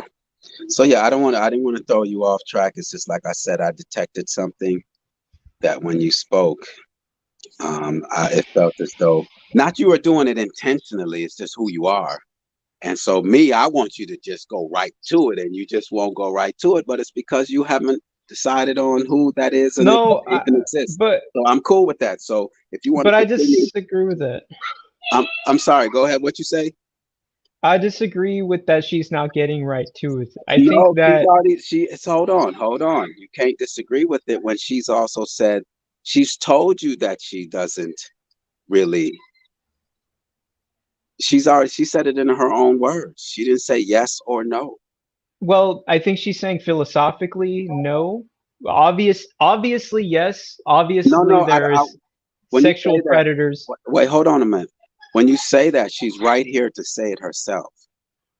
Yeah, do I get you? I'm not gonna lie, I do like where he's going with this. Okay. But I appreciate that, McCoy. I do. Okay, go ahead. I think obviously it's like there is a physical enemy, but philosophically there is no enemy. And I think philosophically, strangely enough, is where we're going to find the solutions to deal with the physical enemy. I think that's why it's like, I also agree remember when Blue was like, I don't want you to give a fuck about those child predators. I agree with him. Hold on a moment. Okay, so Esra, you heard what he said. Is that you resonate with that? Yeah, I do. Yeah. Okay, so you agree there's a physical enemy, but philosophically there is no enemy. Yeah, and that it's just so much more complicated than just saying it's red or blue or black or white. So physically there is an enemy. Philosophically, there isn't an enemy. Is that what you're saying? Yeah. Okay. All right. I'm good with that. Appreciate you. Thank you, Yehar, and yeah, I appreciate you asking. Were you through? Were you through with the screen share there? Because it dropped down. Oh yeah, I think you were switching screens or whatever, but I feel like I made my point on that. It was just that visual I wanted people to see because I thought it was cool. Well, it would be cool before we move on from it if you would elaborate maybe on the S being the Ra. Okay, so my whole life, my name is Sarah, and my whole life I've had nicknames, usually actually connected to my last name, which is kind of humorous. But I mean, then when I got a little older, I had a friend that recently gave me the Esra name, and it really stuck. And so like most people don't call me Sarah. You know what I mean? Most people have like a name they give me. That's just kind of who I am, I guess. I meant the yin yang because there was an S that goes through the center of it, and I'd asked you earlier if that was the okay. Well, hold on one moment. I'm sorry. Yes, if you could hold that question really, Paula, because that seems like it's going to take us in there. Did anyone want to respond to the work that Esra presented in regards to alkalinity and acidity and did anyone have anything to touch? I just don't want us to be jumping back and forth because this information is very important, and I just want it to be like concentrated in a certain area and then move on. Really appreciate that. You keeping us structured. Really appreciate it. Panels where it just goes back to just this, and I'm like, can we just finish and clean this up and boom, and then boom, you know what I mean? So that's all. It's because people come back and listen. And it's very like all over. So if no one else if Salima indegruv has nothing to respond to that, all right, what was your question again, Paula? I'm good. Well, she was talking about not being so acidic when she put that Esra sign of the yin yang up there. And so I was asking her, staying on topic, asking her if she had any more she could elaborate on where the fun with words was earlier. Is that the S that is the Ra? Is there any way she can put that into words for us? Like, because it's the yin yang, there's that S in the center, and it is the positive and the negative swirling around each other in like a forever dance. And I am kind of playing that role, but yeah, that's really interesting because I didn't think about that though. I use that animation actually because that's connected to obviously the toroidal. It starts with like that S shape, that polarity, and then they wind around each other in the infinity over and over again until you create that sort of toroidal / sphere. Okay, so I just kind of pointed it out to you then. Yeah. Right, I did cool. not even. Cool. I don't know why. I should have seen that before. You know what I mean? Well, you see it now, and that's all that matters. So now we go back to and that's why you matter. The Heart Underground. Did you have anything you wanted to add real quick? Not real quick, but I On sense, the yeah, I sense that you didn't get to complete your thought on another. You were not in. Esra, you responded to Esra, but I think, if I remember, I think you were trying to complete a thought on something. So I think that this is just going to take a lot of time to parse out when it comes to the whole where is the enemy philosophically, not physically. And, I think that I don't think that the ego needs thoughts. I think circumstances are thoughts. So, like, if you think Jeff Bezos is an enemy, I would agree with you. But ultimately, I'll come back to myself into my philosophy, which is in my meditation. And in that meditation, he is not a person. He is a dead person who is pretending to still be alive.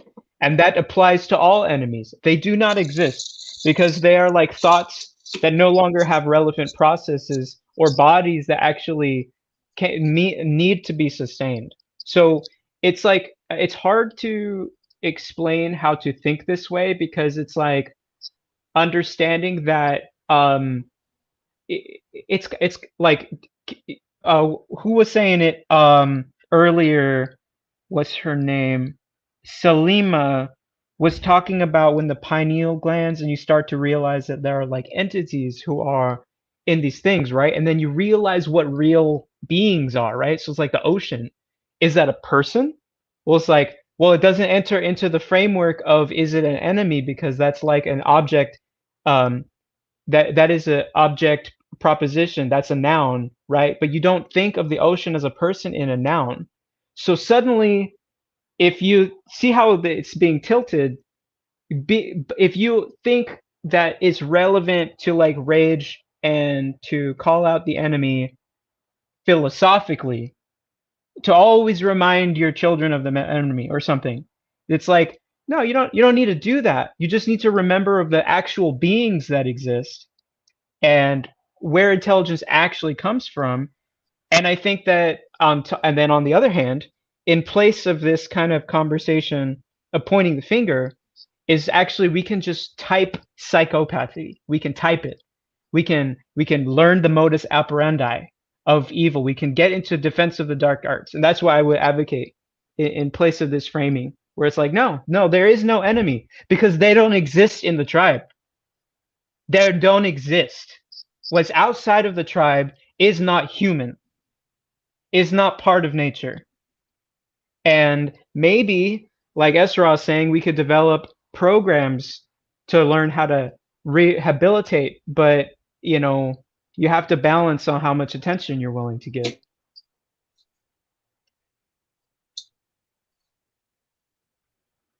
I would like to speak on that if it's possible, if he's done. Yeah, please. Okay. I disagree with you, and I do agree with you in some forms. I think because we're coming from two different life experiences, where my experiences and my people with my enemy says that we do have to point out the enemy, because if we don't, we're going to continue to be oppressed within our own realm. Whereas the case with my people. So not acknowledging the enemy and that it does exist harms us, because now we continue to contract with a being or entity that we don't even understand is our entity, is our enemy, and that we can't get away from it because we don't understand what we're dealing with.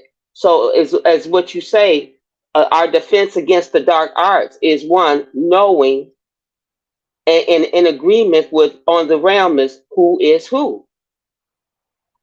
You see, so that's my defense against the dark arts, and that's how we defend our people. I have to point the finger and say, this is my accuser. This is the person who is abusing me. Now, as we attain knowledge and grow, at some point, that enemy does fall out of my existence. Like you say, it doesn't exist. But as long as I'm in a certain level of three-dimensional realm where there is this force quantum entanglement, I do have to acknowledge that enemy until I can attain the knowledge and the skills to ascend above that arena, if that makes sense. And now I don't have an enemy, like you said. because I'm no longer playing within that field where they can even be acknowledged by me. Well, I appreciate that. I'm not convinced that. Uh, I think maybe I may have gone a little too far when I said point the finger, because that would also, like you said, be include in like defense of the darkness. I guess what I mean by that is just that it's such a delicate thing, and then there's this other side of it where with Esra and what her work is about is I see that a lot in the youth, is that whatever like parasite has grown into full maturity in the politicians, let's say, is always trying to be planted in our youth. And I think that there's like it's like you have to be careful to maintain the philosophy where it's like, in a way, there is no true enemy as long as they are protected and learn to grow within their processes.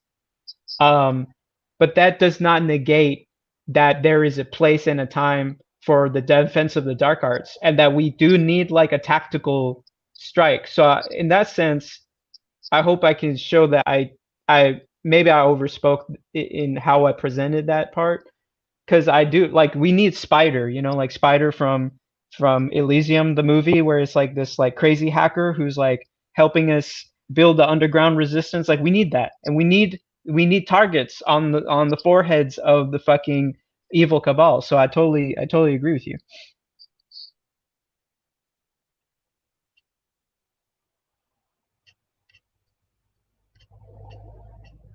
I'm just trying to protect the integrity of the conversation with our beloved children and people who,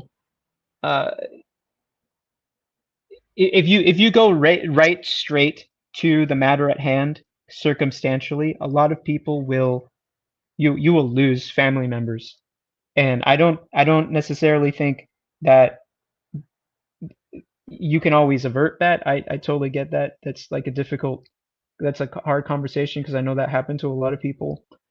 And it's just that I feel the intricacy is just so much in protecting the process, where a lot of that for the beginner meditator is kind of a distraction. But at the same time, they were maybe already having those awakening thoughts before they started practicing. But then they need to go internally. They need to go sit and experience their own path.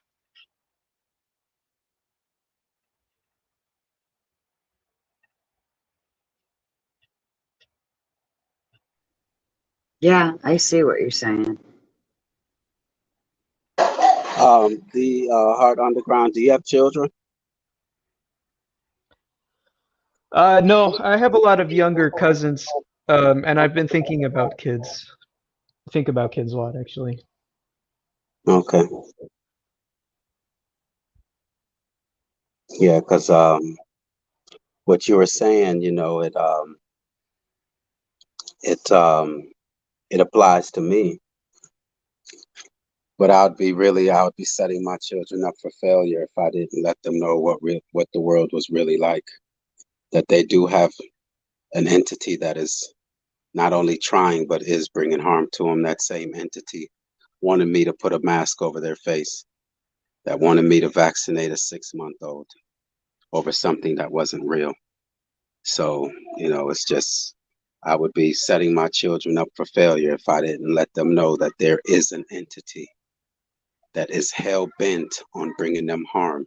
They didn't even want me to have children through the use of birth control, condoms, perverted habits.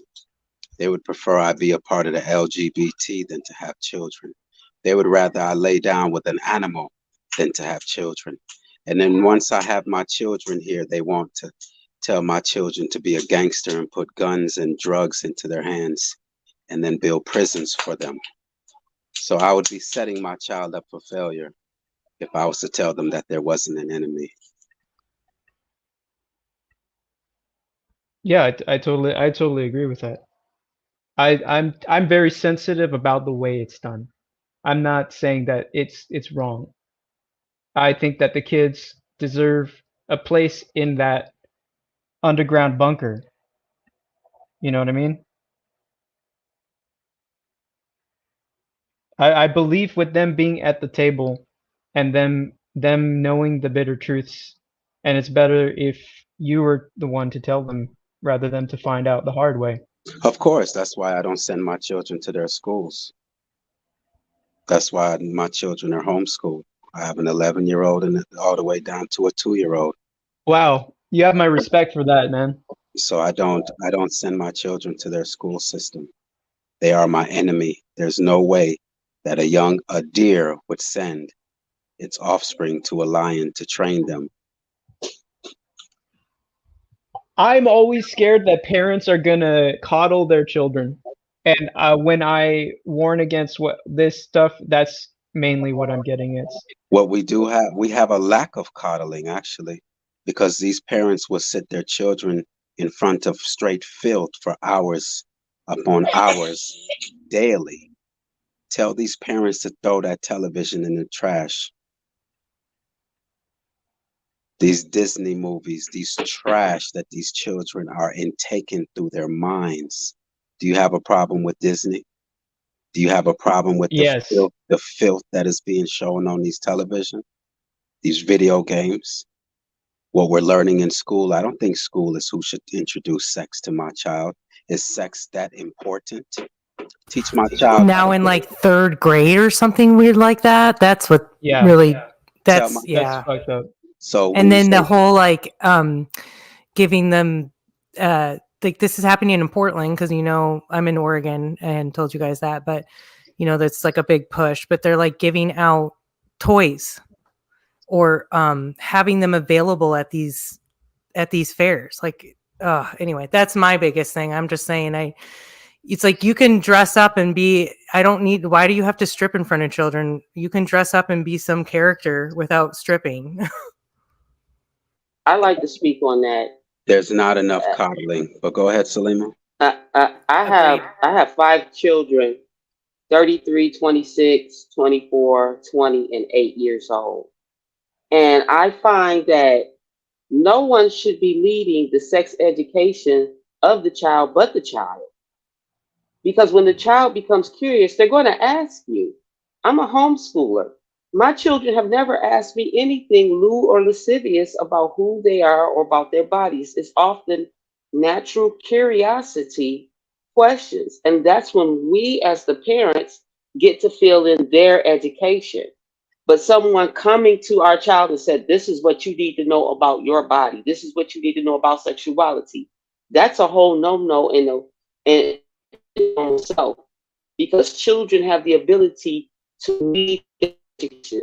We as the parents, all we have to do is willing to facilitate their curiosity in a healthy and mature manner. And unfortunately, our children are not going to get that within this system. They're going to be the idea of sexuality through the system is going to be forced, and a lot of it is going to be ideology we don't even approve of as parents. So yes, our children have the ability to lead it. We just don't know what we're doing as parents sometimes. But sometimes I wonder if that's and sometimes I wonder if that's the disconnect where we used to be, it takes a village concept.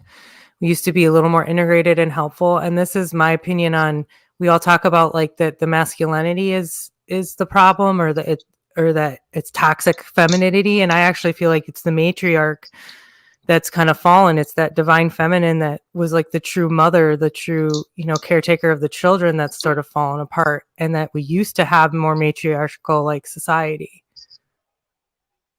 And you're absolutely right. You are so right. So let me tell you, like I just said, as a homeschooler, we don't even understand that children will lead their own education. Once they begin to question everything, if you are an intelligent and loving enough parent, all you have to do is facilitate their curiosity. that is their greatest education. So we as the matriarchs, as the mothers, as the first educators, once we allowed ourselves to be circumvented and submit our power, our ability to educate our own children and our own nation, now we've fallen into this disrepair that we have now. Yes, and I think that shows with the Native Americans because of they're falling out with their own culture, and now them kind of finding it again.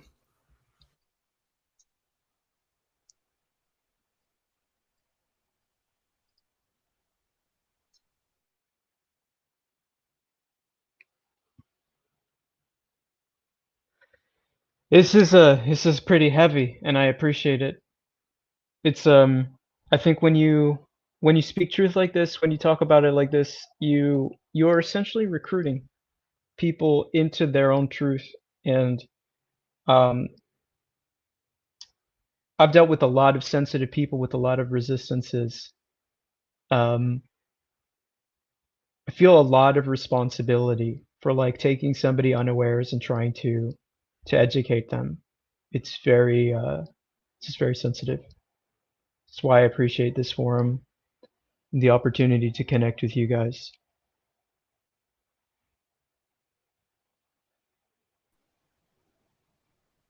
I know how they did it. Well, at least in our modern age.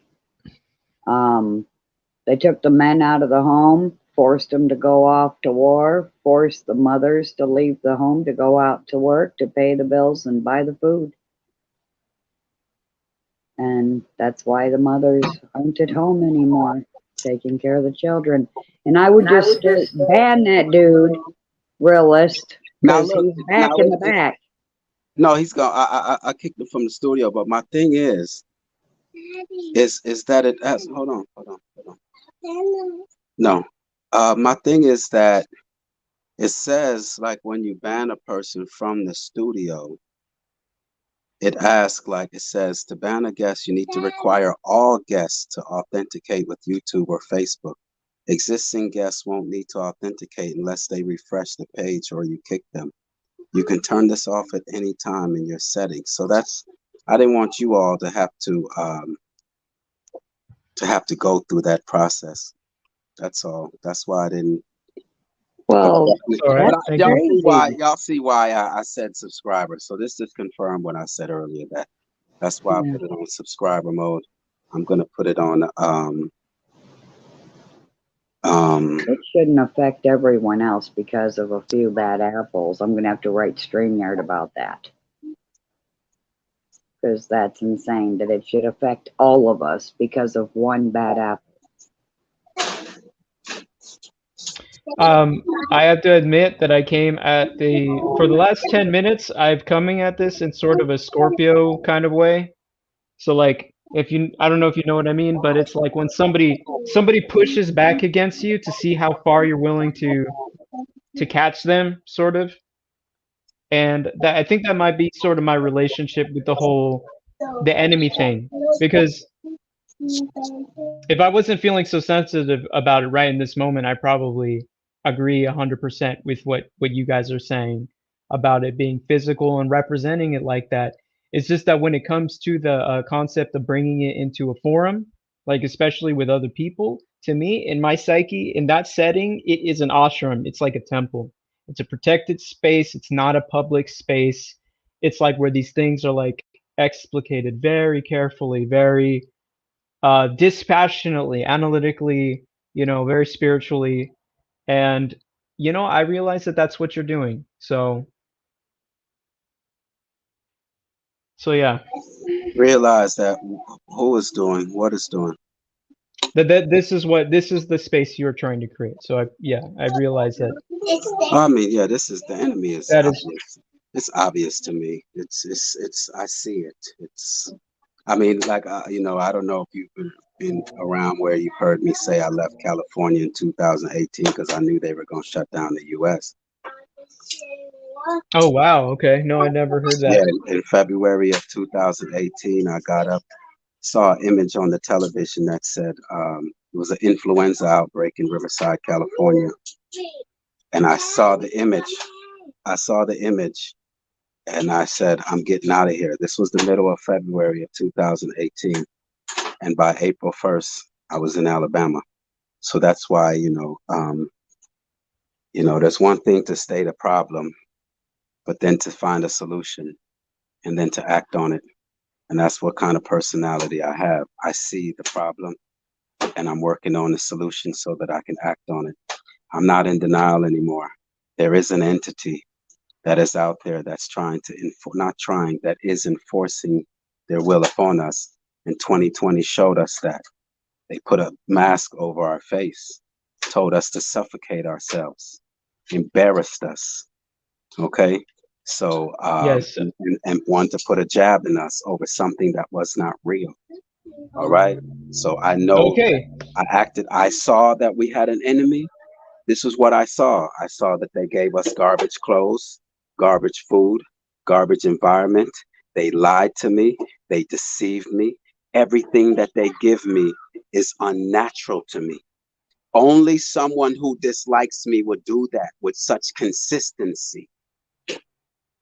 Only someone who dislikes my existence would treat my children this way. All right. So therefore, I said, I have to get out of California, which is a pharmaceutical state. I know they're going to comply with whatever the government says. I saw that Alabama has an exemption on vaccinations. That's the only reason one of the only reasons I chose Alabama. And how ironic, exemptions on vaccinations, because I don't immunize my children. So that's all that I'm saying, is that I know that we have an enemy. This is a natural way of living, and it was taught to us. We didn't just come out the womb wanting to live this way. Go to the park and see the children play. Do you see racism? Do you see any division? They just want to live and be peaceful in harmony. That's where we once was, until we learned this unnatural behavior.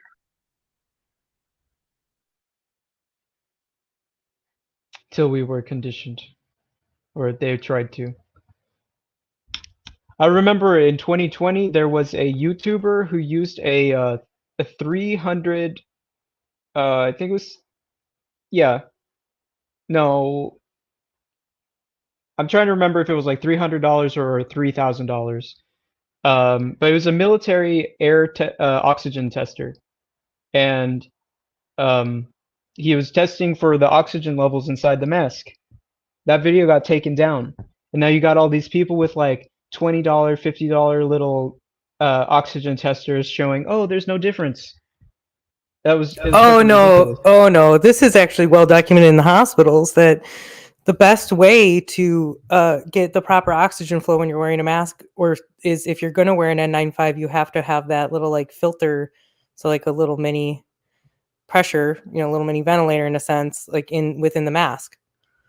It's actually well known, and that the only reason that they even wear those surgical masks, which is what most of the people in the hospital are wearing, which is not proper PPE, is to prevent like their saliva or anything from their mouth going into the body during surgery or during other operations or whatever. So that's what's okay. Here's the other funny thing. So you guys, I worked for a hospital. In 2017, they were enforcing me to wear a mask because I refused to get the flu vaccine. I had to have open dialogue conversations with the doctors I worked with about the fact that the flu vaccine was only ever proven to be at the best, if this is even true, obviously 42% effective.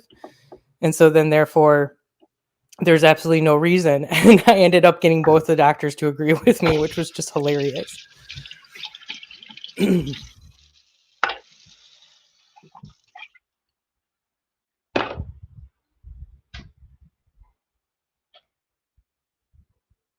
I think Salima, didn't you have wanted to I remember Salima had something to say. But maybe I could be wrong. What was the topic before? But I was it was this. Oh no, that's right. You did respond. You were dealing with the children, and oh yeah, yeah, that's right. That's right. It's This is real to me. This isn't no. This is like indegruv. This ain't no play. You know, the biggest. You know, you go to an AA meeting. The first step is to acknowledge that you're an alcoholic, and it's the same thing with me. You have to, not you have to, but I had to identify that I did have an antagonist. You know, do you think two planes went into the building? Who was that?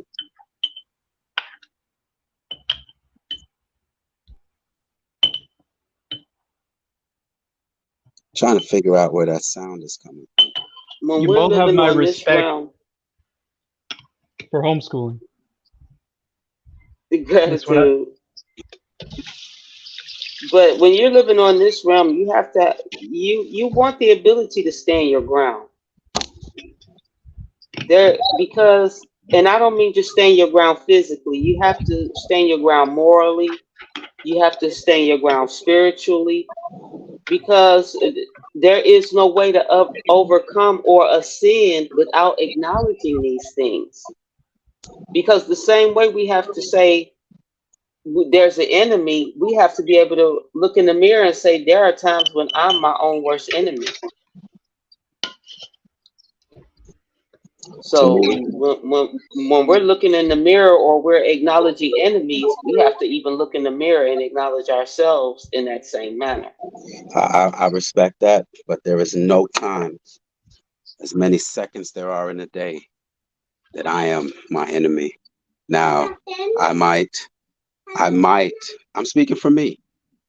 I might have habits that were taught to me, yes, that were taught to me, and addictions that I may have attained. But at the end of the day, I did not do this to myself in no way, shape, or form. My enemy knows that there's cockroaches in the peanut butter. Will my enemy put that on the label? No, they hide it under natural flavors. They know that beaver shit is in vanilla flavor, natural vanilla flavor. Will they put that on the label? No, they put that on the natural flavor. They know that artificial flavor comes from aborted fetuses and petroleum oil. Will they put that on the label? No, they deceive me. Majority of these people out here that are obese, they don't want to be obese. They think it's normal. So yes, you might think that they're their own enemy, but they're only doing what the world has told them to do, to eat 3 meals a day. That this is normal. This is true. Talk to a food scientist. They get so weird about it, and it's not. It's like the narratives that they're. Yeah, it's. And this is where you have to pull the baby out with the bathwater, though, because I don't feel like throwing it all away. Is the resolve? I think they're leaving us those little bits of information to pull out of it.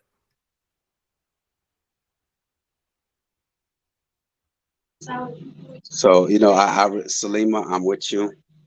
That yes, we can get in our own way because we can't break these addictions and we don't know any better. But at our core, we would never bring harm to ourselves. Our egos wouldn't allow it. And that's what you have to Right. make sure with your emotions, though, too, because I think that is our emotion. Like our ego does allow our emotions to take over sometimes. So checking that anger, checking that fear, that thing. Right, and that's what I mean because I've been overweight before. I've had the fight of being pregnant, going from maybe 140 pounds. Now I'm 220 pounds. I just had a 9-pound baby. So, of course, at some point, I know that I've been programmed with all these negative things, but at some point, I have to take command of my own mind and my own actions and say, am I going to continue to give in to this negative programming and the postpartum? Because as a woman, we have a lot piled on us after we had children. Or am I going to, at some point, look in the mirror and say, okay, I know this is who they are. I know this is what they did to me. But at what point am I going to look at myself in the mirror and say, am I going to allow myself to be a victim? Am I going to say, they did this to me, they did this to me? Or am I going to start at some point utilizing that self-determination that says, okay, I know what this is, I know who they are, but I also know what I'm capable of. I don't want to be my own worst enemy anymore. And I think that's what the point I was just kind of speaking of from. But no, I got you. And yes, you're absolutely right. They did this to me, and do I continue to complain about it or do something about it? Absolutely. And that's where I'm at. Yes. We've acknowledged, yes. Oh, not we, but let's say I acknowledge there's an enemy. All right, are you going to talk about it all day, or are you going to do something about it? And that's where I'm at with it. So I'm with you 100 on that in the sense. But at the end of the day, also, I have to say, no, we would not do this to ourselves. I look at the animals. The animals out there would not harm themselves. In no way, shape, or form do I see a squirrel or a bird bringing harm to themselves. They have a strict diet. You don't see a squirrel going over there to a dead animal and eating it. It knows its natural ways. We don't know our natural ways. That's the problem. We just been told a lie, and we continue to be told lies after lies. I mean, that's it's unfortunate, and it's that day and time right now. It's for me. I can't speak for anyone else, but for me, yes, I have an enemy, and what am I gonna do? And that's what I'm searching, seeking, and my objective is to undo and to unlearn the ways that they taught me. This is everything. The polyester is made from petroleum oil. Polyester. I saw that back in 2015. After getting up with Dr. Sebi, not literally, but just getting into his studies, and I'm like, damn, these people go through great lengths to poison me. Of all these great, wonderful things for me to eat, this is what they promote. Donald Trump in 19 invited a football team to the White House and fed them Taco Bell, McDonald's, Burger King, and KFC. This is the message that you're trying to send to the youth. So I'm just saying, I said, you know what? What is polyester made of? I'm just starting to question everything then. For sure. What is polyester made of? And the Google said petroleum oil. I jumped up out of I said, what? Petroleum oil? No wonder our skin get ashy. No wonder why when we walk on polyester carpeting, you have to now go get a pedicure. It's unnatural to us. So yeah, and it's all connected to like the buildings we live in, the construction that we live in, everything disconnects us from nature. So like the clothes, it doesn't breathe through. It doesn't allow us to get the proper elements out of the air, the minerals, all that. So then my thing is, okay, so I'm adding this up. I'm adding this all up. Okay, the food is filthy. The clothes that they sell us is filthy. They're lying to us. We all know these school shootings, this 9/11, all of that is just everything they're getting. Wow, these people don't like me. That's the only conclusion you can draw. That's the only conclusion, that this entity does not like me. And so then, I jumped up and started now finally, we figured out sports was rigged, religion is mind control. You start to figure that everything that they are about is not for you. You start to say, oh, okay, these people don't, or whatever they are, don't like me. Now I can make clear decisions now. Now that I know this food is garbage, am I going to continue to eat it? Now there's accountability. And that's where, where we start to think, it's breaking this addiction is tough.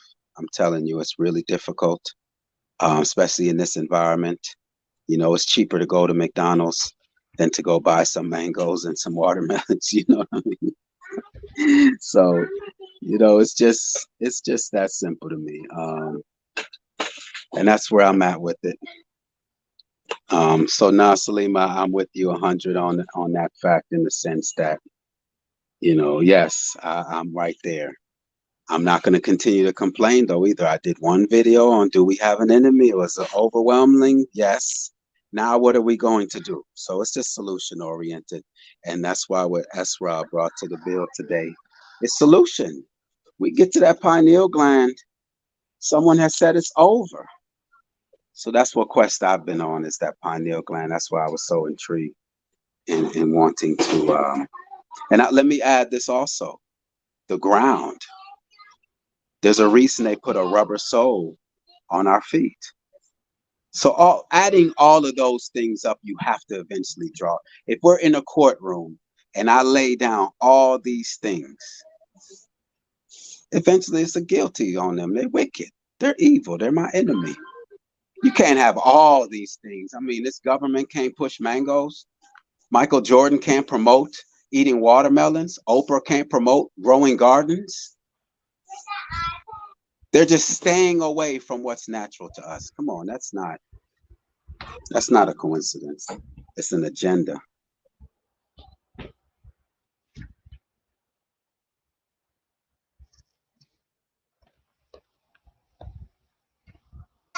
Something that always frightened me about my own youth was the willingness to be really understanding to people who ultimately have ulterior motives.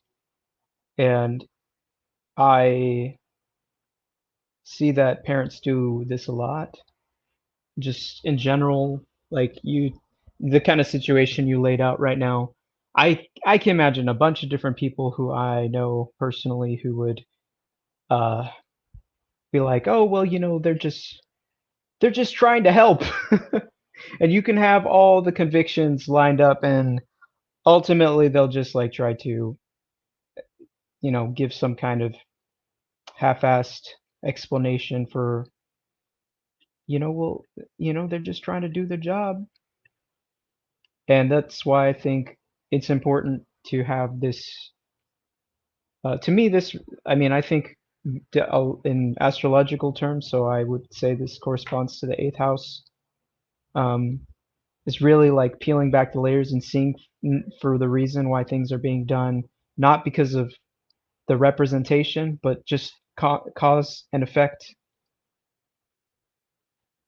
And yeah, I want this forum to spread. And I'm not here. My respect. No, go ahead. I'm sorry. Go ahead. I said my respect. So I was saying. Okay. Yeah. I'm not here to convince anyone. I'm not here to argue nor debate. It's just I'm all right with you being where you are. I'm not here to convince anyone. But with those of us like minds, is who I want to link up with. That's all. I'm not here. We don't debate. We don't argue over here. We're here to exchange information. That's it. If someone argues or debates, they've already exposed themselves. Let them expose themselves. But I'm all right. I know I was once a Muslim. I was once in the Bible. So if I meet someone who's in the Bible, I have compassion. I know why they're there. I know why a person believes what's on the television. We were all programmed, we've been programmed. They even called it television programs. Who are you programming? Us. They programmed us. And so, I have compassion. That's why earlier when Esra was asking, about somewhat being, having empathy. Yes, I do. For those of us who were the victims, I do have it. But those that know what they're doing and have an agenda, I have zero. Because many people have died living a lie. Their life was wasted. And yes, we could say it's for a reason. But I'm saying, how many of us, look at Indegruv, lost his grandmother over something, cancer. Cancer is easily curable. It shouldn't even exist. So I'm just saying that we have to deal with reality. We know how we want it in our minds because we're naturally good people. That's why when they lie to us, it's hard to believe because it's not within us. But they're liars. They're deceivers. They're wicked. They have 5-year-olds that are now having taken pills to be a female. How weird is that? That a child can go change their sex at these young ages? Come on. So I'm just saying, they had us doing the George Floyd with mask over our face saying, I can't breathe on our t-shirts and our masks. They're embarrassing us. And are we going to continue to get embarrassed and be embarrassed It's up to everyone, but I know I'm in an abuse. I was in an abusive relationship. I'm very sensitive. I don't like being lied to. I don't like being deceived. And that's what 9/11 did for me. They lied to me. I don't like being lied to. That's just me. You know, I can't speak for everyone else. And that's what woke me up to the deception. And it's Yeah, word. oh no, this time they're telling the truth though. No, that's who they are. They can't even tell the truth if they wanted to. It's not within them. And it's all right. They can be who they want to be. It's just now I have to try to be who I was naturally supposed to be. And that's what quest and journey I'm on. So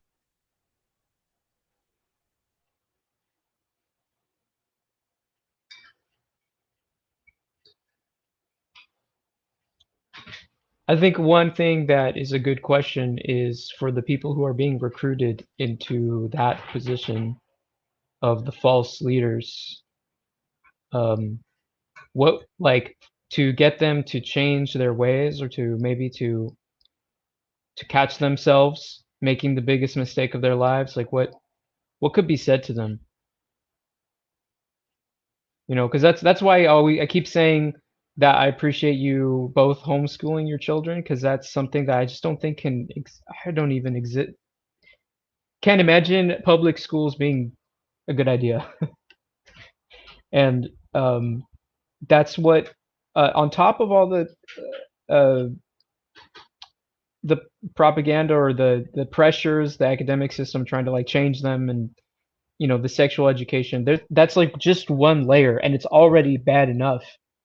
But on top of that, they also have to now deal with all the other children who may not have a protector, or who maybe is just falling into it and completely getting overridden. That's what hurt me about my youth, is that I remember all the kids, because I somewhat knew what was going on, because it was already sort of, I think every sort of generation deals with it to a certain level. I was born 1989. I think I might be like at least a decade or so younger than you guys. Um, but I remember people who were falling into the clutches of the ideology to a certain degree. The way like cell phones were starting to get really popular, and it was like something that never really existed, and that's something that I can't imagine my kids having to deal with, is like um, seeing other kids, you know, that aren't aware, and then you know you have to save them from sacrificing their time, because that's somebody else's problem. That's another parent's problem. You know, we need to be compassionate, but ultimately, you know, we grow up and then we come back to this forum where we do need to say something. We do need to draw attention to the conversation. I think it is an important question to ask. Even if maybe when I was a kid, I wasn't supposed to do anything about it back then. But now, what can we say to kids like that? Or maybe adults who never did a U-turn and figured it out like you did? What can be said? well, you know, I'm more into what can I do? And what I can do is to be an example. I'm not into really the trying I to hear talk. that. A lot of people they don't know they have options. And we are seeing is believing. You know, there's some of us who don't think they can go 3 days without food. So if they see that I went 3 days without food, they'll say, oh, okay. And they see the benefits. So it's just mostly, let's be doers. You know, there's enough talking going on and you're not going to convince people. I see that a lot. A lot of the people who are trying to get away from beliefs, but even the ones who are trying to get away from the beliefs is asking people to believe them. So let's just show them. Yeah, absolutely. Show them that it can be done. You know, that's more what I'm not really into I talk in the sense of, you know, we get our minds together and share our ideas and our thoughts. Yes, but to go around telling people what to do. No, I want to show them. No, I just mean like how can I meant more like in the way that you're talking now. Like Yeah. anybody might tune in, anybody could potentially hear it. Like I think about what appeals to them a lot of the times, just because I imagine that, you know, sometimes you might pass by somebody and just change them, you know. Oh yeah, just because definitely. of the way that you are. Like my children, one of my children was 4. I like to share this story in the sense of we're at the grocery store and the cashier said, "Oh, your kids are such and such," and my 4-year-old was like, "We're not baby goats, you know. We're not baby goats." That's what your kid said? Yeah, my 4-year-old said, "We're not baby That's goats." amazing. So it's just a matter of, you know, setting that example and living it. That's, you know, it's a lot of talking going on. It's not really much action going on, and so that's what's missing is the action-based society. You know, that's what's able to give 12 million content creators on YouTube right now. Reality shows. You know, we want to talk, instead of doing. And that's what's not gotten us to this place. The deception has, but to just, you know, a lot of people, I hear that all the time. That, you know, I've never met, I don't know many people who homeschool. Yeah, I mean, you know, you take that television away from the child, you finally become a parent. You know, you finally become a mother and a father. That television and the school system are babysitters. You don't want to do your job. You know, so I that's think parents who are not doing this are afraid of how much they could matter because of that generational trauma stuff. That's what and I also think. they have our parents so busy and separated that we've lost the value. See, the first thing, you know, even before I came into this was 2000 when my first son was born in 2012. I said, I'm not sending my child to their schools because they're going to tell my child that Christopher Columbus discovered a place that there was somebody already there. That's a lie right there. That's already telling my child to be a criminal, that they can go into someone's home and claim it as their own, but not in this reality. They'll put him in jail, though. Did they put Christopher Columbus in jail? No. We have a holiday. No. So I'm just saying, like, you know, it's you have to recognize what we're dealing with is truth. You know, we deal with truth. I deal with truth. Truth is what I'm into. And so, you know, I realized that no, plus I don't want no one else to raise my child. I'm going to shape their minds. They're my responsibility. I'm not going to get my child ready, buy clothes, feed them, and do all this to pack them up and send them to their school. What did that school do for my child to have 8 hours of my child's day?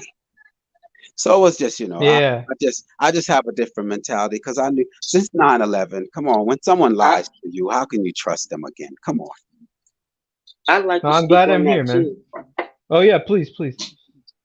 Well, the education system here puts the family into debt. They're already separating us. Now you not only do you have to buy regular clothes for your children, you have to buy school clothes for your children, and you have to buy whatever mandates they say you have to, you know, your child needs to go to school. So your child goes into debt spiritually, financially, and physically. That's a 12-hour day for your child. You got to think about the time that they're getting up to get ready for school. Think about all the things they got to get ready for school the next day. Now, where is the investment in the home?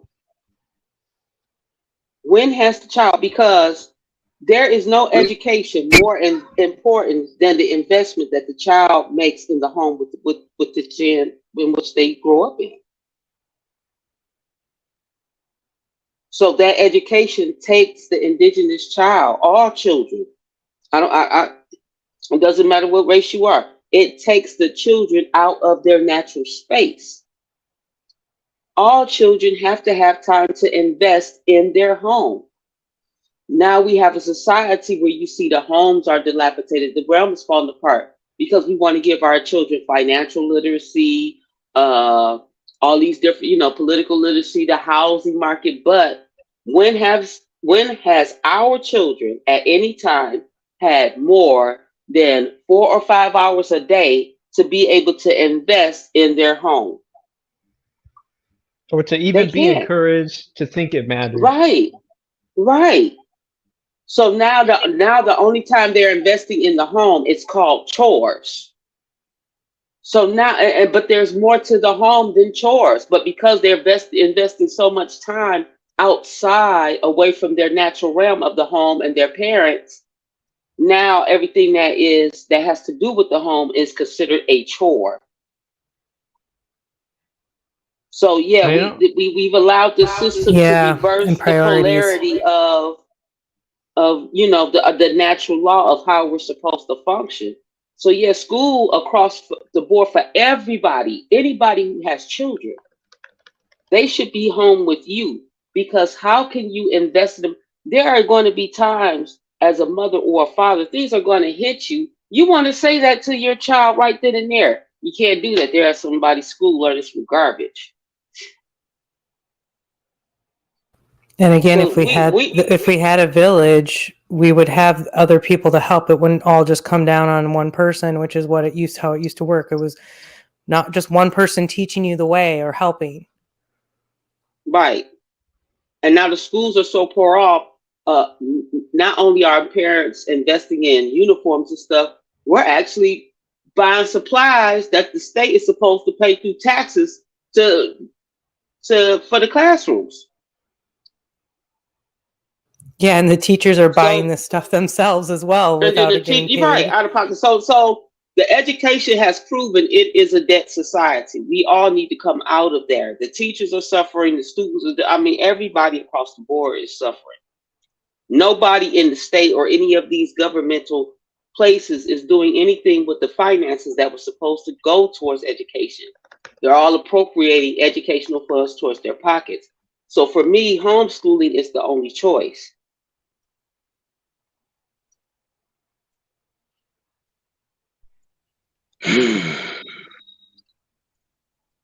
Your passion for life, for your children is definitely felt. You guys are very, very inspiring. Whew. Well,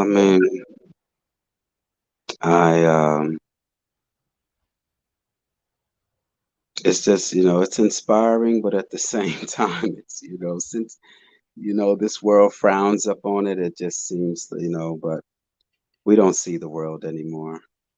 Yeah, fuck all that, man. You're like one of the most valuable commodities that this planet has. Yeah, we don't see the world anymore. We've been lied to. Come on. Your family member lies to you. Someone who you care lies to you. Come on. Are you going to let this government and this system continue to lie to you? But if your friend lied to you once, you cut them off. But this government, you say, oh, you know what? Yeah, they did say they were going to cut taxes, but, we're going to create more jobs. What jobs did they create? What jobs did they create? Only thing they're creating are more prisons and more hospitals. That's the only things that have increased over the last couple decades. Somebody correct me if I'm wrong. All I see are pharmacies, hospitals, and prisons. Well, they do create more jobs for their friends and family as they bring them into the fold and launder money. They just don't say who they're creating the jobs for. It's a play on words. There's a lot of middlemen in our, as far as corporations go, in our current setup. Go in your home. See how many products come from China. And yet they claim that China is our enemy.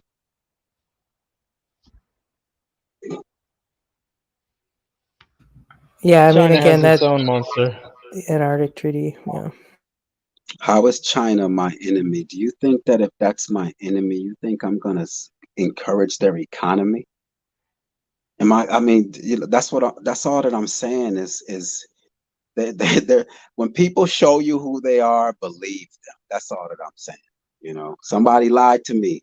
They went through dramatics and said 2 planes went into a building. Lied. Yeah. And they found a turban and a passport under all the rubbles. They lied. They said as simple as milk does a body good, that it has calcium and vitamin D. No, it doesn't. Calcium is added to the milk, and that's cow's milk for baby calves. But yet they encourage a mother who has natural milk for the child. Oh no, give them Similac, give them formula. We've been lied to. This whole system. That's what makes it hard to accept, because the layers to this thing is so deep. And a lot of people, they don't want to go there, which is fine. But then there's those of us who have. Let's go further. Let's go. Obviously, we have the heart and the courage to uncover. I found another layer of how they create jobs.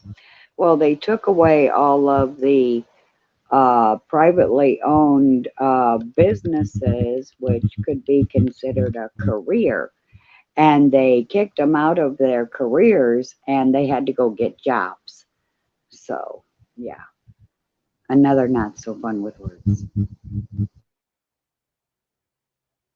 I want to start like a parental advocacy channel with you guys. I know I'm like a broken record. I say this like over and over again, but for me, it's like I have a sibling who I wish I could have been that father figure for, and it just hits my heartstrings, you know. The advocacy. See, when you kill a plant, you kill the root. You can continue to remove the leaves and the stems all you want, but it's going to continue to grow. How you kill a plant is by chopping the roots.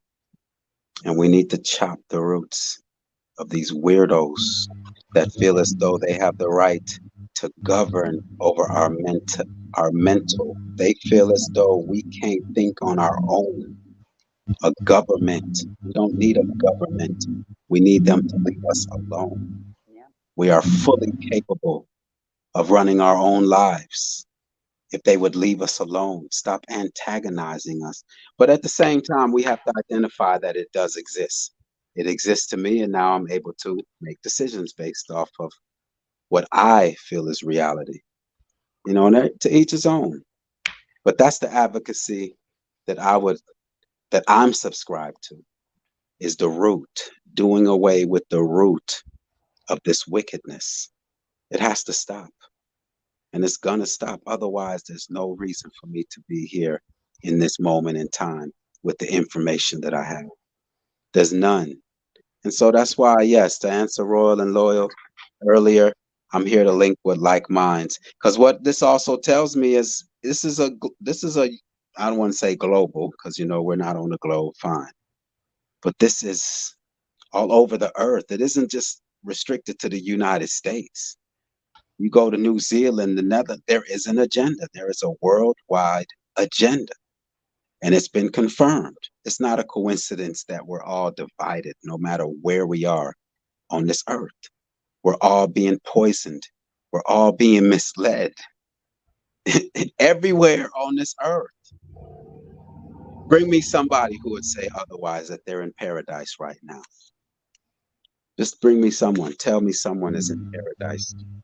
Right. I want to be in paradise. However, I'm ready to start some stuff. I want to start. Amen. Yeah, well, actually, they started the fight. We want to finish it. You're not actually asking me to throw you to the direction of some delusional ass people, right? How we start is by planting some fruit trees. How we start is by growing our own food and becoming independent. They want us to go out there and protest and knock on Congress's door and beg them to change who they are. Independence is their biggest threat. That's their biggest threat. You read the 48 laws. Yep. You read the 48 laws of power. You read anything, even in the streets as a gangster. How do you keep people depend? How do you stay in power? By having people depend on you. And they know that since we are unable to feed ourselves, we are not a threat. As long as we're not even able to feed ourselves, we're no threat to them. We could do all that protest. We could do all this talking about we this and we that and we gonna do this. But as long as we continue to walk through Walmart's doors, which is owned by the federal government, I have to always let you all know that it's owned by the federal government. That's why there's a flag hoisted above each of them. And there's an officer inside, a public official, because Walmart is owned by the federal government. That's a side note. I'm just saying, as long as we continue to depend on them for food, we are no threat to them. So let's not get ahead of ourselves. What we need to do is plant some fruit trees. Plant some food, basic needs. It's not even difficult. Each fruit that we eat has a seed, multiple seeds. It's just, once again, they raise us to not value that. They raise us not to value what we can do and place value in the things that they can do. Isn't that crazy? Gangster, I'm telling you, these weird, I'll never call them gangster though. They're weirdos. No, they're mobsters. They're weirdos, they're cowards, they're punks, they're perverted, they're wicked. They're just thugs. Thugs aren't gangsters. So I'm just saying, that's where I would start. That's where I would start. They're not even worth fighting. They're not on our level. They have to handicap us to beat us. They have to handicap us to beat us. Exactly. So, straight facts. They're actually narcissists, because narcissists act like they're trying to help you while they know they're trying to screw you over.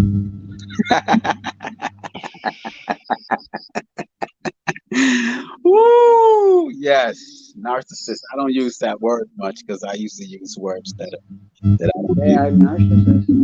Yes, that's a narcissist. Yeah. Wait, why don't you use the word narcissist? No, it's just not in my vocabulary. It's new to me, So Okay. That's all. But if that's what it means. And they play the victim. They're all out there crying that they're the victim. Like Oprah right now. Oh, they're all bad mouthing me because I was trying to collect money for Maui. Bitch, we saw the fucking shit online. That money was going in the bank account, okay? You all could have started research labs and completely reinvented the world, but you just keep doing the same shit. Yeah. And that's insanity. So I always just advocate what we can do is just not support their school system. Stop supporting their religious institutions.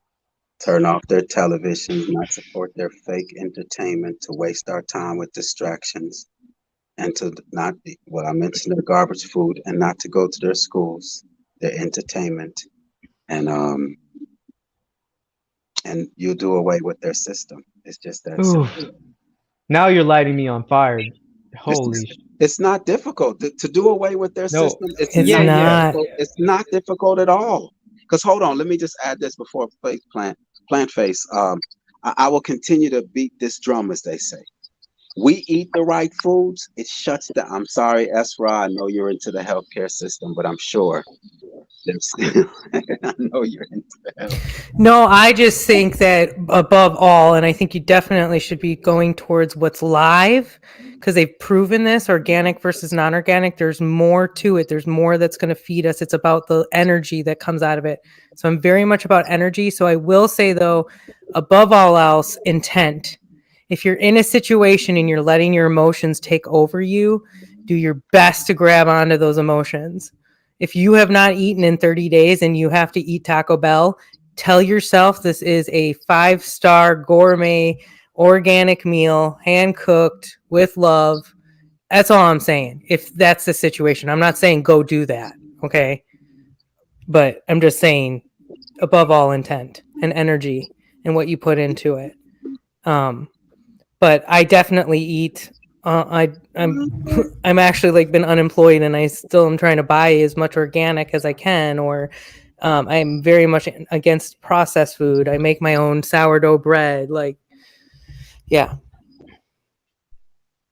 I was Well, just go ahead. I was once vegan, but I live in a food desert now. So I've begun to eat meat again. And I've noticed the changes that are taking place already. So in terms of what the realist McCoy is saying, we do have to start taking control of what we eat. And I've already done several lives myself about how we can improve that. And one of the things I do is that I'm a farmer and I volunteer throughout the city on farms that feed our communities for free. So now instead of me just complaining, saying, oh, I'm in a food desert, now I'm helping to pave a way where I can have the fruits and vegetables and things I need without having to That's depend on the awesome. stores that were going to feed me horribly anyway. And I got it good here because in Oregon, there's farms everywhere. Everything's organic. There's no spray signs everywhere.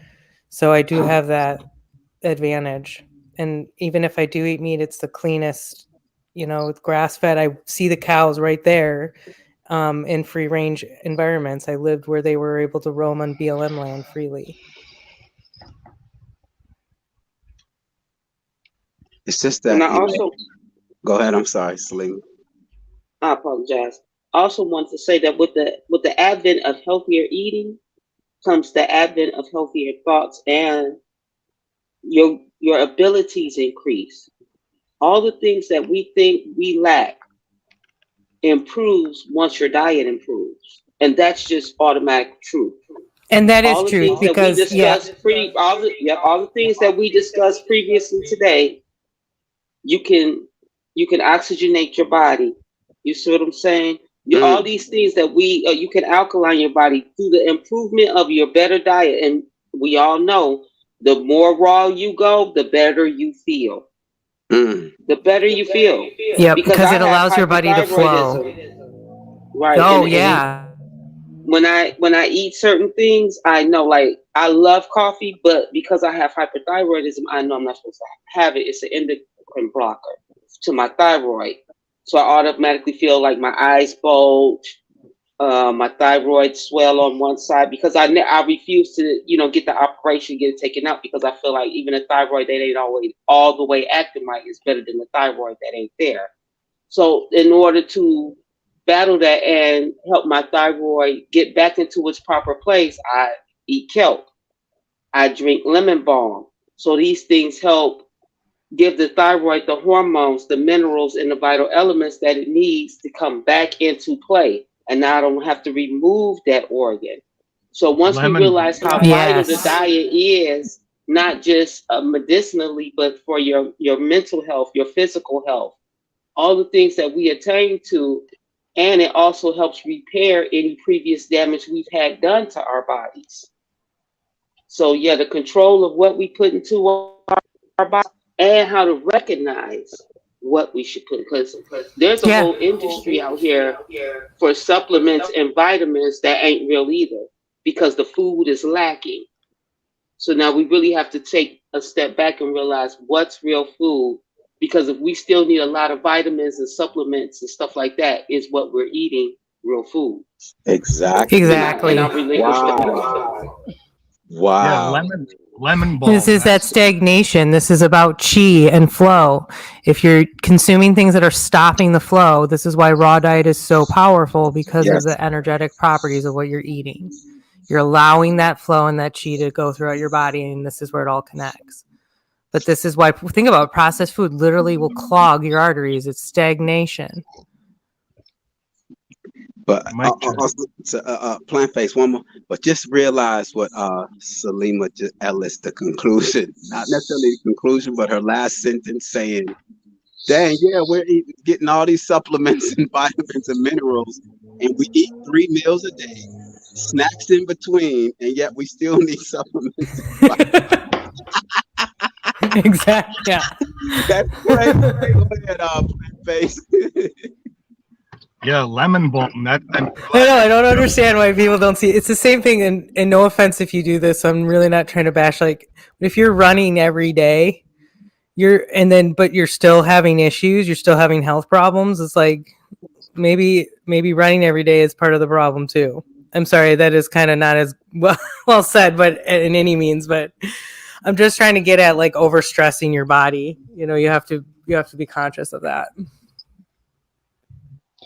I just found out about moringa. Have you guys heard of that? Yeah, and spirulina. Yeah. Yeah, it's just so crazy how many things there are, because it's like I used to be I started being a health nut a long time ago, and then I kind of went more into the spirituality and kept going with the health stuff. But at this point, I'm surprised that I can still find out about new things. There's so much. It's just Exactly. It's beautiful. Yeah. It's And that's why they have a distraction. But I know Plant Face has been trying to get in. Yeah, Plant Face, man, it's a fire blazing. So you gotta throw your fuel in when you get a chance. But it's all yours. Yeah, you're talking about Walmart. The guy who started Walmart, he designed the internment camps for the Japanese in the Second World War. What the fuck? Was that one of the Waltons? Wow. Yeah. Yes. And the name Walmart, it almost says martial law. You just have to add a letter and switch the letters around a bit, and it's martial law. Now you all also have to be aware that because this Walmart was a major part in why I packed up and left California, in the sense of I realized through observation and searching that all Walmarts are close to a highway or rail yard or water, and also inside of these Walmarts are jail cells. So it's just And did you guys see that that documentary, The High Price of Low Cost? And they're exposing the what was going on with the child labor in the South America with them. So it would connect if you're talking about trafficking, I think is what you're getting at. Oh no, I'm just getting at the fact that it's if Walmart is owned by the federal government and all other businesses are closing down, and then you find yourself having to go shop with the federal government, and they have a prison in there, and since back in 2015 they've had facial recognition in Walmart, and that facial recognition, the information has been sent to the UN since 2015. So when you see those things, I'm sorry, go ahead. They even record your license plates in the parking lot. Yeah, so I'm just saying, what does that tell you? Oh, that's why they want the homeless in their parking lots. What does that tell you? That is it that serious that facial recognition 2015 is being sent to the UN? And of course, I've been a Bible person where I read the book of Revelation, and knowing that they're going to play that out, but that's another story. But I'm just saying, knowing those things, yes, I had to just get up and go and start making decisions to protect my family now, based off of what was real now and not my imagination. And the gang stalking agents are in the Walmarts, and same with the real Canadian superstores, kind of like the Canadian Walmart. And another thing about those stores is they keep adding these poisonous ingredients to the food, like the no-name brands, the house brands that are a little bit cheaper than the regular name brands. They're putting this shit in pickles, like polysorbate 60 or whatever it is. It's in the cheap pickles, but it's not in the name brand pickles. So you want to buy the cheap ones, you got to take the poison with it. So that's with all that being laid out there, you eventually have to just find a guilty plea, and just no fighting. You just move on, get away, and say, okay, well, I'm not gonna continue on in this madness. And so that's all it is for me. I mean, they did what they were supposed to be. I don't know at what point they got the upper hand with humanity and all of existence, because even the animals are suffering, you know. So And the big store that I did most of my grocery shopping at, I can probably name 20 products that I liked to buy that they take off the shelves. It's almost like they're watching me. Okay, he likes this, let's take this off the shelf. He likes this, let's take this off the shelf. Like Bamberger and the fire sauce for Taco Bell when you make homemade tacos. Yeah, they took it all off the shelves. Yeah. Took all the good stuff. So yeah, that's the conclusion that I drew years ago, and it's happening. I see it, you know. For me, 2018 to say they're going to shut down the U.S. I didn't know they were going to shut down the world. Fine, but to see it happen, come on. You would think people would be like, "Yo, man, what's going to happen next here?" You know, they would be in my ear saying, "Hey, yo, what's going?" But no. They rather live in their imagination, which is fine. I never point the finger at the people, which I'm just shocked that, when I share that story, it's not like, yo, okay, all right, there's some validity. This dude, he acted on his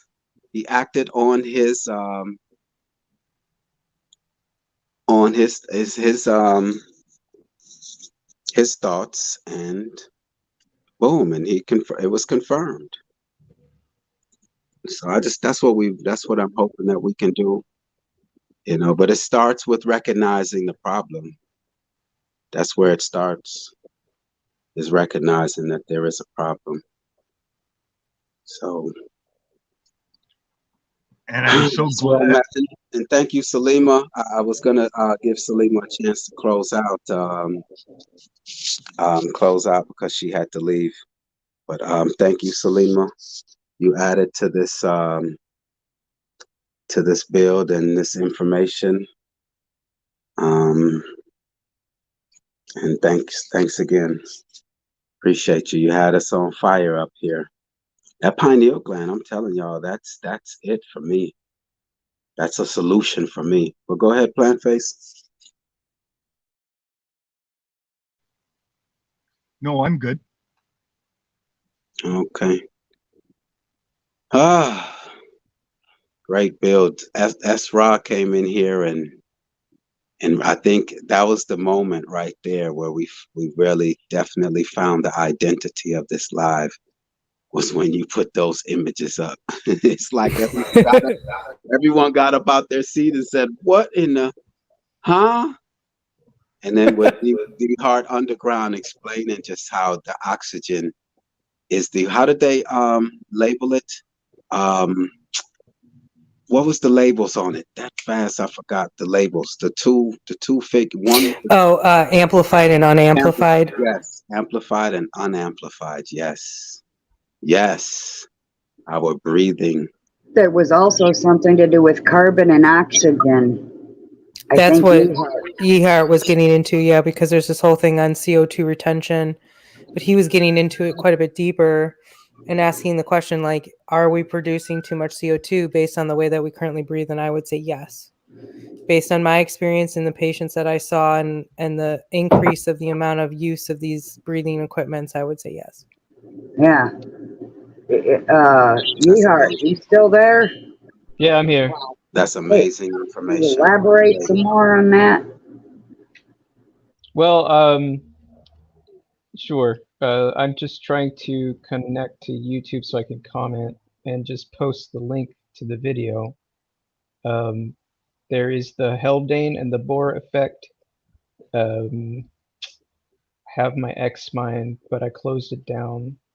Sorry, bear with me just one moment. We'll put it in the back once you figure out how to put it in the front out there, please. Yeah, you can put it in the back. We can copy it. I think we can copy it and then paste it in the chat if you are unable to do that.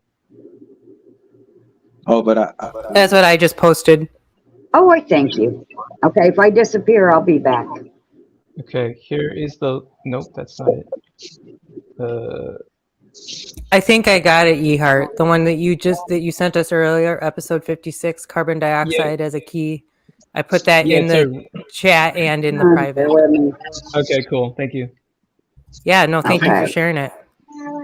Everyone here might already know, but I'm going to try to remember to turn off all my devices on October 4th.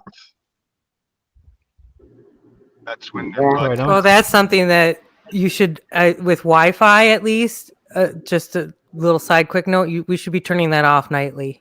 You should be putting your phone in emergency mode only, so you can only get emergency calls. But Well, October this will 4th, be an emergency message that comes through. they're broadcasting an emergency signal, and it's gonna, I guess, reprogram your phone or something on October 4th. So I'm just gonna turn it off. I might even put my phones in the microwave so they don't get signal. And potentially could cause a situation like in the movie Cell, where we're keeping all options open because we don't know what they really have planned. If you haven't seen the movie Cell, I highly suggest you watch it.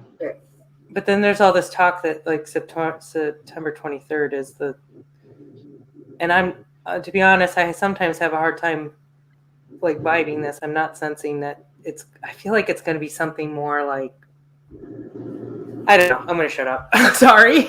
Well, we can talk more about that later, girl. Okay, that sounds good. Yeah. And I'm just changing the subject anyway, so I'll try to. The realist McCoy. Would you like to put your email in the private chat? Would you be interested in corresponding for friendship purposes? Will you be my friend? I want to be all your friends if that's okay. I already got you. Done. Okay, good. Make sure you email me. I'd love to connect more, obviously. Yeah, right on. Anybody and who Paul wants and to do I that. already, yeah. The only reason I'm not putting my email is because I'm switching emails right now. I'm in the process of trying to figure out a username. I had a business account. Okay. Changing it.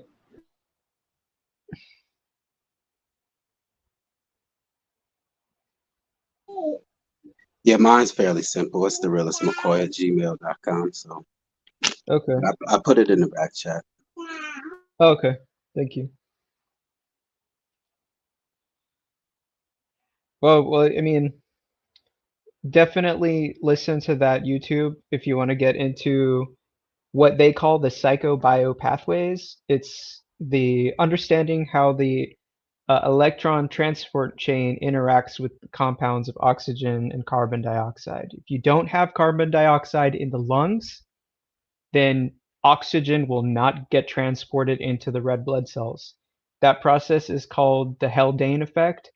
And then, of course, eventually the carbon dioxide will deposit the oxygen that it has accumulated and take the carbon dioxide from the organs and the rest of the part of the body, and that's called the Bohr effect, and they work back and forth. Yeah. So your oxygen takes your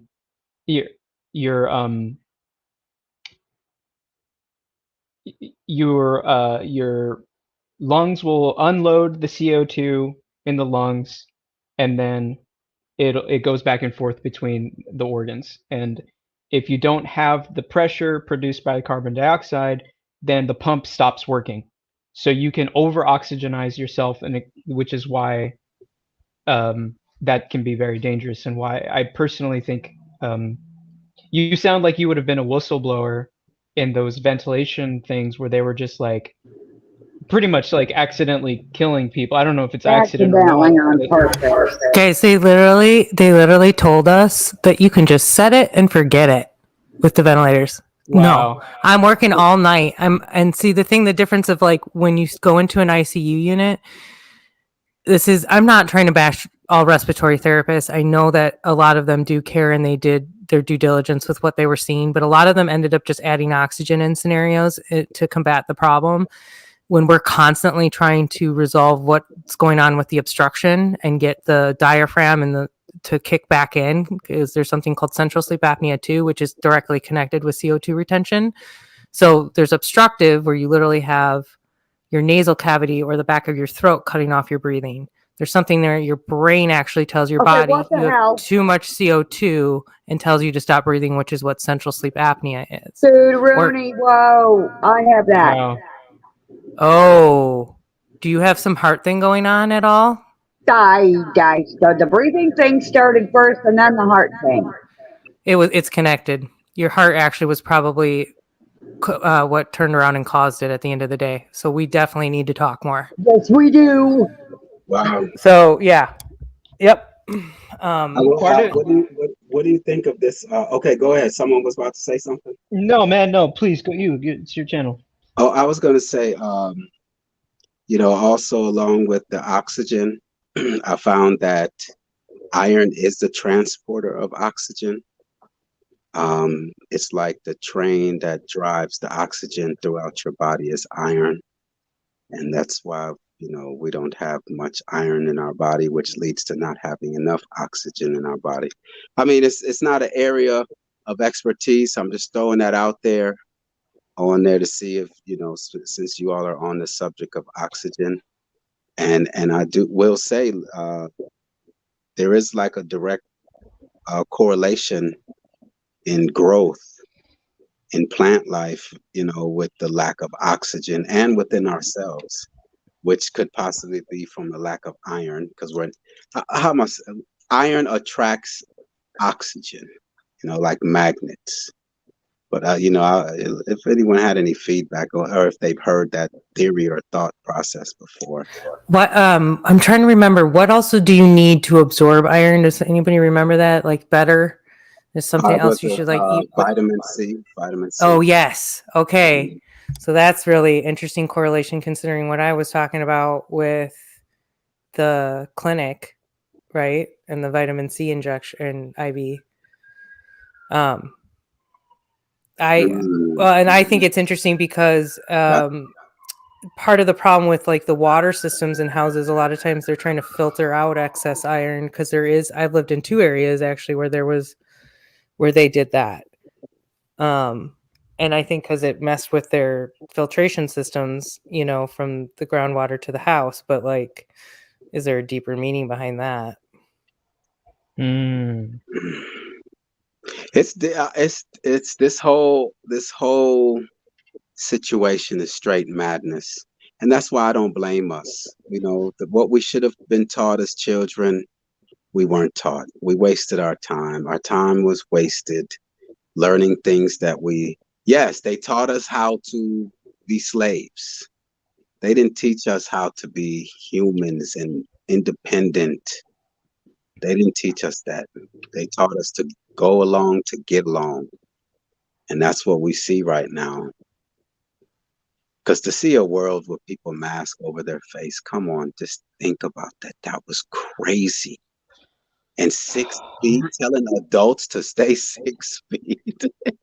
Yeah. Remember, Can we literally find out the biofield is 8 feet? Like, come on. Did you know that they used to make their slaves wear these masks to muzzle them back in the day?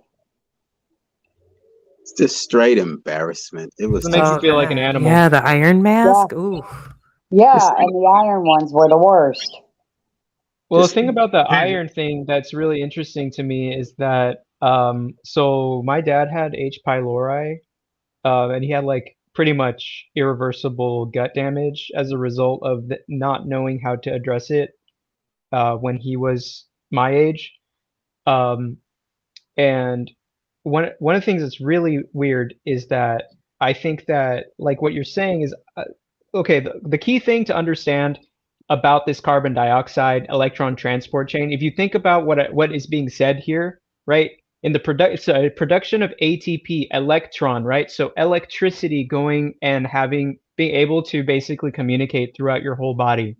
So actually having a connected body, right? So what's interesting about the H. pylori is that it is it's called ferritin, which is an iron compound in the cell structure, And so it's almost like a growth that's like an artificial chain that's growing and starting to take over the gut. And I don't think that it's the only one. And this is my main concern with the whole coronavirus bullshit and the vaccine, not knowing really like what's going to happen, is that it feels like as if they're trying to do this sort of thing to us. They're trying to create a artificial electron connectivity that takes us away from the natural way that it's supposed to happen. When I found out that about H. pylori, it blew my mind, because I always felt that like there was like something in my household that this is kind of hard to talk about, because it's like I'm talking public about the family and shit. But yeah, I think there are like bacterial and viral ways that the body is just being co-opted. And so yeah, just get a load of that. That's fucking weird, creepy. Oh yeah, Well, it's definitely been compromised. But go ahead, Blind Face. When they send out that signal, it's going to activate the jab, which is it's going to be connected to your phone, like and then when it activates whatever's in the jab, something inside you opens up and it enters your cells and changes your genetics to turn you into a patented GMO. Yeah. The Heart Underground. Well, I need to add to that, because remember, they made the jab contagious. So this is not just for the jabbed, y'all. I never had a heart attack until I cleaned house for 2 years for 2 jabbed people. So that didn't help. And I'm kind of wondering, like, I know we're saying that word, but is it also that it was an energetic property or aspect to it? And this is connecting to, germ theory being real or not? Well, what really is this GJ thing is what I'm getting at. But I do think, by the way, there are some, like if you got the non-RNA one, there was detoxing and lymph massage methods to help with removing these things and preventing you from going down what this, fear is a little bit. I will add that, a lot of people here in the U.S., I know Paula heard me speak on this before, and I just speaking on this subject matter with what Plant Face just shared. August 1st of this year, they phased out all halogen and incandescent light bulbs. And so our only option is LED lights. It's LED bulbs. Oh yeah, I saw that. And LED bulbs, they're actually not bulbs, it's an actual chip. And so you look at a LED light bulb, it's a chip inside of there, and it has capabilities. You all know what the chip is capable of. So along with what Plant Face is saying, that there's a definite agenda, a correlation between all of these things happening at the same time. Because when they shut us down, they were installing these lights along these, at the Walmarts, these purple lights along the freeways, and installing these in our cars, which has affected our eyesight. And then there's this whole thing, because I'm big on this with sleep. I highly was advocating turn off the blue light, turn it to the orange light, turn down your brightness. All these things are affecting our the way that our brain activity works. And this, I would see it. It's something called alpha intrusion. So I would see this like heightened activity. So as you're trying to fall asleep, I would see these alpha waves shooting into the brain, awakening you, making you super sensitive to your sleep. Especially like people who fall asleep with their TVs on. I mean, you're joking yourself if you're telling me you can sleep through that. I've witnessed way too many times you can't. During this whole time, I had essentially got the pressure from somewhere inside of me to go and buy laboratory grade sunglasses that would not let anything below, like, I think it was like 450 or 460 even to go into the lens. And But I mean, unfortunately, it sounds like even that's not good enough because it can pierce through the skin or the blood-brain barrier at this point. And apparently the LED lights, that the new ones they installed, they read everything. So it's like the Internet of Things. They can read everything full time, in real time, like the lights actually Absolutely. reading everything in the area. Everything. Yes, in your home, it monitors. It can listen in. It's crazy, and we just let this go, and no one. I've been beating this. Just make it. I'm going around saying, "Are y'all aware that the LED lights is going to be our only option?" And it's like, it wasn't. All right, back to candlelight and oil lamps. I'm not too sad about that part. Me either. I'm so ready to completely disconnect. One of my goals, I almost made this happen in Ecuador and the whole thing fell apart, so I'm trying to rebuild it, but I wanted to build a foundation, or more or less a village, and have it be fully sustainable, with also offering like wellness, like alternative therapies, like things like we're talking about. But my first thing I'm going to do is I am going to dismantle my phone. I'm going to have, there's this guy that is he's not Amish, he's very religious, but he's off grid. And so I've enjoyed watching some of his stuff a little bit. You get little pointers on things. Anyway, and he's got like a little landline in a shed, and my shed's going to be really far away. So if you need me, you better plan on sending a dove or something. Now, yesterday we did I tried to do a live on solutions, and that would have been great. That would have been a great addition to that live, is working on solutions. And I know should definitely talk about it more. And I'm going to email you, McCoy, and if you want to come on, because I've got some people who have like VA loans and want to get this going. And we've talked about labs. A lot of people are into the free energy, so that we can still have some interesting aspects of things. And so we're looking into that. And anyway, I just think all of us should be looking into creating our own little villages at this point. I feel like bringing us together, you know? Yeah, of course. That's the only One way. thing I love to do, and I don't do enough, is just go into the woods. If I just go into the woods and walk around for an hour, I just get tremendous energy. It's amazing. Yes. I've got energy. Yeah, exactly. That's how I know that nature, because I've actually always been connected, but I have to go. I have to literally, and I'll tell people, I'm so sorry. You're not going to hear from me for a good week, because I have to shut down the social media, and I go outside when I can. I have not been as good about disconnecting like completely off the grid, and it's getting harder, obviously, but you can make it happen. I highly recommend disconnecting.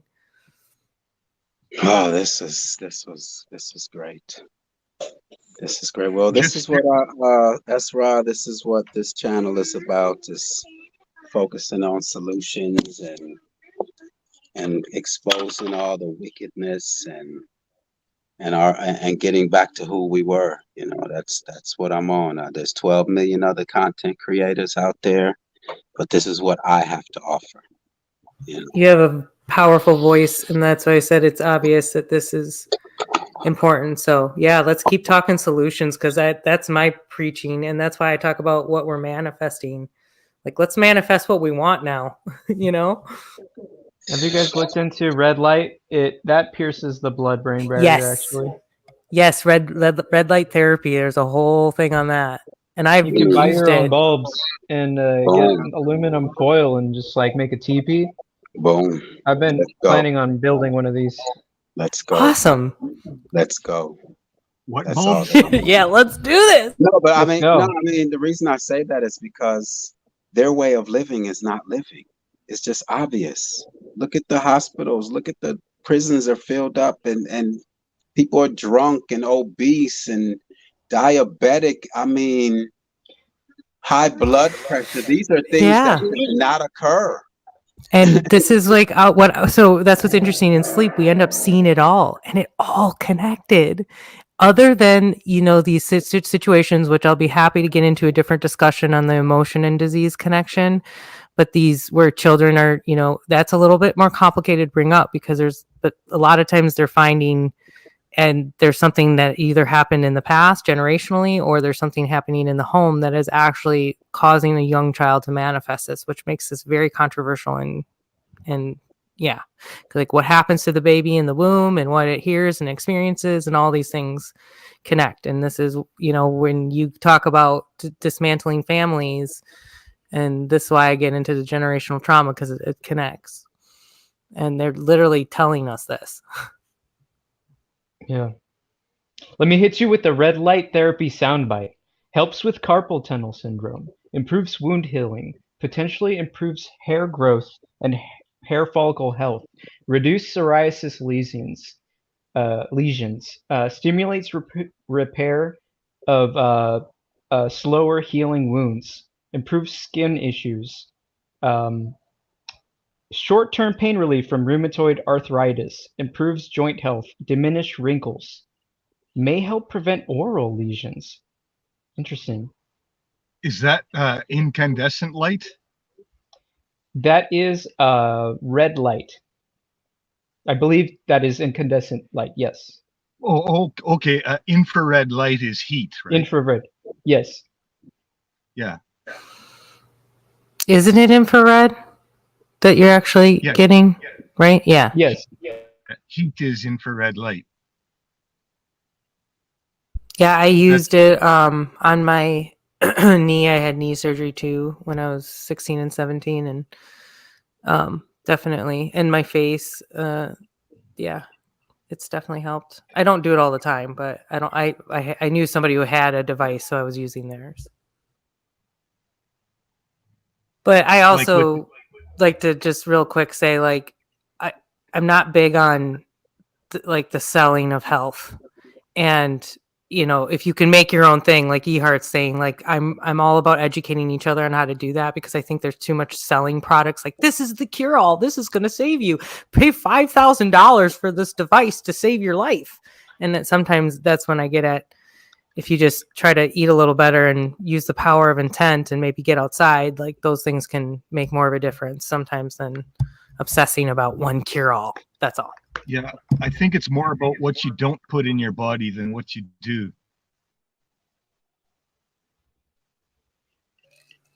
Yeah, which then with breatharian stuff, it makes you wonder, how much do we really need? You know what? What do y'all? You know, I've been putting off doing a video on health and awareness, but I think I am gonna dive into that, because that's why is really touching on those things. Yes, breatharians, because you know all that we need is in the air, all the minerals. That might. And think about what Eihart was just talking about. Like, if we're processing better, would this not eliminate? Right? Oh, like especially through the breathing, also, because then if you're inhaling properly, then those minerals will possibly reach down. Oh, all right. Wow. Right. Wow. Wow. Exactly. And sound is important too. Yes. Which is, I talk about humming, and like we used to sing and dance, but please talk, plant face. Sorry. Wow. I get these frequency attacks. Sometimes it would be like exactly at 1 o'clock in the morning. It's like somebody throws a switch and my whole body's shaking. And I have to get up and I blow my, I have this 100-year-old silver clarinet, and it's really loud when I blow hard on it. And I'm telling you, it disrupts those frequencies. And another thing that works is hum. Finding that frequency, you know, like those Tibetan thing. They and the chant. Yep. Now we're trying to into the thymus gland. Oh, look! You do that, and it counteracts the bad frequencies. That low ohm will open your third eye too. Listen, that's all look. Let's do this, okay? Let's continue to see. Let's let's continue a series on the pineal gland.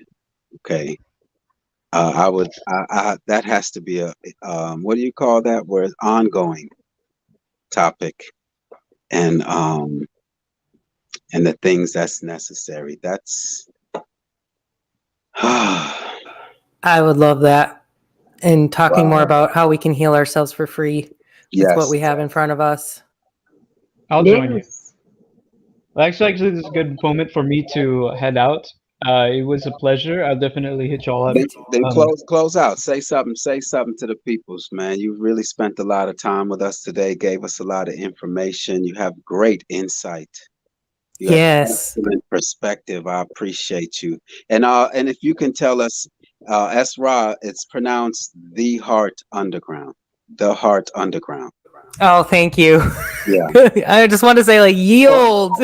Yeah, or you could say it for us one time. The Heart Underground. It's the Heart Underground. Oh, okay. He's gonna add that little twist. I love it. The Heart Underground. Okay. So my tongue doesn't do that. Yeah. Okay, so yeah. No, if you wanted to, close out and say a few words for us, the Heart Underground. Okay. I'll just say, this is my favorite poem. It says, beyond to each and one and other, there is no other that is their own, and one and all wherever found falls into other where each is shown. Thank you very much for having me. See you next time. Thanks. That was beautiful. Thank you so much. Really glad to connect. You're amazing. Yes. You as well. You're all beautiful. All right. Thank you. Take care. Seriously. Take care. And I have to get going too. I was like, holy crap, what time is it? This has been so good. Paula and Esra has been so the title of this original was Can we all get along? And obviously the answer is yes, And I think we don't have to go along. Sophia Byrne, she said she ended up saying that, you know what? Then again, the original title fits, McCoy. So I don't know. I think I'm going to keep it the same. I'm going to keep it as I might add to it. I think Seven Serpents kind of said it still fits too. He said it also. Yeah, I think in his own words earlier. Yeah. I might add a little more context to it with what we've said. Like just add to it. Yeah, just add to it. But yeah, I mean, and I don't want to go low vibration, but it does agitate a lot of people in the communities that I've been in, that I communicate and see value. It's like they want us to stay on one side of the fence. They want the Aboriginal / Black, African American, whatever on this side, and other races on the other side. And I'm above that. I'm too intelligent to be racist. I don't think no race is greater than another based off of their race. I think we all play a role. That's why we've been created. I'm not greater than the worm. To get rid of the worms, you're going to mess with the ecosystem. We all create this balance. Yeah. So it's just, and some haven't resonated. And that's why I created this space, because I don't want to hear about race, religion, politics, propaganda, just wasted time, distractions. I want to deal with the truth. That's why Paula resonates with me, and we've been riding. Paula recognized something within me, and it's been on ever since. I'm about the truth, and that's all she's ever spoke on since I've known her, is the truth. And that's what will bring us together, is our desire for the truth. Yes. So I just want to add that, because just to have a panel of us up here, regardless of our race, our religion, our ethnicity, where we are in the ages. world. Let Clown World just be entertainment. Let it just be funny. not take it seriously. You know what, Plant Face? I'm gonna approach it that way. Thank you for that. But Esra, you said that you done built a fire over here and put a lot of bricks on this building, and we appreciate you for that. So Thank you. I don't have a ton to say other than because I'm not always as articulate as some of you. But I was just going to drop this one thing, and there's absolutely no pressure to check this out. But I did put this together, and I don't know if you know about it, so this might be another little mind-blowing thing. But it connects with resonance frequency therapy, and there was a guy who actually tried to bring back a device that did exist. That's funny. As I'm copying the link, I noticed that YouTube changed the title. Maybe so that people can't find it. Because it's supposed to say Nova Biotronics and Dr. Bear James, and they took off his last name in the description. So that was just, sorry, I just saw that. Whatever, because they do mess with my stuff. I interviewed this, if you've heard of Amanda Vollmer, who's a very outspoken naturopath out of Canada, and she talks a lot about non-germ theory and stuff too. So I guess I'm rambling now, but this video that I'm putting in the comments right here is just about a device that was created, and this actually does connect with Royal Raymond Rife, if you've heard of him. But because most people think that he used copper technology, which he did, but copper coil, but he initially started with a plasma device. And so this kind of goes into that, but this guy actually had a TED Talk on this. This was in 2012.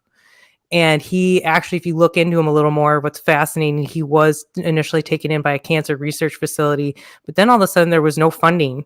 So he's still, since that time, has been trying to independently fund his research and there's this video will show you evidence that they were able to document in the lab through sound, through resonance frequency sound at a certain hertz, eradicate cancer cells. And that's what I'll leave you with. Nice. Hyperbaric chamber. Say that again. I'm sorry. What do you know about the hyperbaric chamber?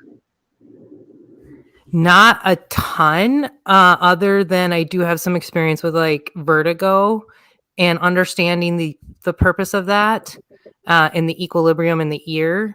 So I haven't done enough research, if that makes sense, but I do know like some of the basic properties of the benefits. And I would say like for inner ear and or like vertigo type instability, and if you know what I'm getting at, and that kind of dysregulation, like that's a hyperbaric chamber supposed to be like amazing for that. But I will say I've heard people who have PTSD, it's terrifying. So there's like, I think a little bit of an easement for the people like that. I've been hearing something about it recently. I listened to AM radio in North Dakota, and it's one of the places where they're selling these hyperbaric chambers, and they're saying that it can even reverse dementia. That's interesting. There's other things though that are like they're calling dementia now diabetes 3, and that's versus Alzheimer's, which is supposedly different. But there's other things too, because so buoyancy, soaking, I think all those things are super important, which is maybe why the hyperbaric chamber is so we don't really get in the water. We don't really allow our buoyancy to reset. Does that make sense? Like we used to. That's right. Yeah. I'm going off now. No, so we should probably just stop. No, it's not. It's just no. Okay. Just close out. I know you have to go, and I know. Yeah, sorry. Yeah, I could talk about it, we can always talk about that next time. Definitely. If you have time, you can continue. But I know that you said you wanted to go, and we can. Yeah, I do need to get going because I got to go get myself ready. Yeah. So just if you want to close out, finish what you were gonna say something. You shared a video, and that you and then continue from there. if you could. And just, I think all I was saying at the end of that was just explaining what the video had entailed in it, and that it's just, again, giving us another example of where they're blatantly showing us, you know, resonance frequency and the ability to heal ourselves with just that alone, because he had video evidence of it eradicating cancer cells. Gotcha. Thank you, Esra, for your Thank you so much. And I appreciate you coming through here and also hitting the panel, and you really helped steer this one. Heck yes, you did. A lot of subject matter, future subject matters to cover, a lot of content in there to follow up on, and everybody shared, I mean, especially you, McCoy, so much good information in this. So yeah, this was a great talk. Really appreciate it. And we gotta I have to go back and really just really study this thing, because it's a lot of information. So no, I'm gonna let you go. So no, appreciate you. Have a great rest of your day. Peace to you, peace to your family, peace to everything about you. And hope we'll talk again. Hope we'll talk again, and I'm sure we will, because I'll be emailing you. Yeah. We're on the same thing. So yes, and same to you, McCoy, especially you're a strong father, and it's really important that you continue to be that example in this world. So appreciate you very much. All right, so those precious little voices. They'll always be right here. Thanks again. Bye, guys. All right, take care, Esra. Much love. Esra is also Mindful Exposures in the chat. Is Esra. Okay, so if you all are looking for Esra is Mindful Exposures. That's her channel. And Salima, appreciate you. Thank you. You came up here, and when Salima said, "You'll know your pineal in the court with the ocean," oh my gosh, wow! That right there, I'm telling you, this was just great. That was just great. I mean, I couldn't script this any better, as they say. So, thank you all very much.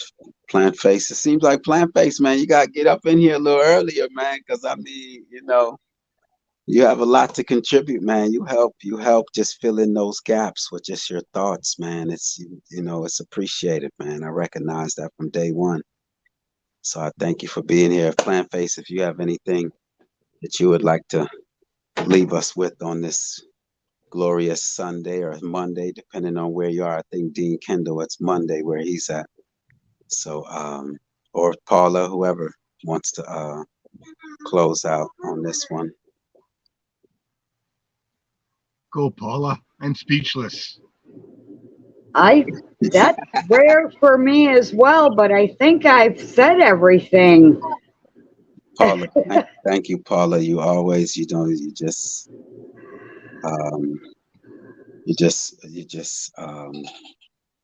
help me. That's all I can say, is that you add to me and you help me. And thank you.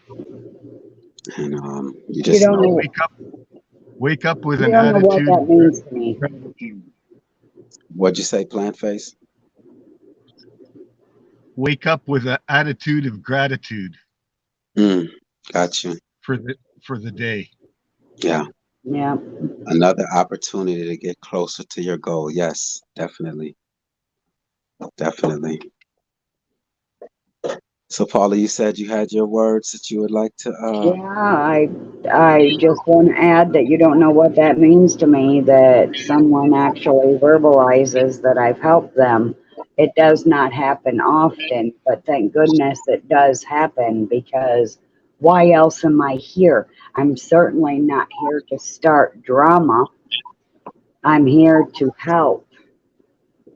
Well, I mean, you keep and you did help me, Paula. I remember that one-on-one we had. Remember? That was great. Oh, like yeah.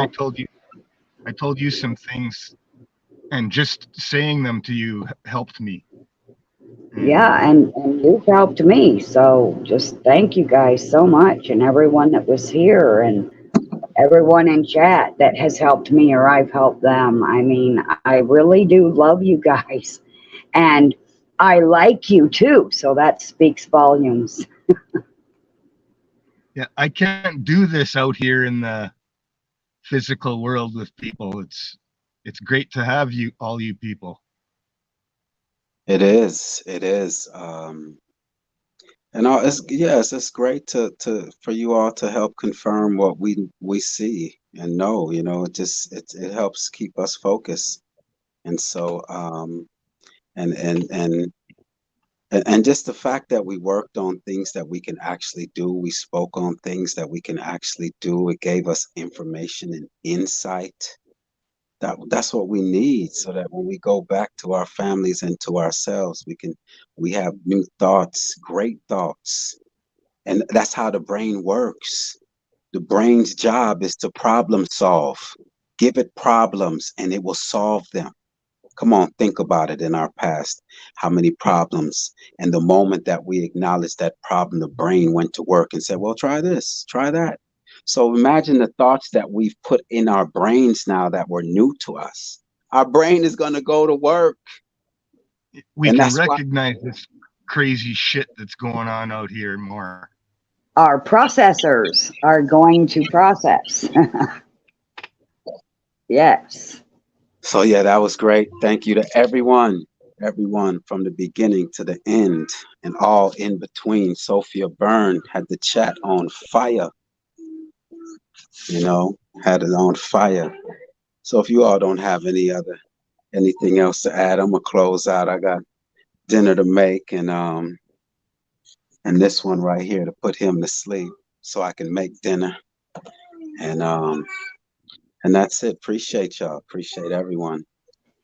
Yes. Y'all have a great rest of y'all day, and peace to you all. Peace to you, your family, and peace to everything about you. Just know that we can do better. We're capable of doing more. So peace to you all. Thank you all. I'm gonna close out with Indegruv. We're gonna close out with Indegruv and some shout outs. I like that yesterday. Yeah. So yeah, thank y'all. What is it? Oh, there you go. I'll go watch the end from YouTube. All right. Talk to y'all next probably more than likely next Saturday. And if anyone has any ideas on talking points, that we want to dive into, Okay. just let me know in the comments. My email address, therealistmccoy@gmail.com. Simple, just my name and at gmail.com. That's it. So that's it really. And close out with Indegruv. Make sure y'all check out his channel. Mic check.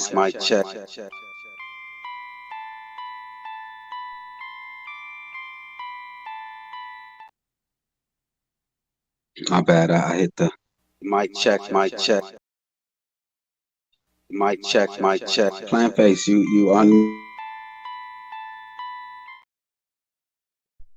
plant. Mic check.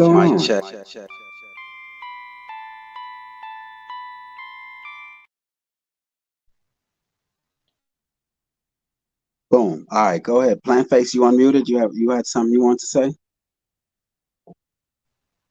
No.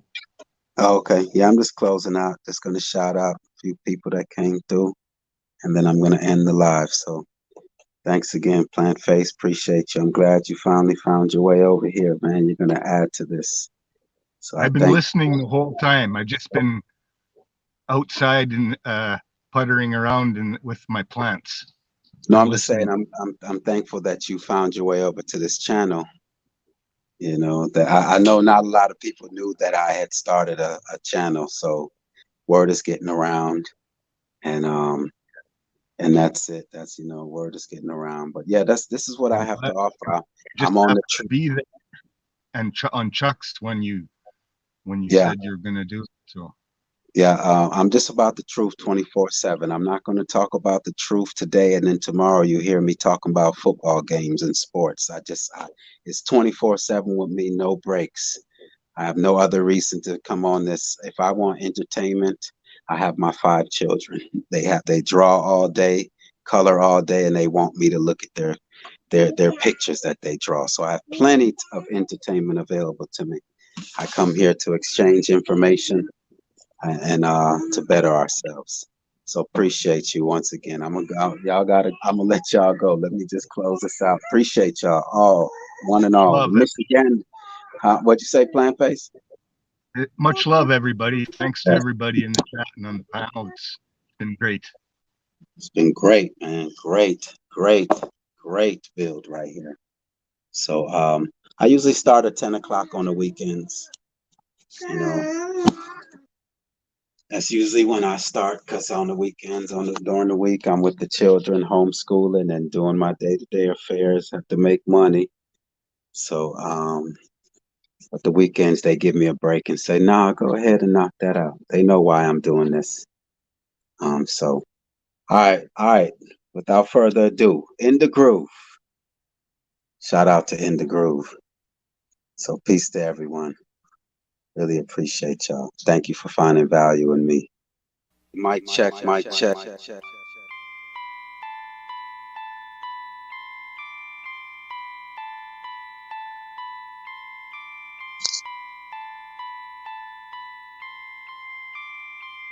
Peace to Phoenix Fire. Realist Paula in the chat, family. Integrity and honesty. Royal and loyal. That's Paula. That's who I think of. Integrity and honesty. I'm not here for royal the play. Yeah, the Michigander. The Dean Kendall. On a next level. You're just on something else over here, you know?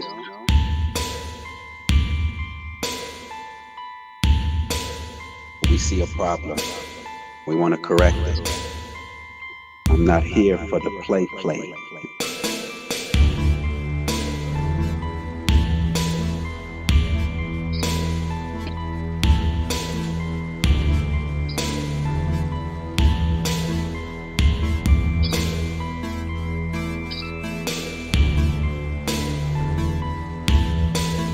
On a next level.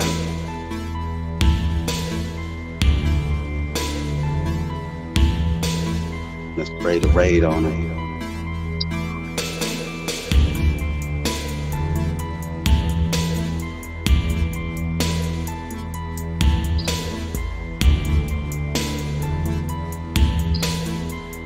Fully focused. I'm fully focused. All right, shout out to Anna on the next level. Peace to you, Anna. The Phoenix Fire. There are appreciate you always. 7 serpents in the groove. Peace to in the groove. Royal and loyal.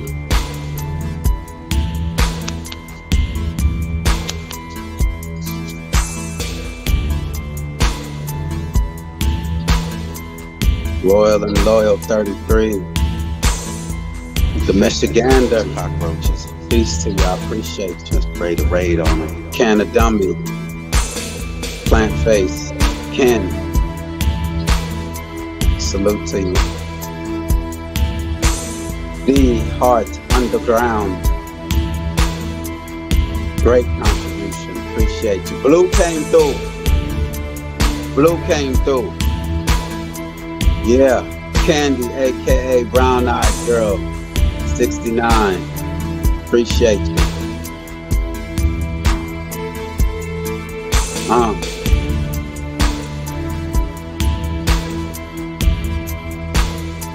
Max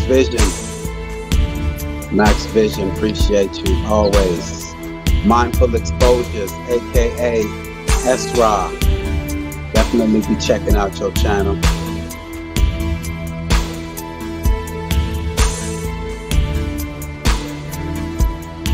Had a lot of people come through, even to just peek through the window. Appreciate you all. Jack's dreaming. Jack's dreaming came through and peeked through the window. Yeah, I appreciate you in the chat, family.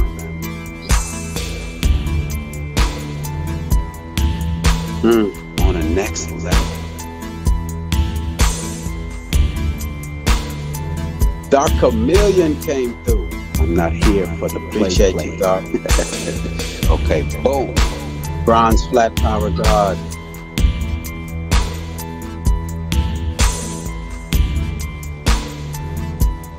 B Heart Underground. Mic check. Can a Dummy. On the next level. Seven Serpents. Mic check, mic check. Turn the music off.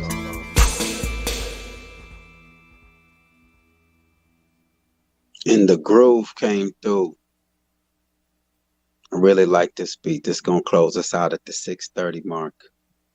This gonna close us out. I just want to shout everybody out that came through. You all made this thing possible. Mic check.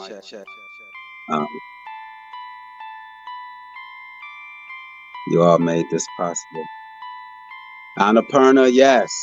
The shop, the store, you heard me talk about it. Yes, I'm glad that resonated with Realist McCoy in the chat. I'm glad. Mindful Exposure, y'all. Check out her channel. We can all get along. For the play. Yes, we can all get along. Let's find that common ground. It's truth. Truth is the common ground. Let's go. It shouldn't be so hard to find the truth. That's how you know. Something else over here, you know?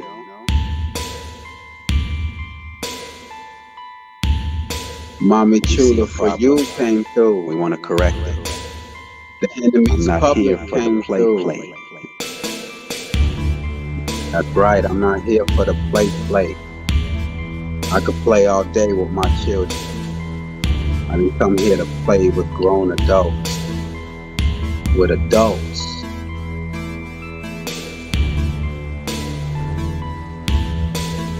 On the next level. Dominique came through.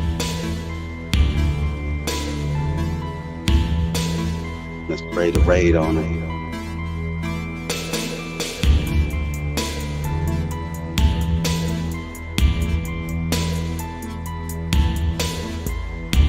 Can a dummy be the water?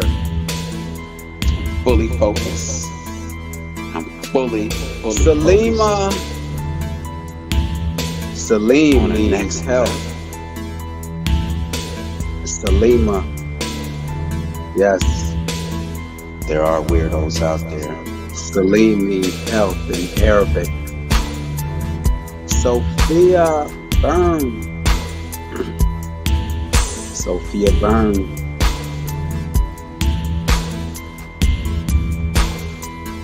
Sophia has a chat on fire today, y'all. Appreciate that you found value in this, Sophia. Infested with those cockroaches. All right, Annapurna. Let's get that store open. All right. Luana Hedgepad. Peace to you. Thank you for your support. Kimba.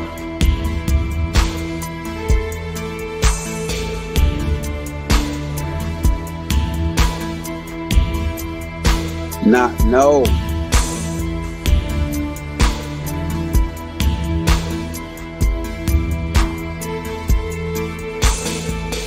The Michigander. Maybach. Salute to you, Maybach. Salute to you, man. Blue came through. I'm gonna leave that right there.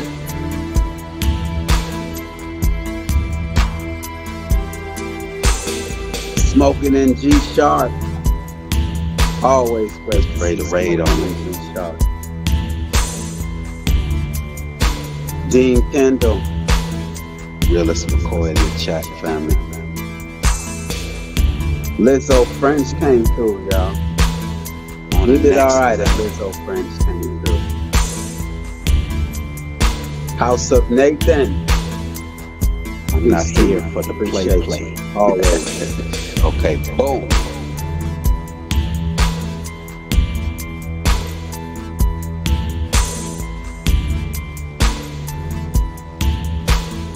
Mic check, mic check. Mark the Ark came through. Mark the Ark on the next level. Well, no, I didn't say that right. Mark the Ark Spark. Mic check, Mark mic check. Turn the music off. Came through. Boom. That's it, folks. But we're going to leave you with this little smirk from indegruv. Dude play, you know. You can, that's A. It's all right, indegruv, man. Mic check, mic check.